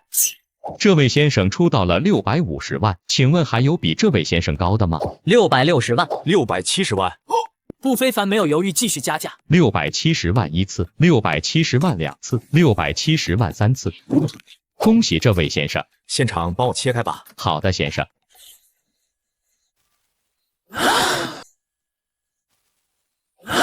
出货了，出货了！这块料子起码可以卖上千万。没有裂纹，没有变种，颜色纯净，还是满料。这块料子估计最少有1000万。我去，这小子运气真好！众人向不非凡投去羡慕的目光，而此时的李文强却神情复杂。自己为什么不再举2次牌呢？只要再举2次牌，就能获得400万的回报。可现在，后悔了吧？叫你不信任不老弟。那个，我想问一下在座的各位，你们有想要这块料子的吗？只需1000万。财富信息说大约能赚400万，就代表这块料子值1000万出头。自己1000万卖出去的话也不算亏，就看有没有人要买了。这位兄弟，1000万太高了，950万我就买。好的，成交。但是现在就有转给我。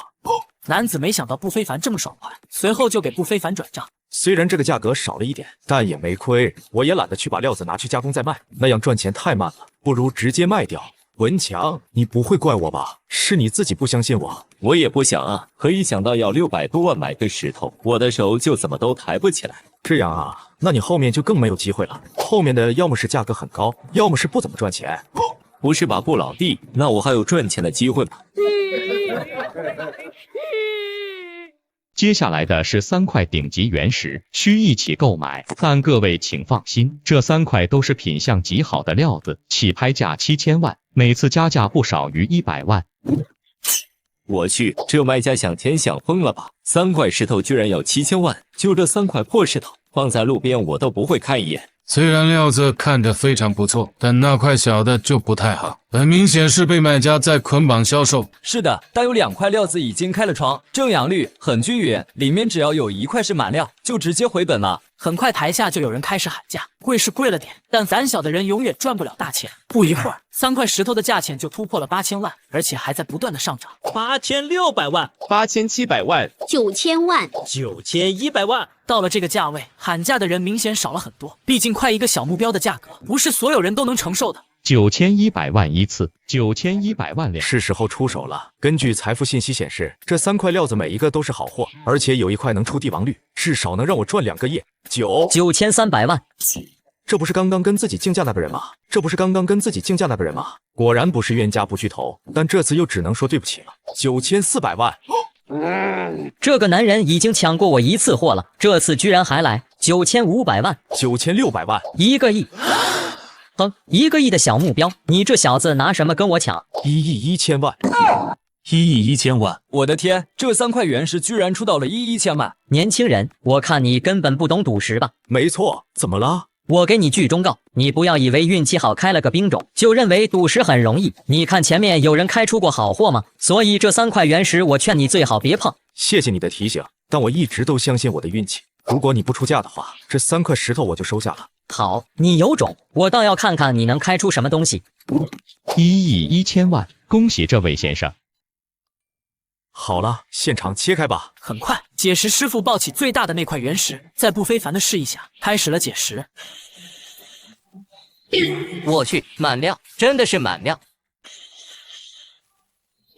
我去，满料，真的是满料！这运气也太好了吧！料子看起来有15斤左右，无瑕疵无裂痕，8000万打底了啊！哼，还没有回本呢，我不信第2块也是满料。这么好的料子被不非凡抢走，他当然要阴阳怪气一下。好了，开第2块吧。解石师傅抱起第2块石头切了下去。哎呦，不是满料啊，还有裂纹，看来运气用完了。不过也还好，这块料子大，估摸能卖个几百万， ，4舍5入一下也算回本了。我去，第2块石头怎么这么不给力啊？是啊，布老弟，我听他们说3块石头，只有这2块石头是赚钱的。如果没有开出好货，那就代表已经亏了。虽然只是小亏，但不非凡可从来没有亏过钱。难道这次不非凡看走眼了？哼，我早就说赌石没有这么简单。现在2块石头加起来不到9000万，亏大了吧？是吗？我还有第3块呢。哈哈，第3块你在做梦呢？那很明显就是凑数用的。这不管从哪方面看，都不像是能出好货的料子。你想开出好东西，做梦！那我们打一个赌吧，如果没有出货，这2块料子我半价卖给你；但如果我开出好货，你就用高于市场价40%的价格收购，怎么样？行啊，但普通率不行，必须是冰种，并且没有大瑕疵和裂纹。行，那我们签个合同吧，我怕你反悔。好，签就签。布老弟，不要上头啊！没事，我有信心。随后2人找到主办方，拟了份简单合同，双双签下名字。师傅可以开了，但要小心点，这块石头很贵重。是，长官。切，装模作样，我倒要看看你能开出什么好东西。很快，切割机的噪音在众人耳边响起，但没有人觉得聒噪，反而异常动听，因为这块石头决定着2个人的命运。下一秒，不会吧？这颜色居然是高冰种帝王绿！我的天，真的开出来了！这小子发财了！中年男人也愣在原地，那一抹绿色在他的眼里极其刺眼。哼，还没有结束呢，只是开了个小窗而已，变种或出现裂纹都是经常的事情。师傅继续吧，你小心点切，待会给你个大红包。是，长官。冰种无裂纹，颜色纯净，还是帝王绿！我的个亲娘啊，这是要大发啊！还是满料，看着大小，估计要2个多亿吧。妈妈，我出息了，我见证了帝王绿的出现。而此时，中年男人已瘫坐在地。这怎么可能？明明是普通的料子，怎么能出帝王绿呢？这块玉石2亿打底，也就是说，我最少都得出8000万。你好，请问你们这里有人估价吗？有的，先生，请稍等，我这就叫过来。很快，一名中山装男人走了过来，对3块石头仔细估价后，布先生你好，这3块原石，第1块是高冰种海天蓝，值8300万；第2块就比较便宜了，只有200万；而第3块是冰种无瑕帝王绿，估价2亿5千万。这里一共是3亿3500万。高先生，你要付给我4亿6900万，不会钱不够吧？给就给，等我筹一下钱。男人深吸口气，掏出手机打了几个电话。片刻之后，不非凡的账号里就多了4亿6900万。接下来的拍卖会，不非凡没有再出手，因为都是一些不怎么值钱的料子。除了让赵志明拍下一个大约可以赚1000万的原石，3人便离开了拍卖会。这次的收获不错，比预计多赚了1个亿。布老弟，下次如果还有这种机会，我不敢出手的话，你就抽我。这不太好吧？虽然这次我只赚了1000万，但还是很开心，起码布老弟没把我们忘了，还愿意带我们一起玩。你可拉倒吧，我都亏大发了。现在我是彻底不把布老弟当普通人了，不然什么都不懂的人怎么可能靠运气赚个几个亿？但布老弟一开始又确实是没钱，难道是某个神秘大家族派出来让他从零开始历练的那种？时间飞逝，很快就过去了10天。医药公司里的抗生素此时也堆满了好几个仓库。刘总，除了一些医院和药店买了少量的抗生素以外，没有其他的地方愿意购买我们的抗生素啊？王经理，我知道你担心公司会亏钱，但你要相信布总，我们只需要把手里的事情做好就可以了。可是这没有人要的话，布总可是要亏大本的。这好不容易重新经营的公司，难道第一笔生意就要亏钱了吗？放心，王经理，既然布总觉得抗生素能赚钱，那就一定可以，只是时机未到。柳如烟安慰的话，其实连自己都不信，因为抗生素这东西不是什么抢手，更别说市场会突然崩溃了。好吧，那我不打扰刘总了。姐，城南那边的医院，我们争取到了一笔订单。是吗？那太好了，他们要多少货？没要多少，只要了10万。而另一边，星辰游戏工作室，布总，我们游戏的日活跃人数已经突破10万，游戏平台这边也已经开发好了。我算了一下，上个月的营收加起来，纯利润有7000多万。好，做得不错。现在自己的游戏公司也步入正轨了，第1个月就赚了7000万，还算不错。加上娱乐公司，上1个月的纯利润是2.3亿左右，所以我靠这2个公司，上个月赚了3个多亿。忙前忙后这么久，终于等到了结果，现在就差一个医药公司了。明天就是财富信息上显示的日子，从明天开始，抗生素就是稀缺品了。爸爸，今天老师教我们了一首歌，我唱给爸爸听好不好？好啊，我们西西还会唱歌了，真厉害。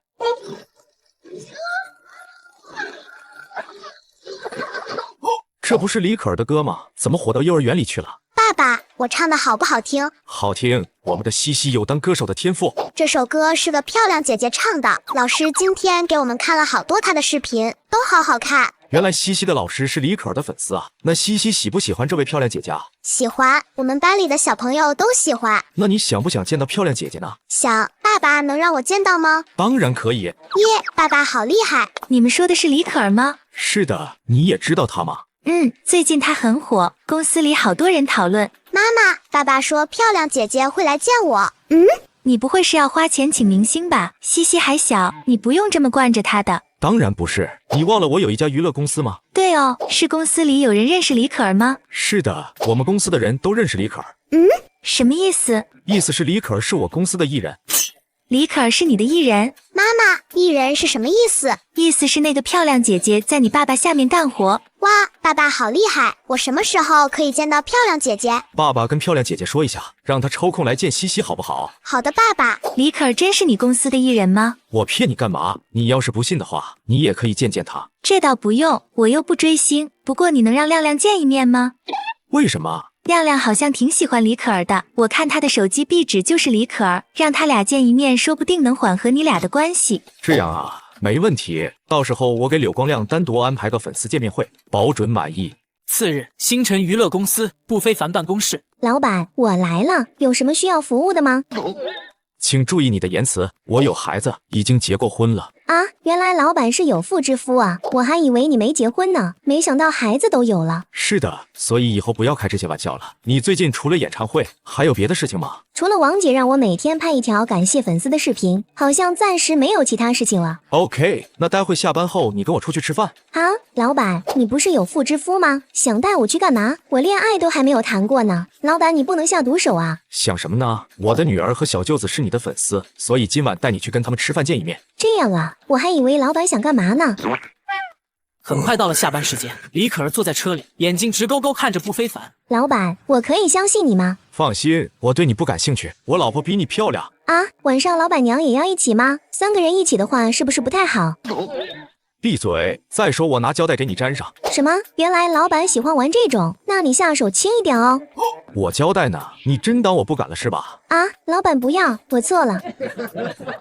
半小时后，西西在吗？爸爸。是爸爸。西西开下门，爸爸带你去吃好吃的。可是妈妈说，在他回来之前，谁敲门都不能开，除非是舅舅。西西，你做得非常好，陌生人确实不能开门，但我是爸爸，我不是什么陌生人。可是你不相信爸爸吗？门被西西打开，不非凡上前抱住他。到了晚上，妈妈，你回来啦！今天在家无聊坏了吧？饿了没？妈妈现在就热饭给你吃。回来了，赶快洗手吃饭吧。妈妈快洗手吃饭，爸爸做了好吃的，我都饿了。哇，这个虾看起来好好吃啊！而柳如烟看这一桌子菜，眼神复杂看着不非凡。你哪来的钱？这些钱都是我自己赚的，你放心吧。你觉得我还会相信你吗？不信我给你看。不非凡连忙拿出手机和汇款单，个、10、100、千、万、10万、100万、200多万。还有，这是我的手机短信通知，我把那些外债还清了，还剩100来万。这些钱你哪里来的？这些钱都是我做生意赚来的。好，那你跟我说下，你是做什么生意，能在这么短的时间里赚这么多钱？对于这个说辞，柳如烟自然不信，她甚至怀疑不非凡是不是去做了什么犯法的事情，要不就是赌博。如果这个钱是从这2个渠道来的，这钱不要也罢。于是不非凡从买到刮刮乐中奖开始说，然后倒卖辣椒，一直说到运作大闸蟹。当然，不平凡没有提财富信息的事。事情大概就这样，我把那些大闸蟹都卖给我的合伙人李文强了。爸爸，你是赚了很多钱吗？以后再也没有人找我们要钱了。以后西西想要什么，爸爸都可以给你买。我不要你给我买很多东西，只要没有人找我们要钱就可以了。每次有人找我们要钱，妈妈都要哭好久。西西别瞎说。对不起，以前是我混蛋，以后我再也不会让你们受这种委屈了。对了，我给你转了10万块钱，你先拿着，其他的钱我还有其他的事情要办。你给钱给我干嘛？我不要。你就当帮我保管着，这钱是我给西西的，你先放在那里。那好吧。晚饭过后，时间不早了，你回去吧，我和西西要睡觉了。我现在没地方住，去外面住酒店又要花钱，要不我就在沙发上凑合一晚，你看可以吗？妈妈，就让爸爸在家里睡吧，好不好吗？今天就算了，明天你自己去租个房子。好嘞。而另一边，李文强正和一位大佬说着这几天发生的事。赵总，别的我不敢说，但卖辣椒和倒腾大闸蟹可是我亲眼所见。如果你说的这些都是真的，那这个人还真有点意思。这样吧，你找时间一起吃个饭。好的，赵总，我这就去办。很快，两人抵达约好的餐厅。仙女姐姐你好，我叫西西。你好呀，小朋友，你真可爱。李可儿吗？你真人比在电视上好看，谢谢。你好，我叫柳光亮，你是我的粉丝。哎，不对，我是你的粉丝。酒过三巡，菜过五味，今晚最开心就是柳光亮了。追星成功的快乐让他笑得合不拢嘴。光亮，你开车送李可儿回去吧，反正你回去也顺路。我送回去真的可以吗？当然，难不成你还想对李可儿做些奇怪的事情？当然不会，我可是正人君子。那就好，赶紧去吧。随后在不非凡的催促下，柳光亮带李可儿先行离开，不非凡则是母女俩回家，然后留在了柳如烟的家里。非凡，给我透个底呗！你生产那么多抗生素，要怎么处理？这可是3个亿的单子，要是烂在仓库里，那可就糟了。你先别急，到了明天你就知道了。根据财富信息显示，明天就是我市急缺抗生素的日子，但具体发生了什么并没有说。算了，先睡觉吧，睡醒就知道发生什么了。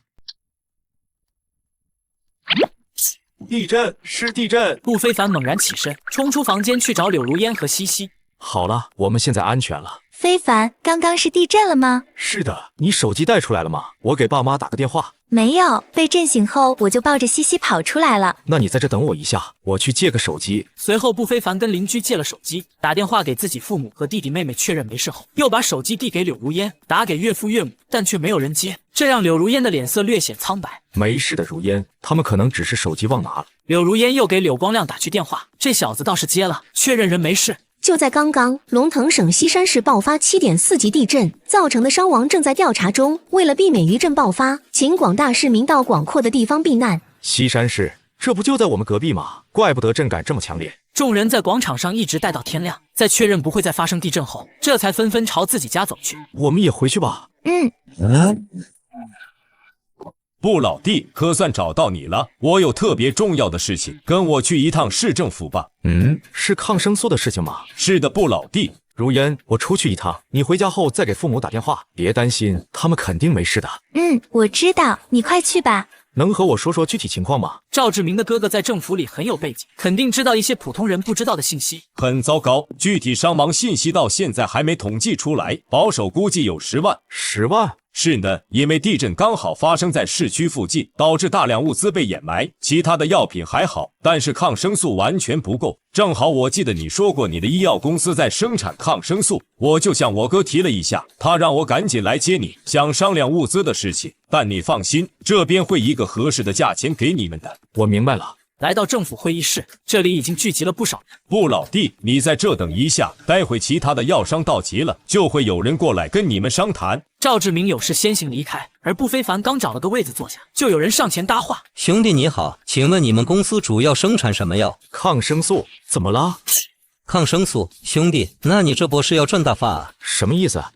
兄弟，那你这波是要赚大发啊？什么意思？你是真不懂还是假不懂？现在是特殊时期，所以药物的价格你懂的。”不非凡自然明白这男人说的是什么意思，他想趁着天灾药物紧缺的时候狠狠发一笔财。兄弟，我过来就是想和你通个气，等下有人来说价的时候，希望我们能在同一阵线。你们？对呀，这里的大部分人我都已经通过气了，这可是千载难逢的好机会。你是做抗生素的，更应该明白这个道理。只有这种时候，你的抗生素才会紧销。这一次你绝对可以赚得盆满钵满。男人话里话外都透露着羡慕，然而不非凡却一脸不屑。你们这样做是会天打雷劈的。我虽然是商人，但是像这种钱我是不会赚的。哎呀，兄弟，他们有钱不在乎这一点的，而且我们赚的也合法合理，总不可能白送吧？那是你们的事，和我无关，我不会和你们同一阵线的。山羊湖男人还想说什么，但看到不非凡坚定的眼神，还是放弃了，继续寻找下一个目标。1小时后，一名憔悴的男人走了进来。大家好，我叫钱斌，是这次采购事务的负责人。我也就不废话了，这里有一张单子，上面写着我们需要的药品物资，大家过目一下，看能不能凑出来。众人接过单子，一个个都陷入了震惊。钱先生，这药物的需求量也太大了吧？是啊，钱先生，这么大的需求量，在座的任何一家公司都不可能单独拿出来，特别是这个抗生素，如果各类抗生素都要的话，这差不多得要4个亿。所以这才把大家叫过来，我们一个个来吧。首先是抗生素，这个需求量大，在座的各位可以拿出多少？我们公司可以拿出大约价值100万的抗生素，毕竟这东西平时储备也不多。100万，说具体一点，各类抗生素有多少？头孢类大约5万盒，青霉素大约1万盒。太贵了，这些药物最多就只值80万。钱先生，不是我涨价，是市场价就是如此。不信你可以问在座的各位。没错，钱先生，差不多就是这个价钱。我们公司卖的也是这个价，差不多也有100万的货。是的，钱先生，我们公司的抗生素你就算全部拿下，也达不到你的预算，所以这点钱不算什么，你说对吧？话音刚落，场下立马就有人附和。钱斌知道这些人早已提前沟通好。你们这里加起来一共有多少抗生素？钱先生稍等，我们统计一下。发生这样的事情，我们也很痛心。除了这些药品，我们也会捐赠出一批药品到灾区。是的，钱先生，你放心，我们都会捐出一批物资的。好的，那就谢谢各位了。虽说是捐物资，但这些药商一个比一个精明，不仅想高价卖药赚钱，还想用捐物资制造舆论，再赚一波名声。不用统计了。你什么意思？你什么意思？我以为发生这种事，大家或多或少都有点良心，但在你们身上，我并没有看到。先不说在座的各位都是医药行业的工作者，哪怕是一名普通人，都会想出一份力。可你们呢？你们在这里坐地起价，发国难财，敢问各位，你们的良心呢？不非凡的声音不大，但却很有力量。会议室众人陷入沉默。呵呵，说的倒是好听，道德绑架谁不会？如果没有钱的话，我们公司那么多员工怎么办？道德绑架？你可不要出来丢人现眼了。大家都是药商，你比市场价提高了20%，以为别人不知道吗？拿公司员工当借口，想多赚点昧良心的钱，你怎么这么不要脸呢？你什么你？被我拆穿了，不会说话了。呵呵，我们有药物能为灾区带去帮助，那你呢？只会动嘴皮子污蔑我们。污蔑？你的脸皮果然厚到无法无天，救人一命胜造7级浮屠。没有人不想赚钱，但是各位，良心才是作为人的根本。既然选择了这个行业，我们就得负起这份社会责任。还有，你不是说我只会动嘴皮子吗？这个单上的抗生素我全部包了，我公司仓库里大约4亿多的货，不要1分钱。在场的众人都愣住，4亿的货说捐就捐。但行好事，莫问前程。我希望大家其他药品能用正常的市场价卖出，让省下的资金能够帮助到更多的人。不非凡并不觉得自己捐了那么多物资就有多么了不起。我获得了比普通人更多的财富，那自然要承担比普通人更多的责任，并且从某种意义上来说，我生产的这些抗生素就是为灾区准备的，所以我并不心疼。虽然其他药品我没有，我管不着，但是抗生素我有的是。你们想通过这个发国难财，没门！好一个但行好事，莫问前程，听得我都热血沸腾了。好，虽然老夫没有4亿可捐，但老夫公司的药品可以全部5折。我也一样，我创办医药公司的初衷就是为了让人民过更好的生活，我这边的药物也一律5折。感谢这2位先生，江城有你们这样的药商是我们的福气。小陈，你记录一下，如此大的善举，明天一定要上新闻。是，长官。其他药商也纷纷附和，除了一开始起哄的几个人外，众药商知道大势已去，如果再坐地起价的话，最后倒霉的一定是自己。发国难财的人，最终也将成众矢之的。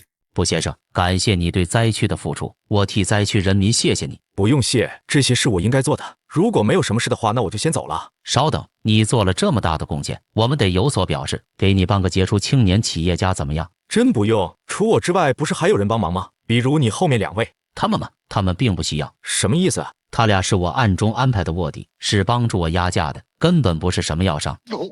所以你的意思是，一切你早就安排好了？是的，只不过被你抢先一步，而且远比我们做的要好。原来是我多虑了。哪里？如果没有你的话，我们不可能这么顺利，还得像布先生你这样的人才配干医药行业。钱先生夸张了，我只是做了该做的而已。不过我可以走了吗？我还要回去照顾家人，他们今天都吓坏了。好的，布先生，我这就让人开车送你回去。非凡，你回来了，我爸妈都平平安安，只是手机没带。那就好。对了，如烟，有件事我要跟你说一下。什么事？我刚把公司的所有抗生素都捐给灾区了，你这段时间的努力可能要白费了。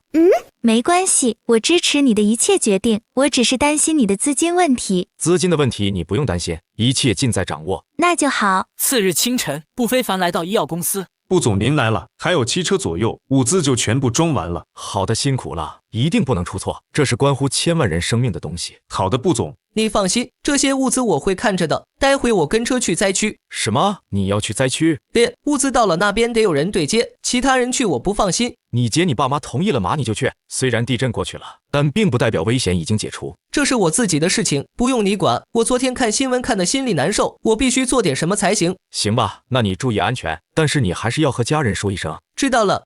在医药公司交代完事情后，顾非凡开车来到娱乐公司。想必大家都知道隔壁城市发生地震了吧？不知道大家有何想法？顾总，我可以去灾区当志愿者吗？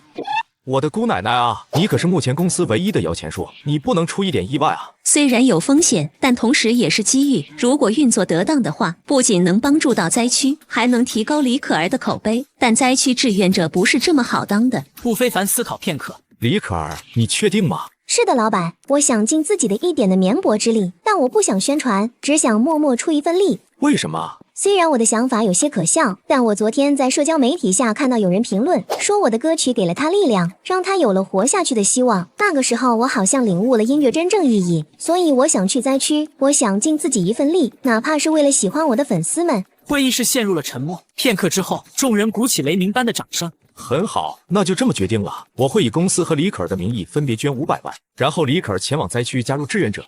顾总，需要用路人视角暗中曝光吗？不需要，李可儿有这份初心难能可贵，我们不需要过多干涉。我知道了，顾总。王丽花也没再多说什么，虽然是一个很好的宣传机会。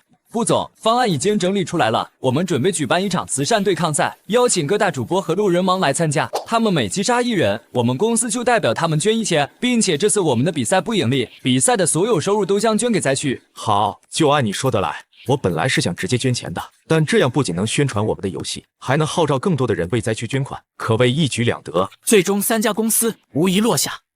下午6点，龙腾省西山市。药呢？抗生素呢？这位伤员有感染的风险，为什么不配抗生素？张医生，抗生素早就用完了，这么多的伤员，抗生素根本不够用，现在连绷带都没多少了。怎么这么快？这才过去1天而已啊！没办法，地震不仅把人埋在下面，也把大量物资都给埋下去了。可恶，没有药的话，这些伤员就很难处理了。其他省捐的物资呢？里面没有药品吗？第一批物资早就用完了，第二批物资还在路上，但抗生素这类药物好像不多。还有这么多伤者，这可怎么办啊？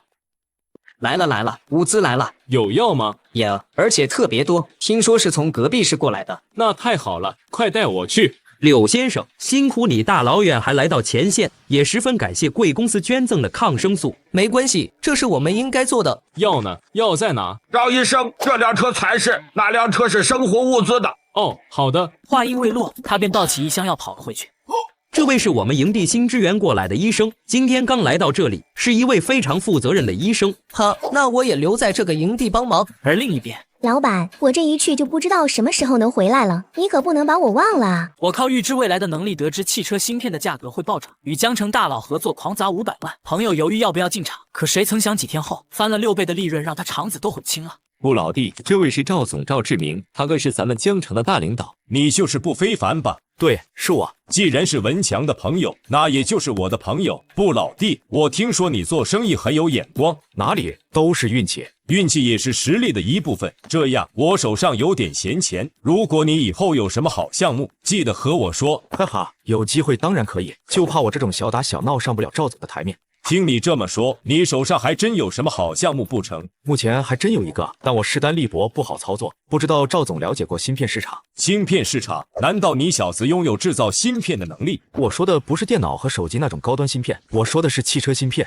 汽车芯片，这又是什么东西？新能源汽车总知道吧？这我知道，但听说技术好像还不是很成熟。成熟那是迟早的事情。新能源车主打的就是智能化，但智能化不管你怎么智能，目前都离不开芯片这东西。而且汽车芯片相对手机和电脑芯片，不管是大小还是工艺，技术要求都没有很高。就目前来说，属于拿钱就能买到的东西。既然拿钱就能买到，那为什么还要做这个生意？我不知道你有没有仔细了解过新能源汽车。就目前这个增量趋势，别说普通人了，就算是那些车企和芯片制造商都意想不到市场会这么好。至于其他的零件，传统汽车制造商都能很快转型，但唯独芯片这块，很快就会出现急缺的情况。赵志明思考片刻，那你想怎么弄？汽车芯片会出现一个短暂的急需期，但这种情况应该不会持续太久。而我们要做的就是抓住这个空档期，狠狠地赚它一笔。你打算投多少？利润有多少？最重要的是时间周期要多久？500万起步。我们江城不是有一家车企吗？我想让你通过这家车企的名义去供应商预定购买，利润最少3倍以上。至于时间周期，半个月左右吧。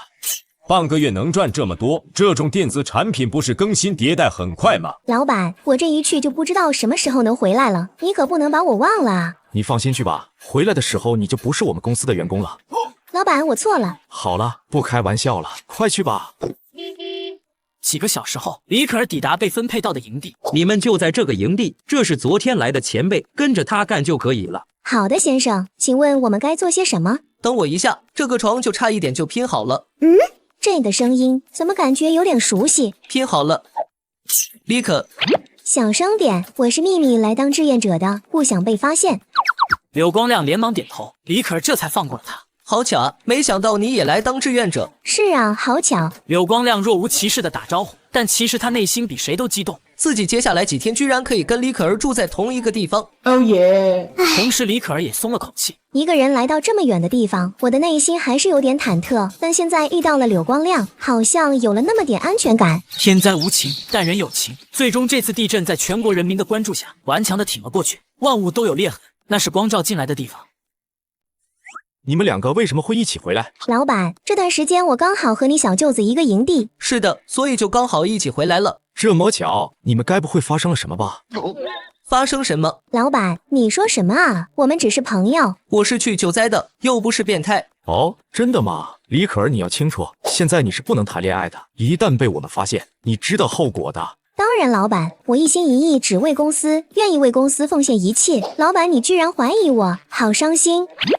还有你，这次过来就给我好好的待在公司里，不要再给我乱跑，回去接受你姐的怒火吧。知道了，不用你管。这两个家伙的关系应该也只是熟悉了一点，问题不大。而且李可儿的合同上也写了，只要谈恋爱，李可儿就要付巨额的违约金。现在正是她的事业上升期，她应该知道轻重。步非凡带柳光亮回到了家，然而刚一进门就遭到柳如烟和父母的轮番训斥，责备他不辞而别去灾区冒险。最终在柳光亮的认错和家人的关切中，一家人团聚吃饭。而这样的温情场景也在全国各地无数志愿者家庭中上演。次日，政府的颁奖台上，步先生，恭喜您获得杰出企业家称号。请问您把成本3个多亿的物资全部捐出去，有何感想？没什么感想，就是觉得灾区需要这笔物资，就捐了。据可靠消息，这一笔物资是你收购一家快要倒闭的公司后的第一笔生意，现在全部捐出去了，这不会对您的公司产生影响吗？有一点影响，但问题不大，就只是少赚一点而已。如果少赚一点钱就能拯救无数的生命，那我非常乐意。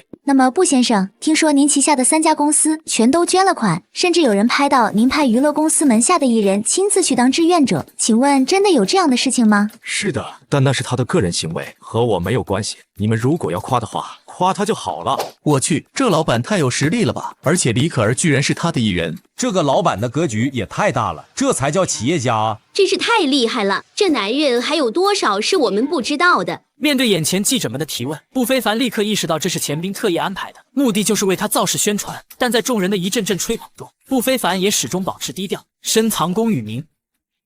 我将价值4亿的抗生素捐给灾区，要这个公司却骂我冤种，更是疯传我的公司即将倒闭。然而当我公司生产出新的药品需要审批时，上级领导竟全员通宵为我开绿灯，整个医药局更是震惊的说不出话。西方垄断100年的风湿特效药，竟被龙国企业7天攻克。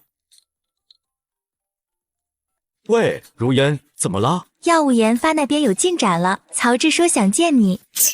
终于等到这一刻了吗？好的，我马上来。很快，步非凡开车来到自己的医药公司，然而路过办公区的时候，却发现气氛有些低迷。哎，公司花了那么多钱准备的抗生素，结果1分钱没要，全部捐了。就是啊，虽然亏的不是我们的钱，但毕竟也是我们工作的公司，我可不想公司再面临倒闭一次。步总好。大家都打起精神来，别没精打采了，因为马上就有活干了。真的吗，步总？公司不会倒闭了吗？当然不会，有我在，公司是不会倒闭的，你们做好准备就可以了。给员工们做好思想工作后，不非凡便来到医药科研部。布总，您终于来了，我有重大进展。说说你们的研究成果。布总，风湿性类疾病在临床上的种类相当繁多，包括……作为专业人员的曹志说了一堆，然而各种专业名词，不非凡一个都听不懂。小曹，停一下啊！怎么了，布总？你讲那些专业名词我听不懂，你就直接和我说，这个药大约多久能出来？这个具体日期还不清楚，快的话1个月吧，但是慢的话就不知道要多久了，因为药品需要检验、试药、审核等一大堆程序。意思是你们现在其实就已经可以做出成品了，只是需要走一些程序，对吧？是的，布总。那需要哪些材料上报？赶紧整理出来，我去跑手续。还有再整理一份生产原材料和制作方法的报告交给刘总裁，他这边也要开始准备了。没问题，布总。如烟，这段时间又要开始忙了，如果忙不过来的话，就跟我说，我来帮你。没事的，我忙得过来。再说了，不是还有亮亮帮忙吗？你忙你的就好。好的，这是我们公司真正意义上的第一仗，我希望可以干得漂亮。好的，布总。下午2点，不非凡来到赵志明办公室。布老弟，这个是你公司的新药。是的，这药是治疗风湿的，非常管用，7天就可以治好。我去，布老弟，你这医药公司才收购多久啊？连新药都研究出来了，而且7天就可以治愈风湿，这是什么神仙药？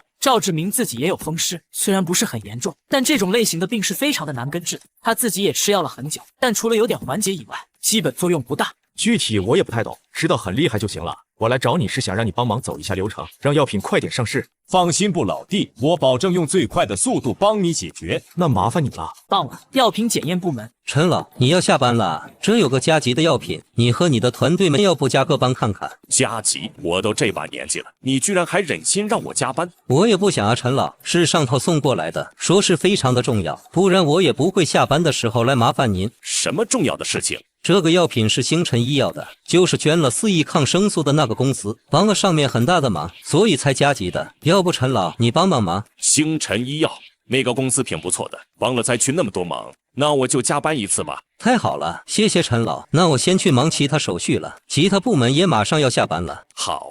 到了深夜，研究室里的众人依旧精神抖擞。陈老，这药也太厉害了吧！是哪个公司研发的？我从来没有见过这样的成分组合，能研究出来的人一定是个天才。是呀，陈老，我们见证了历史，这风湿病有救了。而陈老看着手里的报告，眼中金光闪烁。我从来没有感觉加班是一件值得庆幸的事情，但是现在我感觉到，如果不是这次加班，我就不会见到这么厉害的药物。星辰医药不愧是一家良心企业，就连研发出来的药品都这么的厉害。快给我加把劲，今晚通宵也要把所有的试验项目都给我测出来。这样的药物晚1天上市，都是我们的责任。是。次日清晨，不非凡被一阵电话铃声吵醒。布老弟，有重大好消息，你的药品许可下来了。你说什么？你的药品许可下来了。你说什么？不是昨天下午才提交材料吗？怎么一晚上就批下来了？布老弟，你知道吗？昨天我把你的材料交上去的时候，一听说是你公司的，立马就加了急，然后厉害的就来了。几乎整个医药局的人都为了你的药品加班，监测部门更是通了一个宵，就是为了让你的药品早点通过审核。从来没有出现过这种情况，整个医药局为你一个人运转，一路畅通。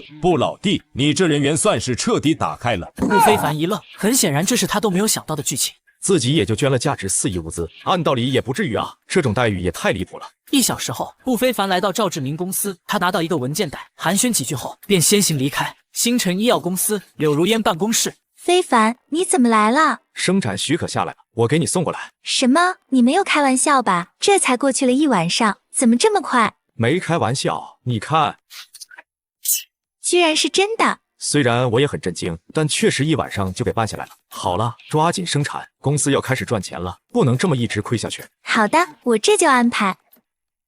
地产大佬高启强求我指点烂尾楼，而我只是一句不懂地产校句，转身便立刻注册地产公司。只以我早已用预知未来的能力得知，这片烂尾楼在未来将价值30个亿。布老弟，这位是我们江城市的地产大亨高启强，他一直想和你认识一下。高先生你好。你好，布先生，你的事迹我都在电视上看到了，久仰大名，这顿饭我来请，就当是不请自来的赔罪。哪里的话，大家都是朋友，不知道高先生找我是有什么事吗？哈哈，布先生看人真准，我还真有事找你帮忙。最近我看中一块烂尾楼，想要接盘，但是拿不准主意。听赵哥说你是投资高手，就想来咨询一下你。如果行的话，我也想拉布先生入伙，让我们一起赚钱。哦，烂尾楼，不知道高先生说的哪一块烂尾楼？在烂尾楼这方面，财富信息 APP 也有相关信息，但因为处理起来麻烦，周期又长，所以不非凡就一直没有去赚这个钱。城北莽村的玉城王府。我去莽村，那里可烂尾快10年了，而且因为金额巨大，一直没有人敢接手。不非凡一愣，这个地方我知道，当初闹出很大的动静，上了好几次新闻。听说想要接盘的话，最少需要30亿的资金。不过让我惊讶的不是这个数额，而是高启强居然和我看中了同一块地方。我本来打算等钱准备够了，就创办一家地产公司，开始进军地产行业，没想到现在居然先被高启强提了出来。地产行业我也不是很懂，像烂尾楼这种高风险的东西，我不敢提什么意见，到时候让高先生赔钱了，我可担不起这个责任。怎么会呢？布先生的战绩在业内都是出名的。高老哥，这一点倒是真的，布老弟确实没接触过地产行业。是啊，高哥。好吧，是我唐突了。接下来的饭局就平淡了很多，都是说一些客套话，直到饭局结束。布老弟，真的不好意思，高老哥在以前我创业的时候拉过我一把。没关系，小事而已。这可是我的目标，我才不会告诉他这烂尾楼可以赚钱。我之所以带赵志明和李文强赚钱，是因为他俩以前帮过我，也是朋友，所以有一起赚钱机会，我偶尔也会带上。但我和高启强又不是朋友，没必要把自己赚钱的机会给他。赵老哥，帮我一个忙呗。什么事，布老弟？你直接说。你人脉广，帮我创建一个地产公司。什么？布老弟，你没有开玩笑吧？你要进军地产界？是的，高先生的话让我对地产行业产生了兴趣，我也想尝试一下。布老弟，我再确定一下，是地产公司，不是建筑公司。是的，没错，就是地产公司。好的，布老弟，交给我，我帮你搞定。虽然自己并没有给什么建议，但不代表高启强就会放弃。如果他真的狠下心来赌一把，那这个钱我可就赚不到了。地产公司和建筑公司还是有本质上的区别。赵志明开的就是建筑公司，他丝毫不怀疑不非凡创办这个公司会亏钱。在他的眼里，只要不非凡去做的事情，那就是一定会赚钱的。所以到时候搞建筑的自己，肯定也能分一杯羹。赵哥，这布老弟到底是怎么想的？有3家公司还不够啊！你要是能想明白，你现在就是3家公司的主人了。这就是有志向的人，不满足于现状，还会不停的往上爬，活该他发财。说的也是，跟着布总混，3天胖9顿。知名导演求我投资华语科幻片，然而我连剧本都没看，便砸3.5亿加100万年薪直接签下。只因我早已用预知未来的能力得知，日后这部电影的票房居然有40亿。布总，我们的电影马上就要上映了，不知道你有没有空来参加今晚的首映礼？首映礼？肖导，我最近脚崴了，首映礼我可能去不了。布总，你没事吧？脚怎么崴了？名家在哪里？我来看看您。不用，肖导忙你的就好。那怎么行？伤筋动骨100天，必须要重视。我知道有个药膏治疗脚崴特别有效，我给布总您带一点，正好带上叶姑娘出演的片段，让您在家过目一下。也行，那你来我家吧。半小时后，布总，这就是我特效药，非常有效果。有心了，要我晚上再喷。先看看叶清新拍的戏吧。好的，布总，这是我们电影的开头片段，也是叶小姐的戏份。片刻之后，布总，你觉得怎么样？不错，叶清新的演技精湛，干脆利落。是的，布总，叶清新的演技实在是太出色了，丝毫不比那些老戏骨差，这就是天赋。布总能找到这样的艺人，其他娱乐公司估计都要眼红死了。那就这样，先提前祝肖导的电影大卖。谢谢布总。我还有件事，就是我有一个好剧本，不知道布总有没有兴趣看看？你是想让我投资？是的，布总，这个剧本我看上很久了，真的非常不错，但是我的经费实在不够。说话间，肖导掏出了一个剧本。逃亡蓝星科幻片。不非凡微微一愣，在我的印象里，华语的科幻片一直不太行，观众也不怎么买账。是的，布总，科幻片还是大制作。我记得你是拍小成本电影出名的，怎么会突然想拍大制作科幻片？没有导演想一直拍小成本电影的，要是有钱的话，我早就去拍大片了。不过布总你放心，以我的能力一定能拍好。这样嘛，那先让我看看剧本，我要看过再决定要不要投资。不非凡刚接过剧本，就在此时，手机突然响起，打开一看，是财富信息的通知。你这个电影我投了，要多少钱都可以，半个月左右吧。半个月能赚这么多，这种电子产品不是更新迭代很快吗？所以我们要抓紧时间，抓住这个空档期。我考虑一下吧，这几天再找你商量。你要是想做这生意，最好明天就给我答复。明天就要做决定，有这么急吗？不是我急，是市场急，机会都是稍纵即逝的。这几天要是没把握住的话，后面再做就没意思了。赵志明陷入纠结，转头看向李文强。赵总，我还是比较相信布兄弟的，但这是你的钱，我可不敢乱出主意。不就500万吗？我相信你。好，那今天就得麻烦赵总联系江城的车企领导，让他们牵线搭桥购买芯片了。这简单，我现在就打电话让人过来。半小时后，王总你好，事情是这样的，我和赵总想购买一批汽车上用的低端芯片，但个人买又比较麻烦，所以想通过您帮我们代购一下。放心，我们先给钱，您只要代买一下就行。就这事，我还以为有什么大事呢。小问题，你把型号规格发给我，我现在就让人去沟通。你们怎么突然想买汽车芯片？我们就是觉得这芯片会涨价，所以想先囤一批货。王海波还以为是什么秘密，没想到只是单纯的囤货等涨价。哼，既然他们想买，自己帮个忙就是了，反正他们亏多少跟自己无关。几人简单签了份合同，不非凡把钱转了过去。返程途中，顾老弟，这芯片的事应该没问题吧？世上没有100%赚钱的生意，你要我做保证那也不现实。这我当然知道，算了，我还是老老实实的把我手上的这批大闸蟹卖完再说吧。我这几天又打听了一下，大闸蟹的上涨势头确实很猛，至少都能涨到7、8成。行，到时候你别后悔就成。10天后，汽车芯片相关新闻登上热搜。卧槽，老弟，我们要发了！刚刚王海波打电话给我，说有人要出3倍价格购买。才3倍？不急，你现在就让王总发出消息，说我们有芯片。现在市面上这么多新能源车企，我们不愁卖。老弟，3倍你都不卖，那你多少钱卖？至少5、6倍。你这个电影我投了，要多少钱都可以。真的吗，布总？可是你连剧本都还没有看呢。剧本什么的不重要，我看重的是你的潜质，你对电影的热爱，还有对华国电影的支持。布总，你这我太感动了。不非凡之所以答应这么爽快，是因为财富信息 APP 上显示，这部电影的票房可以卖到40亿，整整40亿啊！财富信息 APP 会主动给我发信息，是因为这个剧本一直被萧导握在手里，而他又拍不了，创造不了价值，所以财富信息 APP 就没有收集进去。但今天萧导主动把剧本拿了出来，并且我又有投资意向，所以新的财富信息就出现了。布总，不知道您愿意投资多少？投资多少都可以，但是我想把你签下来，并且买下《逃亡蓝星》的版权，你来我公司做导演，专门负责《逃亡蓝星》的拍摄。签下我？是的，我每年给你100万的年薪，你拍摄的电影也会给你0.3%的分红，所有的拍摄费用都由我出，并且我不会插手你电影拍摄。另外，你手下的员工我也一起签了，一起到我的公司干活。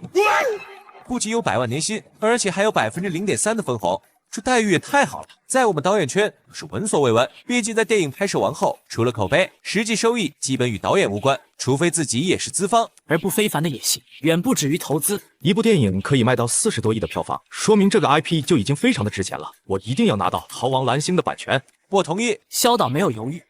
那行，我立马叫人送合同过来，签好后就可以开始《逃亡蓝星》的拍摄了。你需要多少预算？我们团队初步估算了一下，大约需要3.5亿。好，我会告诉财务的，你大胆的拍就好。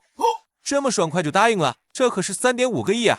不过布总，你放心，我一定倾尽所能把这部电影拍好。你这么信任我，我一定不会让你失望的。好，不过这部电影的女主角，我想让叶清新来演。没问题，一切听布总的。随后两人如约签好合同。2天后，萧导的电影上线各大院线，叶清新也第一次出现在大众视野里，一下就引起了巨大轰动。我来个刀，这么漂亮的美女怎么开头就死了呢？这导演也太小气了吧，就给她这么一点点镜头。就是啊，电影讲的什么？不行，我得重新看一遍。楼上的你可拉倒吧，我都不想拆穿你。你是去看电影吗？想看美女就直说。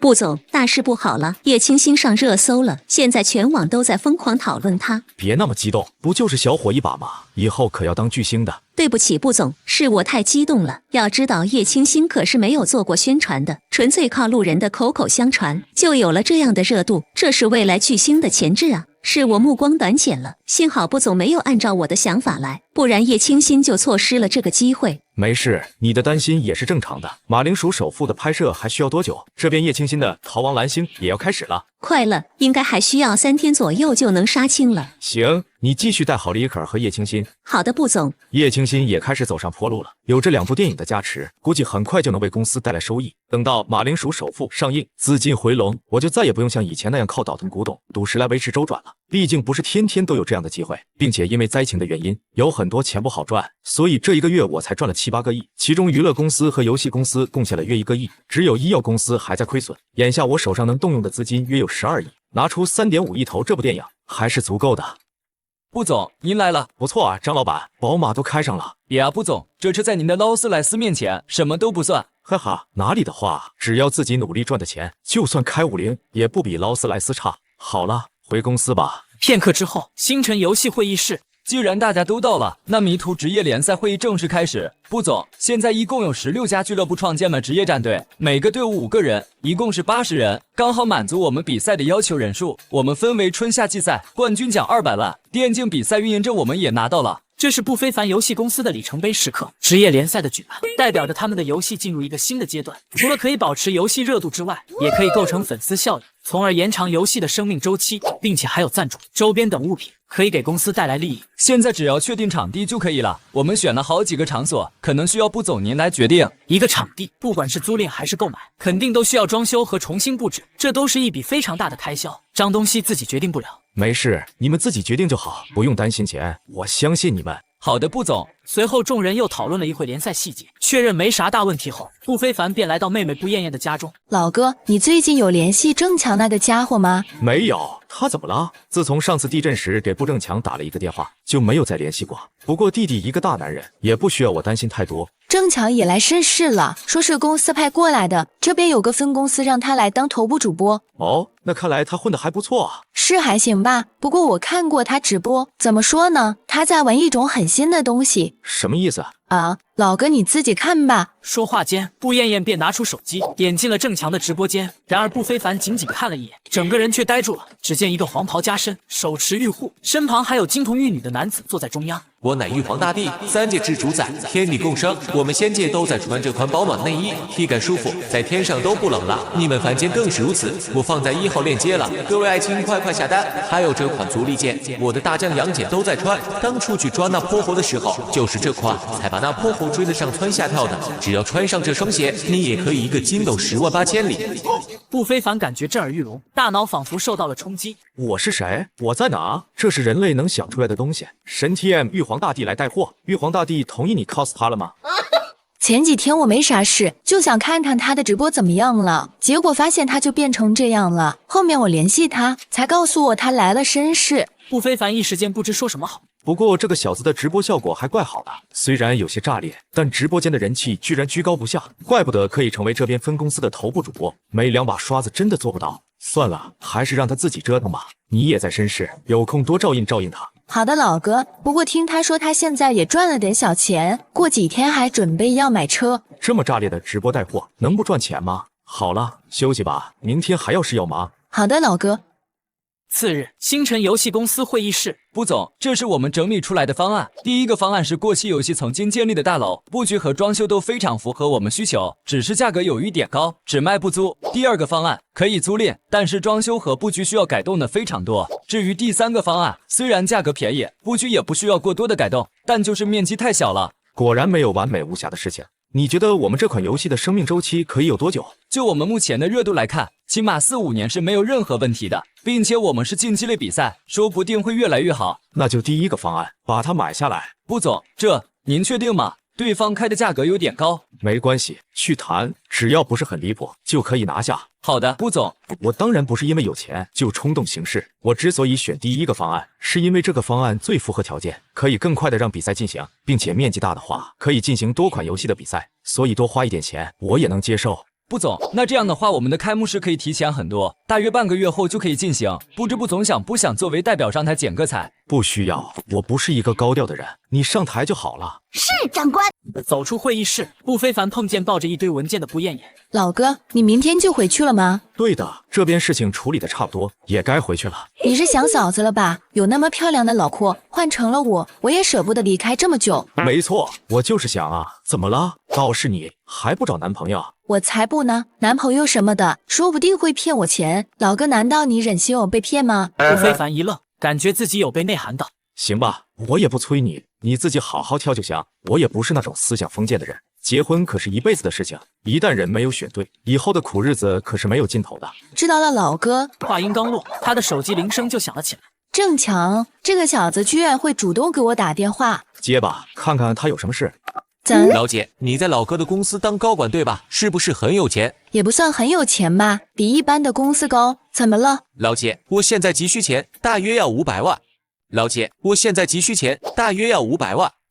你要那么多钱干什么？姐，这你就别管了，你可以借我多少？不非凡拿过手机，你个臭小子在外面干什么了？老哥，你怎么会在老姐旁边？这是我的公司，我怎么就不能在了？快给我说清楚，你要这500万是为什么？不关你的事，我会自己想办法解决。你能想什么办法？500万，就算你把自己卖了，你都凑不到这么多钱。难道你想下半辈子背着巨额债务过日子吗？不非凡知道那种感觉，人在有巨大压力的情况下，就会剑走偏锋，去做一些不好的事情。他就是这么过来的，所以他不想自己的弟弟也走上这条弯路。算了，把你的地址发给我，我现在就过来找你。你最好不是做了什么不该做的事情，不然我把你腿卸了。不，我能自己解决。你能解决个屁！你要是想要这500万，就把地址发过来。老哥，我知道他家住呢。好，你在家等着，不许乱走，不然把你腿卸了。随后在步艳艳的指路下，两人很快赶到步正强的住所。老哥，老姐，说吧，发生什么事了？我违约了。你干了什么？没干什么，就是普通的违约了。你们要使用500万，就当我借你们的，以后会慢慢还。你 TM 违约了，怎么还一副我很牛的样子？赶紧实话实说，不然这500万你就别想了。还有，你也不是什么特别大的主播，也不应该违约500万吧？就是啊，我昨天看你的直播效果也非常好啊，怎么就违约了？难道玉皇大帝过来找你麻烦了？其实我来申是不是公司派过来的，也没有什么分公司，一切都是我胡编的。What？ 你昨天不是还在直播吗？是啊，我又没说我不直播了。我在那边赚了一点钱之后，就自己来申市创立了个工会，然后招主播自己创业。那你原来的工会呢？退了吗？没退啊，所以违约金有500万。你知道会违约，为什么不先退工会？时间太长了，我签的合同是3年，我等不了那么长时间。一个新颖的想法，要是不快点去实施的话，很快就会被别人抢走的。我找人做了个病假，请了半年的，准备让工会自己和我解约，但没想到这么快被工会发现了。好家伙，你胆子也是真的大！我明明化了很浓的妆，特效也开了，甚至连声音都做了处理，没想到他们还是能发现我。早知道就把特效拉满了。本来给我半年的时间的话，我说不定就能凑齐这500万。但步正强惭愧地低下了头。等下500万我会打到你账户上。年轻人有想法是好事，但以后别这样了，这种方式太冒险，搞不好就是万丈深渊。真的吗，老哥？谢谢老哥，下次我一定会做好万全准备。我怎么感觉这个小子好像理解错了自己的意思？以后再这样，我就把你腿卸了。放心，以后不会了。次日，江城市星辰娱乐公司。老板，你回来啦？对啊，你有什么事吗？老板，冷冰冰的那部电影你看了吗？看了，怎么了？他演的也太好了，老板，你应该不会得迷了心，然后不要我了吧？说不定会，毕竟一山不容二虎。老板，你不能这样的，我才是公司的第一个艺人，我一把屎一把尿的把公司养大，你现在有了新欢，不能不要我的。啊，好痛！老板，你为什么要敲我头？一天到晚你脑子里都在想什么？不要搞这些有的没的。过几天你就要开演唱会了，给我好好的练歌去。啊，老板。回到办公室，步非凡召见叶清新和王丽花汇报拍摄情况。王经济呢？怎么就你一个人？他在和逃亡蓝星剧组沟通细节，让我先来跟步总您汇报。这是我这个月的拍摄日志，步总请您过目。干得不错，你果然天生是演员的料。谢谢步总夸奖，多亏你选中了我，不然我母亲的医药费估计到现在都还没有着落。没事，是发光总会金子的，继续努力。好的，步总，我会努力的。请进。抱歉，步总，我来晚了。没事，汇报一下你这边情况吧。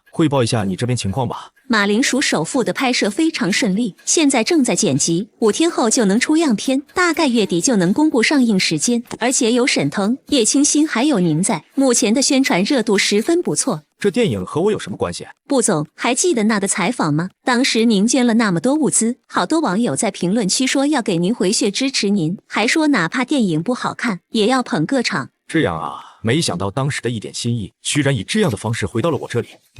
不错。逃亡蓝星那边怎么样了？那边交接的差不多，叶清新过几天就可以进剧组，不过这次我就不去了。过几天是李可儿的第1次演唱会，我不放心让她一个人。叶清新的话，我会派2个助理去的。好，你看着安排。时间很快来到了下午，不非凡来到了西西的幼儿园。爸爸，我好想你啊！我也很想你，这是爸爸给西西带的礼物。哇，好漂亮，是蝴蝶项链耶！